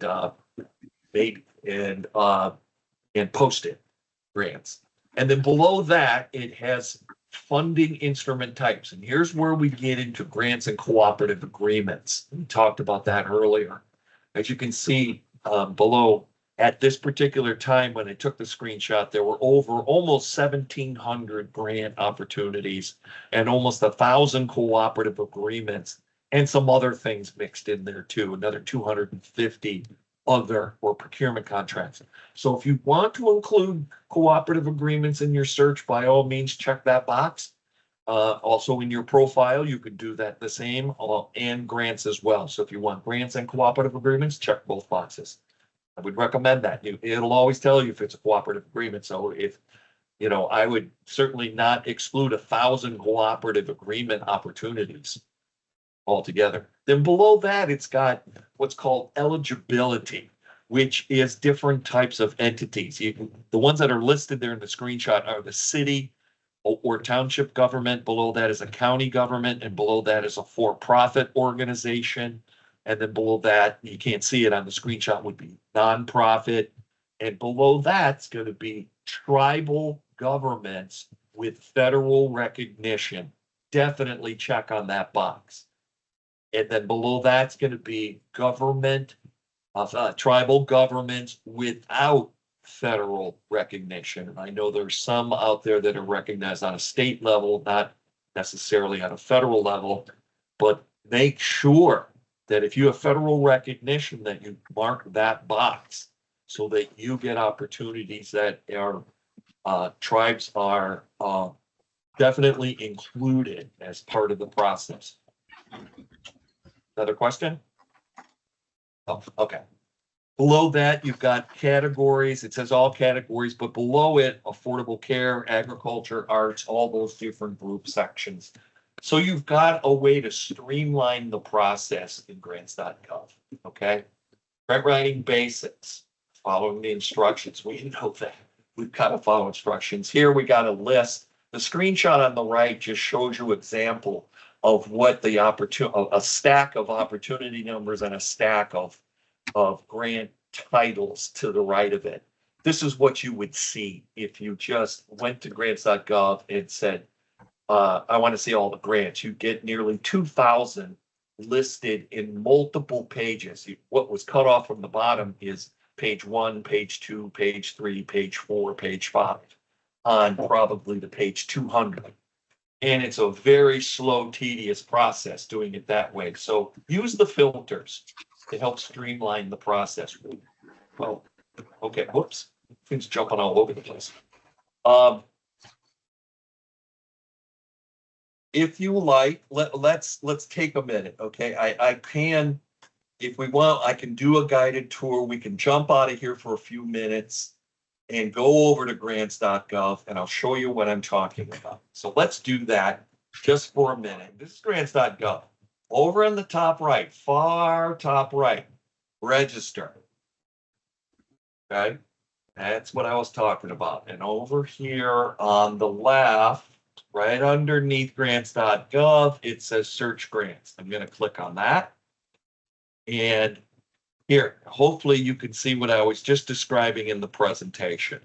Now, without creating any filters at all, I've already have my screen populated, and I have 1, 2, 3, 4, 5, 6, probably several more grant opportunities right in the middle of the screen there. In the dead center, I have opportunity number, and in the middle, opportunity title, then the agency, and the opportunity status, posted, forecasted, etc. Over on the far left, we've got the basic search criteria. Keywords, opportunity number, as I was describing, and on the far below that, we see opportunity status, forecast posted. Underneath that, instrument type, I'm going to click on grant. All right, I'm not going to take forecasted, so I went back up, posted, grants, eligibility. I'm going to look at Native American tribal governments federally recognized. 585 current grant applications that include tribes with federal recognition. Now, all federal agencies, I got agriculture, arts, business, community development. Oh, this is not the agencies themselves. That's the next step. This has got agriculture, arts, business, commerce, consumer, disaster prevention, education, if there is a federal education department anymore. Food, health, housing. There's only 2 for housing currently here. So let's pick one that maybe has a little more opportunity. Education, even though we're not sure what's happening with education. And then down below that one, you see me scrolling, all agencies are selected. All right. So I click search and I should get a fine-tuned opportunity to look. And I'm just going to pick one because I don't have one in particular. Short course tentative behavioral integrated treatment development centers. Oh, so many. Let's see. Oh, let's go with something kind of coolish. Multi-model artificial intelligence. Why not? All right, this is where I want to bring you folks, because either on my phone with the links that I'm provided, or if I do old school and go into grants.gov like I just did, what I'm looking for is getting to what's called the synopsis page. And I did that by clicking on the opportunity number. I created a short, very quick filter, which allows me to pick and choose some grants, and I got a short list. It wasn't even a short list. It was a pretty long list of opportunities. Now, what I want to show you is not so much this particular grant, but the way that it's packaged and sent to my attention. I'm on what's called a synopsis page for this particular grant. You see at the top left, it says View Grant Opportunity. And there's the name of it, Model Artificial Intelligence, and so on from HHS, National Institute of Health. And I'm looking at the synopsis page. It's kind of a bird's eye view of the grant and most of the conditions. So at a glance, almost, not that fast, but I can pretty much get an idea of, I'm going to increase the size of the page a little bit. I can always move there. Maybe you can see a little better now. This is the synopsis page. On the left column, I got document type. I got the funding opportunity number again, the name, and down a little bit more, it tells me that this is a grant. It's funding activity, health education. And then what used to be the CFDA numbers below that 93.242. And below that, cost sharing, no cost sharing. Okay. A lot of tribes would be in favor of that. Okay, good. It doesn't have a cost sharing requirement. Over on the far right, I've got dates. Wow, look at this. Original, posted on January 10th, updated January 10th, original closing date, March 27th, current closing date, March 27th. Good God, isn't today March 27th? Tell me if it is. It is. All right, not the best example. It's due today, isn't it? So there's no way that you'd be able to pull this off and do it correctly. But my point is here, even though that has today's date on there, and then they're going to archive it on May 2nd, regardless of the date that it has there, this allows me to determine if there's enough time to complete the full application. If that were a June or July deadline, I'd say, yeah, probably got enough time to get a resolution, to write the narrative, to pull all the parts together. But obviously I can't do it in one day, in one sitting. By the way, you never do a grant like this in sit down and try to do it in one take. You can't. It's impossible. So if those dates were pushed back a little bit, I would have a better idea of whether or not I can do it. Down a little bit further here, I've got eligibility. In other words, what groups are eligible? And I see right in the middle of eligible applicants, it says Native American tribal governments federally recognized. So I'm one of the target groups. But look at that list. There's several other target Hi groups. there, this is Eleanor. I was calling to see if I have an appointment tomorrow. Oh, got the wrong number. 7367.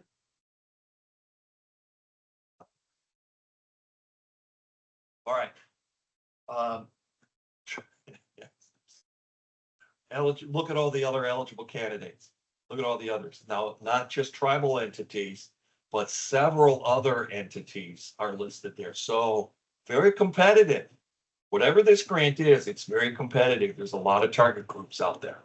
All right, so I got what I in a bird's eye view, I got a really good idea whether to pursue it, and I'm not going to. It does have no cost share, that's in my favor, but it's got a horrible deadline and there's a lot of competition.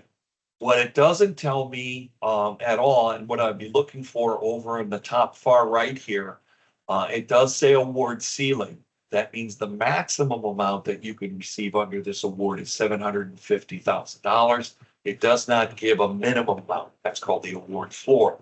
So I don't know what the minimum amount, and I don't know what the total amount of funding is. It's the third from the bottom, estimated total program funding. So it's leaving off some information. Now, do I want to pursue this? Does it have any interest? If it does, one thing I'm not going to do is go over to the far top right and hit apply. I am not ready for that yet. You won't be ready. That means you're going to have to fill out the application, start your application immediately. You're not ready. So can't handle the truth. You're not ready to do it now. I'm kidding. So I'm going to look at the package. See this in the middle here? It says package. Let's click on that. And let's take a look at what it says here What I'm looking for is, as you can see it over on the far right under actions, again, it says apply. I'm not ready for that. Of course, I'm not ready. It's got today's date as a due date, but even if it were July or August, I'm not ready. My narrative's not written. I haven't even looked at the notice yet. I'm going to hit preview. Oh, here we go. Here we go. Here's all the information that I need to download. Look at the left. These are the mandatory forms that need to be filled out for this grant. Let's start with the standard one, the SF 424. Boom, there it is. This is the form that you would fill out for any federal grant, not just this one, but for all of them. And all the yellow, it's a fillable PDF, and all the yellow blocks you need to fill in. Now, the first page here is pretty straightforward. Who are you? Who's your contact person? Contact information, your address, where is this going to be held, that type of thing. Page 2 gets into a little bit more on the project itself, the name of the project, etc. In the middle, we have a very small budget area. You can see it right in the middle on the left. Total funds requested, non-federal funds, not much there. 4 lines of budget, because this is really not where you're going to do a lot of budget number crunching. This is just basic information, but this is the standardized application. And then your authorized representative. Not much there, right? 2 pages, maybe 3, 2 pages on this one. And this is the standard application. Now let's see if I can go back without losing my place. Okay, we looked at the application. Look at all the other stuff underneath here. A cover page supplement, a research and related project information, project performance site location, research related scene, and so on. All kinds of things. And what I would recommend that you do is click on every single one of them methodically, one after another, and download them to your laptop so that you can methodically go through and see how complicated. Let's go to cover page supplement, see what if it, okay. This is the cover page supplement. Okay, nothing too difficult on that one. Research and related other project information. Okay, so that's what they're calling mandatory documents that have to be completed and submitted and uploaded, along with, over here on the right side are some additional research. Here's a budget, a specific, but three different budget items that have to be completed, along with an assignment request. So, word to the wise, even though it says optional forms, click on each one, download each one, and consider filling out each one, because, well, let's click on one and see what it's got here. It doesn't look too complicated, but still, it's listed as a optional form, but I would definitely download it and give it some consideration. Now, over here on the right is your NOFO, download instructions. Let's click on that. This should be the notice application guide, how to apply application. Do we want it in a PDF, HTML? I'm going to go PDF. There it is. Okay, here's the notice of funding opportunity. And just released this month, general instructions. And this is a multi-page document.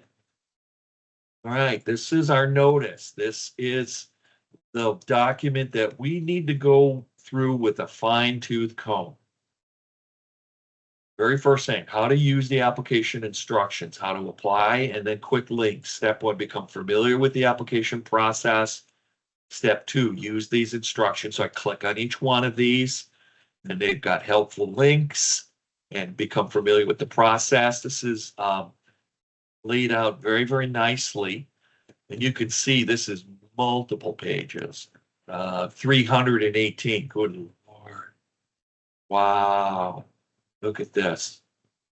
That's the other thing. Just how complicated is this program? Its notice of funding is over 300 pages. Oh, all right. That's big. That's huge. All right, so I've got everything I need at this point. I've previewed, I see what the mandatory and optional documents are. I can download, I'm not going to print it, but I can download the notice of funding availability. I'm not ready to apply, obviously, because I haven't read through the notice to know what I also need to submit. The mandatory forms don't say anything here about, does it need a resolution? That's going to be in the notice. Does it need, what else does it need? Are there partners that are going to be involved? Do I need to have letters of endorsement from partnering groups or memorandums of understanding? Do I need to have a logic model? To what detail? Those are all the nitty gritty things that would be in that 318 page NOFO. So that in that is it. Now, that is what I'm receiving on a daily basis. I'm going to go back here to this. I've registered, so I get opportunity numbers. What I receive is the in my email blast every day is an opportunity number and the opportunity title. So I have to look at it, not the opportunity number doesn't tell me anything, but the title does. If it looks appealing, I click on it like I just did. Let's just do another one here. Let's randomly go to this one. This one says it's forecasted, so it's not available. I'm just going to randomly pick another one here and hopefully, okay. This one has to do with water supply analysis. I know it's not housing, but again, same process. Here's the synopsis page. On the left, I can see that there's no cost sharing. It's a grant. Over on the right, I can see total amount of funding, 600,000, maximum award, 600,000, minimum award, $1.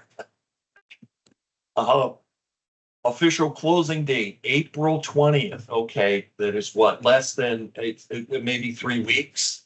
3 weeks, is that enough time? I don't know. Again, I can't make that decision now. That's pretty tight. That's only 3.5 weeks.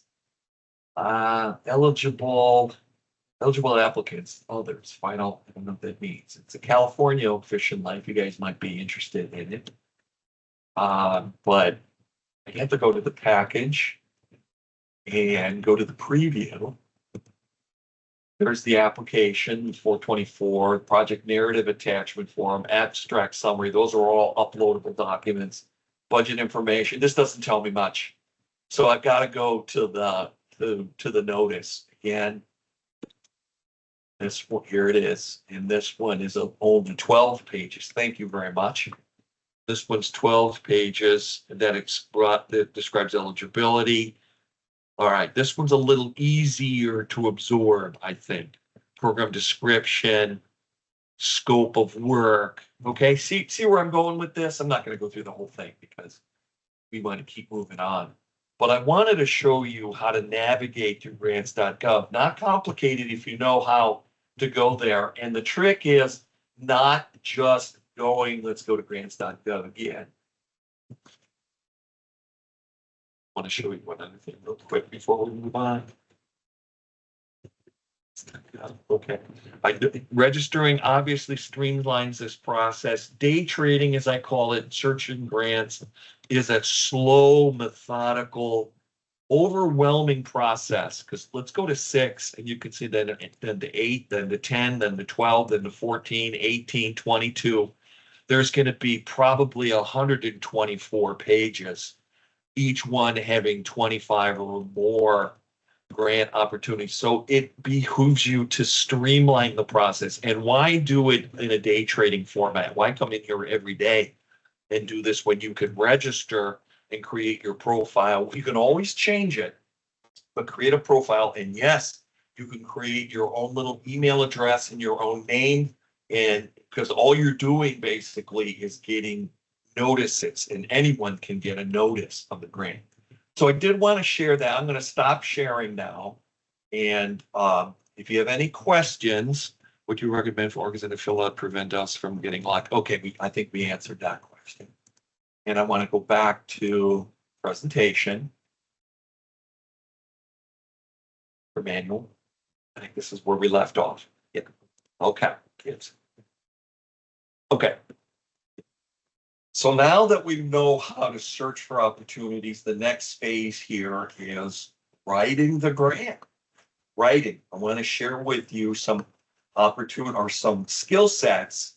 Here in your screen in front of you are the 7 areas of 7 components of a typical grant narrative.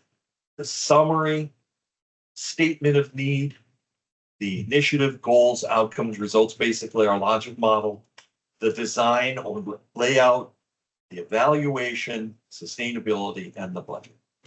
You're just like we learned in elementary school, in practice in high school and in college. The summary is usually done last because it captures the best and the brightest of everything else, your need, your goals, your design. So even though it's listed first, we do it last, right?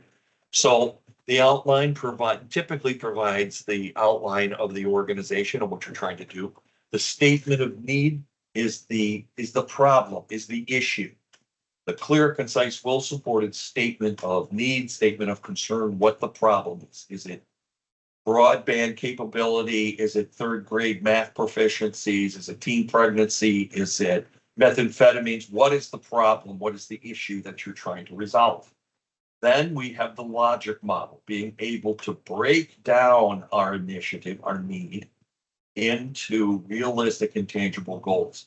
Then the design is being able to articulate what your goals are and how you're going to lay out. It's a plan of action, how you're going to lay out your program. Then we have the evaluation. We cannot do an evaluation and we cannot determine where we're going to be or how successful we're going to be and complete the requirements of an evaluation if we don't have a clearly defined logic model up there in the initiative goals. We can't measure our progress, as I said earlier. Then we have sustainability. What are we doing outside of looking for this particular grant? What else are we doing to sustain the program in perpetuity? Okay. And then the last one is the budget. We saw on the grant application, on the federal grant application, it's a pretty simple fill out the form, but there's other budget documents. Here, we're talking about a narrative version of your budget that must match up with the budget that the numerical budget that you might be submitting. Make sense? You need to be able to describe in words what your budget shows in numbers. So that's usually incorporated into the narrative. So what would be useful? We didn't really do a deep dive on the NOFO, so we don't know. But what's helpful for grant writers and what I encourage them to look for with every grant is what's called a rubric. It's a scoring scale, if indeed it's included. They're not always included, but the notice of funding should tell you how your application is going to be scored, where the reviewers are going to look for, what are the most significant things they're looking for, where are the highest points. That's the example you see in front of you, a hypothetical example of what's called a rubric, a grant proposal scoring rubric. Very, very helpful if you can get your hands on it, if it's included in the notice, because it tells you basically how you can get the most points to score your grant, and maybe even some of the structure that you need. As you can see here, in this screenshot, there's 3 things that are isolated: innovation, justification, and relationship to something. And then it's got a sliding scale of points that would be assigned. And so what you want to do when you get something like this is go through it and see where the most points are being assigned. What category carries the most weight? Because the category with the most weight is going to have the highest score potential. Yeah. Oh, I thought someone was asking a question. Okay, I'll keep going. Okay,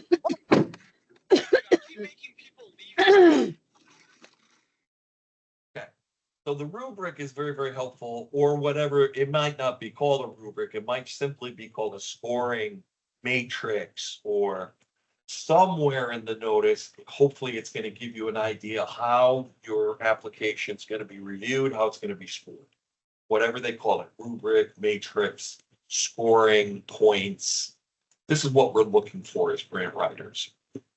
Here's another, just more about the rubric. On the left, the rubric is a chart composed of criteria for evaluation, for the evaluator to use, and also a useful tool for us to know what are they looking for, and the levels of fulfillment. Rubric allows for standardized self-evaluation, hopefully. Over on the right, we're getting into a deeper dive on what is considered to be the 3 important things for grant writing. Writing clearly, writing concisely, and writing convincingly. That's what the next couple slides talk about. What might help make the meaning of what you write clear? What might make it difficult? I don't even know what obfuscate means, but I think it means make it more difficult. And we want to try to avoid that.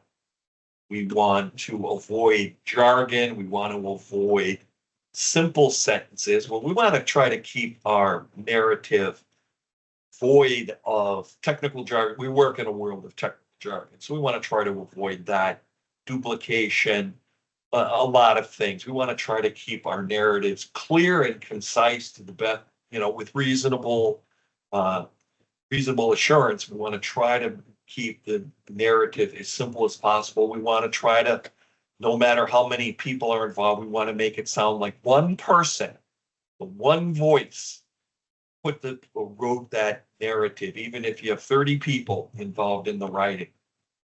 Here is more on writing styles. I might have talked about this a little bit yesterday.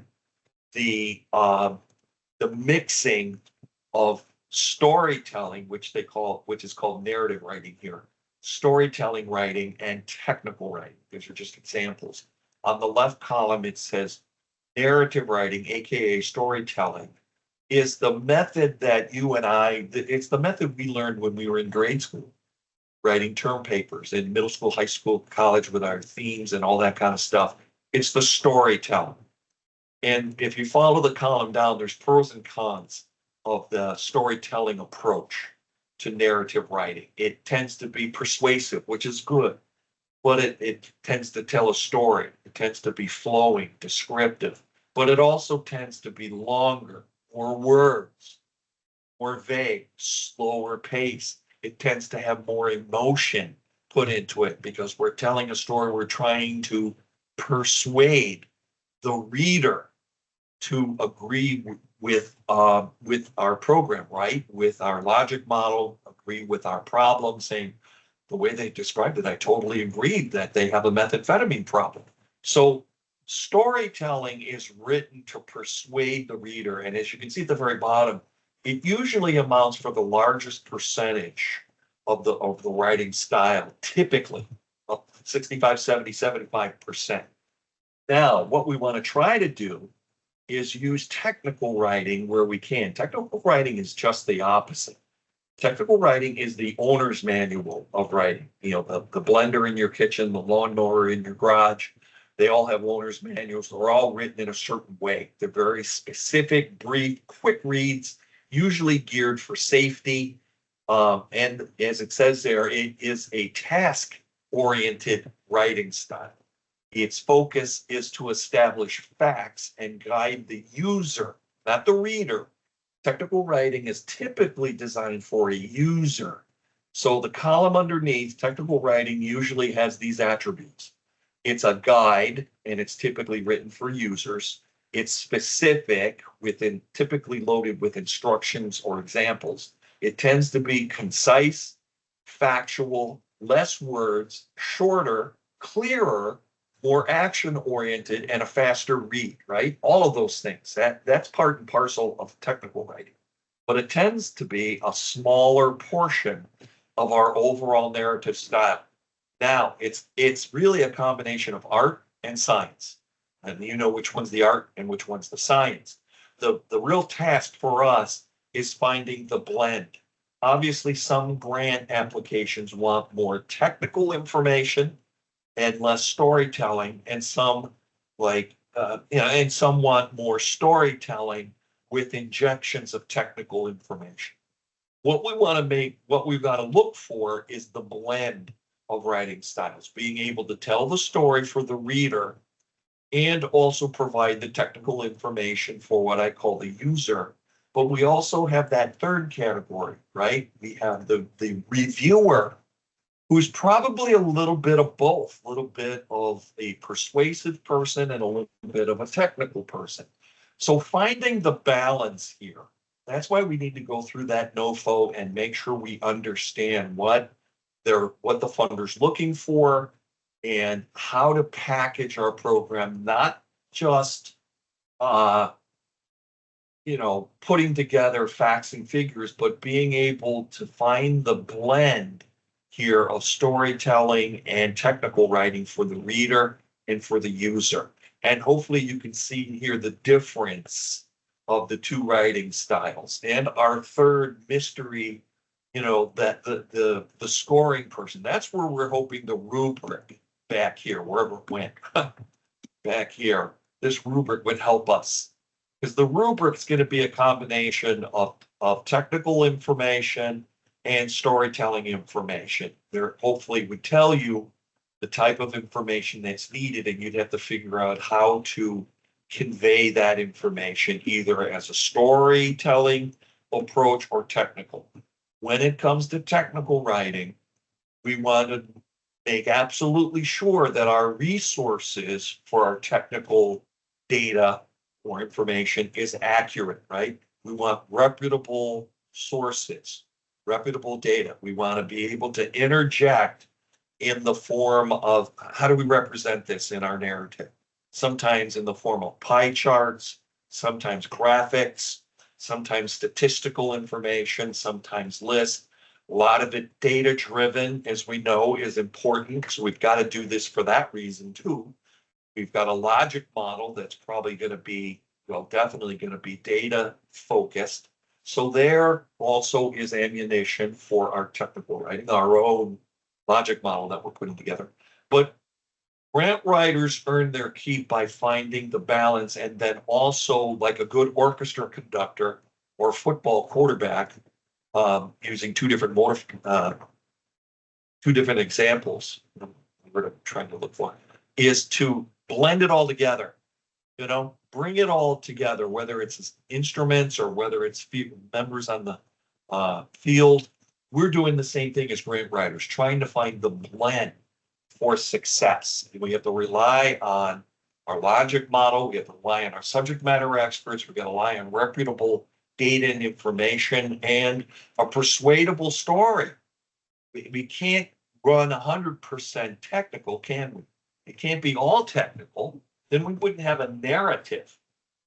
So we've got to find the blend. Maybe it's not a 60-30 split like I have here. Maybe it's a 60-40 or 50-50. But we've got to be able to interject, as it's showing here on the right, narrative writing geared for readers. Standards for success in narrative writing are persuasiveness and storytelling. Well, it's the storytelling, hopefully, that incorporates persuasiveness. The believability, not just based on numbers, but on the story, on the passion. It is the novel approach, so to speak, double meaning there, the novel approach to grant writing. Again, over on the right side, technical writing is usually for the user. Standards for success in technical writing are clarity and speed, data, mostly data.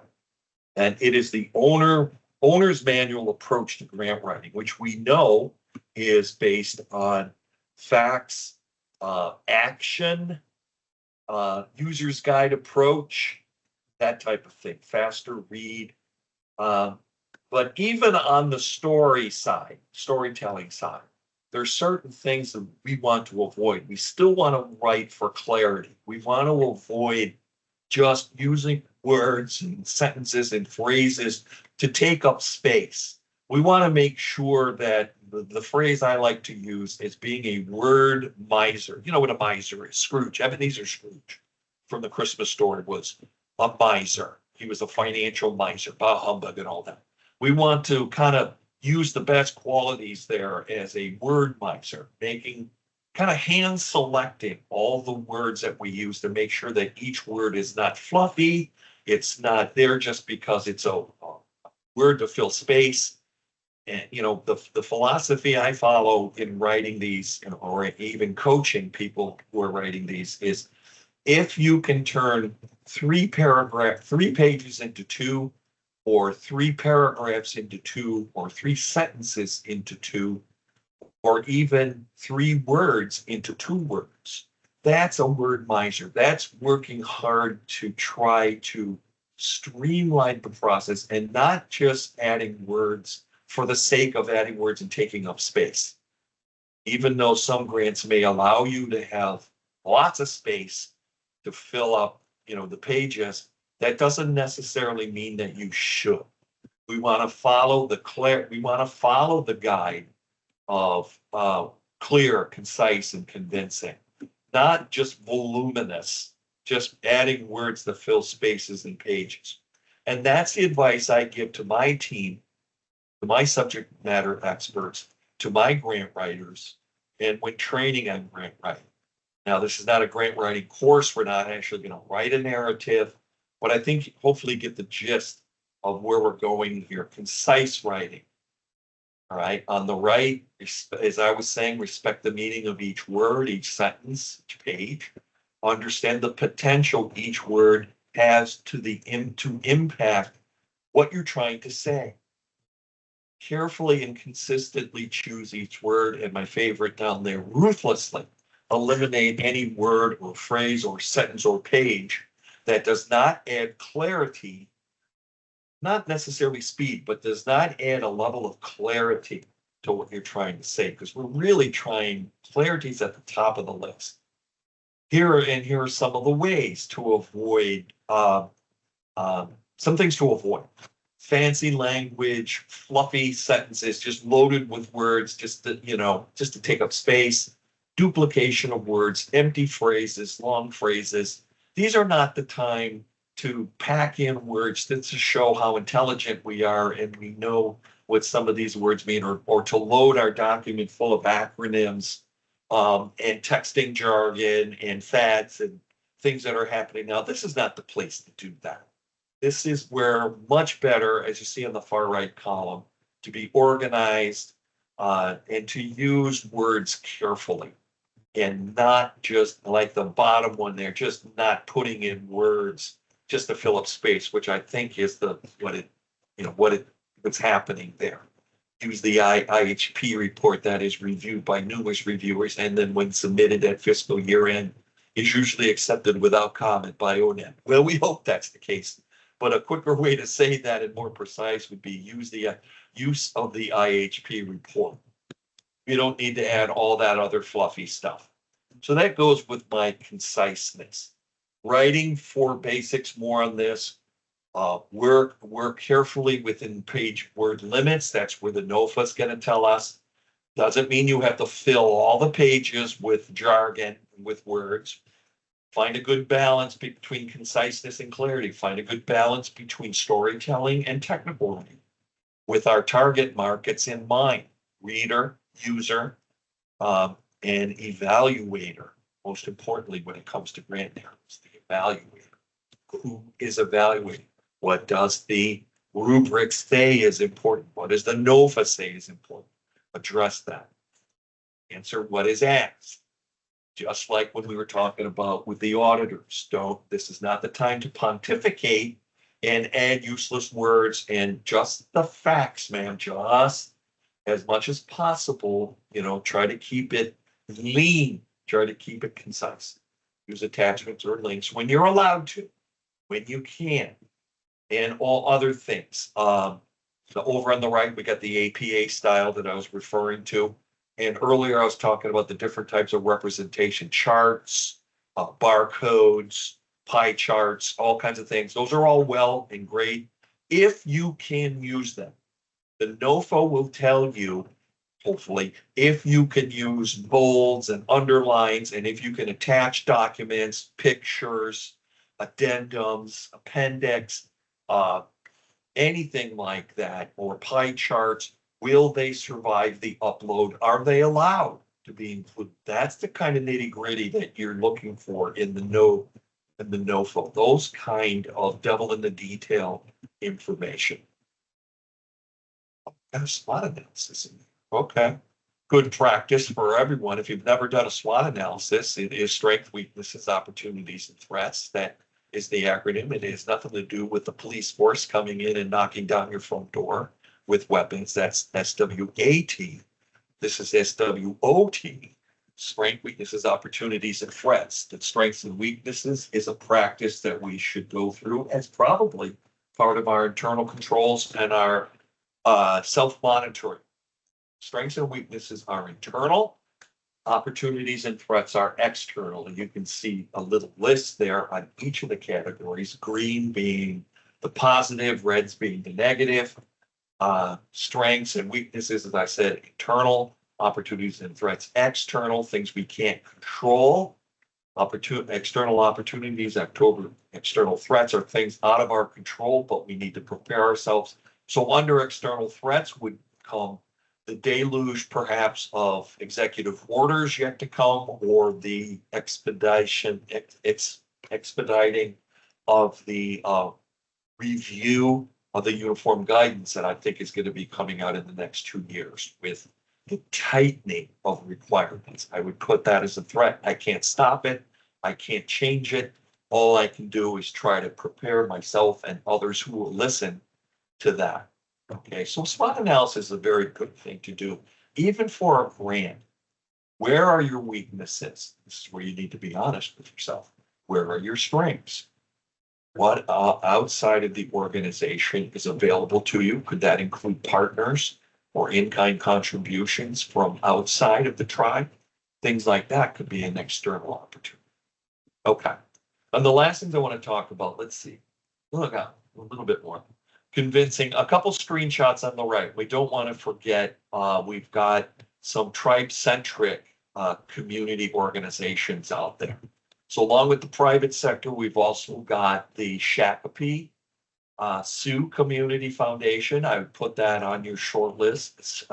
ShakopeeDakota.org is a native century, it's a tribe, and with a huge foundation. And there's their QR code in their website, ShakopeeDakota.org. Below that is FirstNations.org. 2 native-centric organizations if you're looking for opportunities outside of federal opportunity. Talked about this. Okay, so with the time that we have, little less than 30 minutes, I want to go into the last part here, unless you have questions. We're going to close up. We've talked about closeout, we've talked extensively about audits, but I do want to talk about this toolkit to finish up. So let's look at it. We talked about closeout, so we'll move through this quickly. Talked about that, talked about the grant. Let's get to talked about reports, the financial records, retention. We've talked that through. We have not talked about the toolkit and the 7 core competencies of grant project management. That's what I want to leave us with, is what's called the toolkit, 7 core competencies, what skills, knowledge, or traits does a grant project manager need to do. And here are the 7, and the subsequent slides coming up give a little more detail in each of these 7 areas. Managing risk, we talked about that early on. Understanding federal requirements, that's what we spent the past 2 days doing. Translating a proposal into a plan and using it, that's what we just did, looking at grant opportunities. Managing budget and finances, using a management system. I know some organizations have a custom design management system, others use off-the-shelf management systems. Native Learning Center used a custom design management system, but not all tribes do. Keeping records, we talked about that, and addressing weaknesses, that's the self-monitor. 1 and 7 go together. They all go together, actually. All right, managing risk. Risk is uncertainty. We know risk is being reviewed from the agency's perspective and from the auditor's perspective and from a compliance person's perspective. We need to keep that in mind. Managing risk, whether it's cybersecurity, whether it's operational, financial, or compliance. Our goal as grant managers is always keep that in mind and always try to reduce risk in all ways, shapes, or form. Effective risk management plan, that is really should be integrated into your self-monitoring. That's your risk mitigation plan. It's your self-monitoring. Whether or not you use those templates I was talking about, that really is your risk management tool. The self-monitoring in conjunction with your internal controls. That is your portfolio of risk managing tools. Okay, number two, hopefully we've got, at least at a minimum, we know now how to navigate, how to search, how to interpret, and how to implement some of these federal policies that we have to deal with, knowing that some are vague and some are straightforward.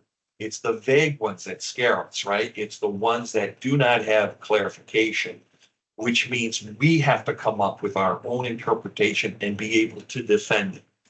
Meet the letter of the law, meet the needs of our tribe or our TDHE or whatever, and still be able to move forward and be successful in the operation. A little bit more, the federal requirements that govern our grant include grant specific, right? We've got terms and conditions, we've got the uniform guidance, we've got supplemental information we got aware of, we've got all these bosses, so to speak. Remember the exercise we did.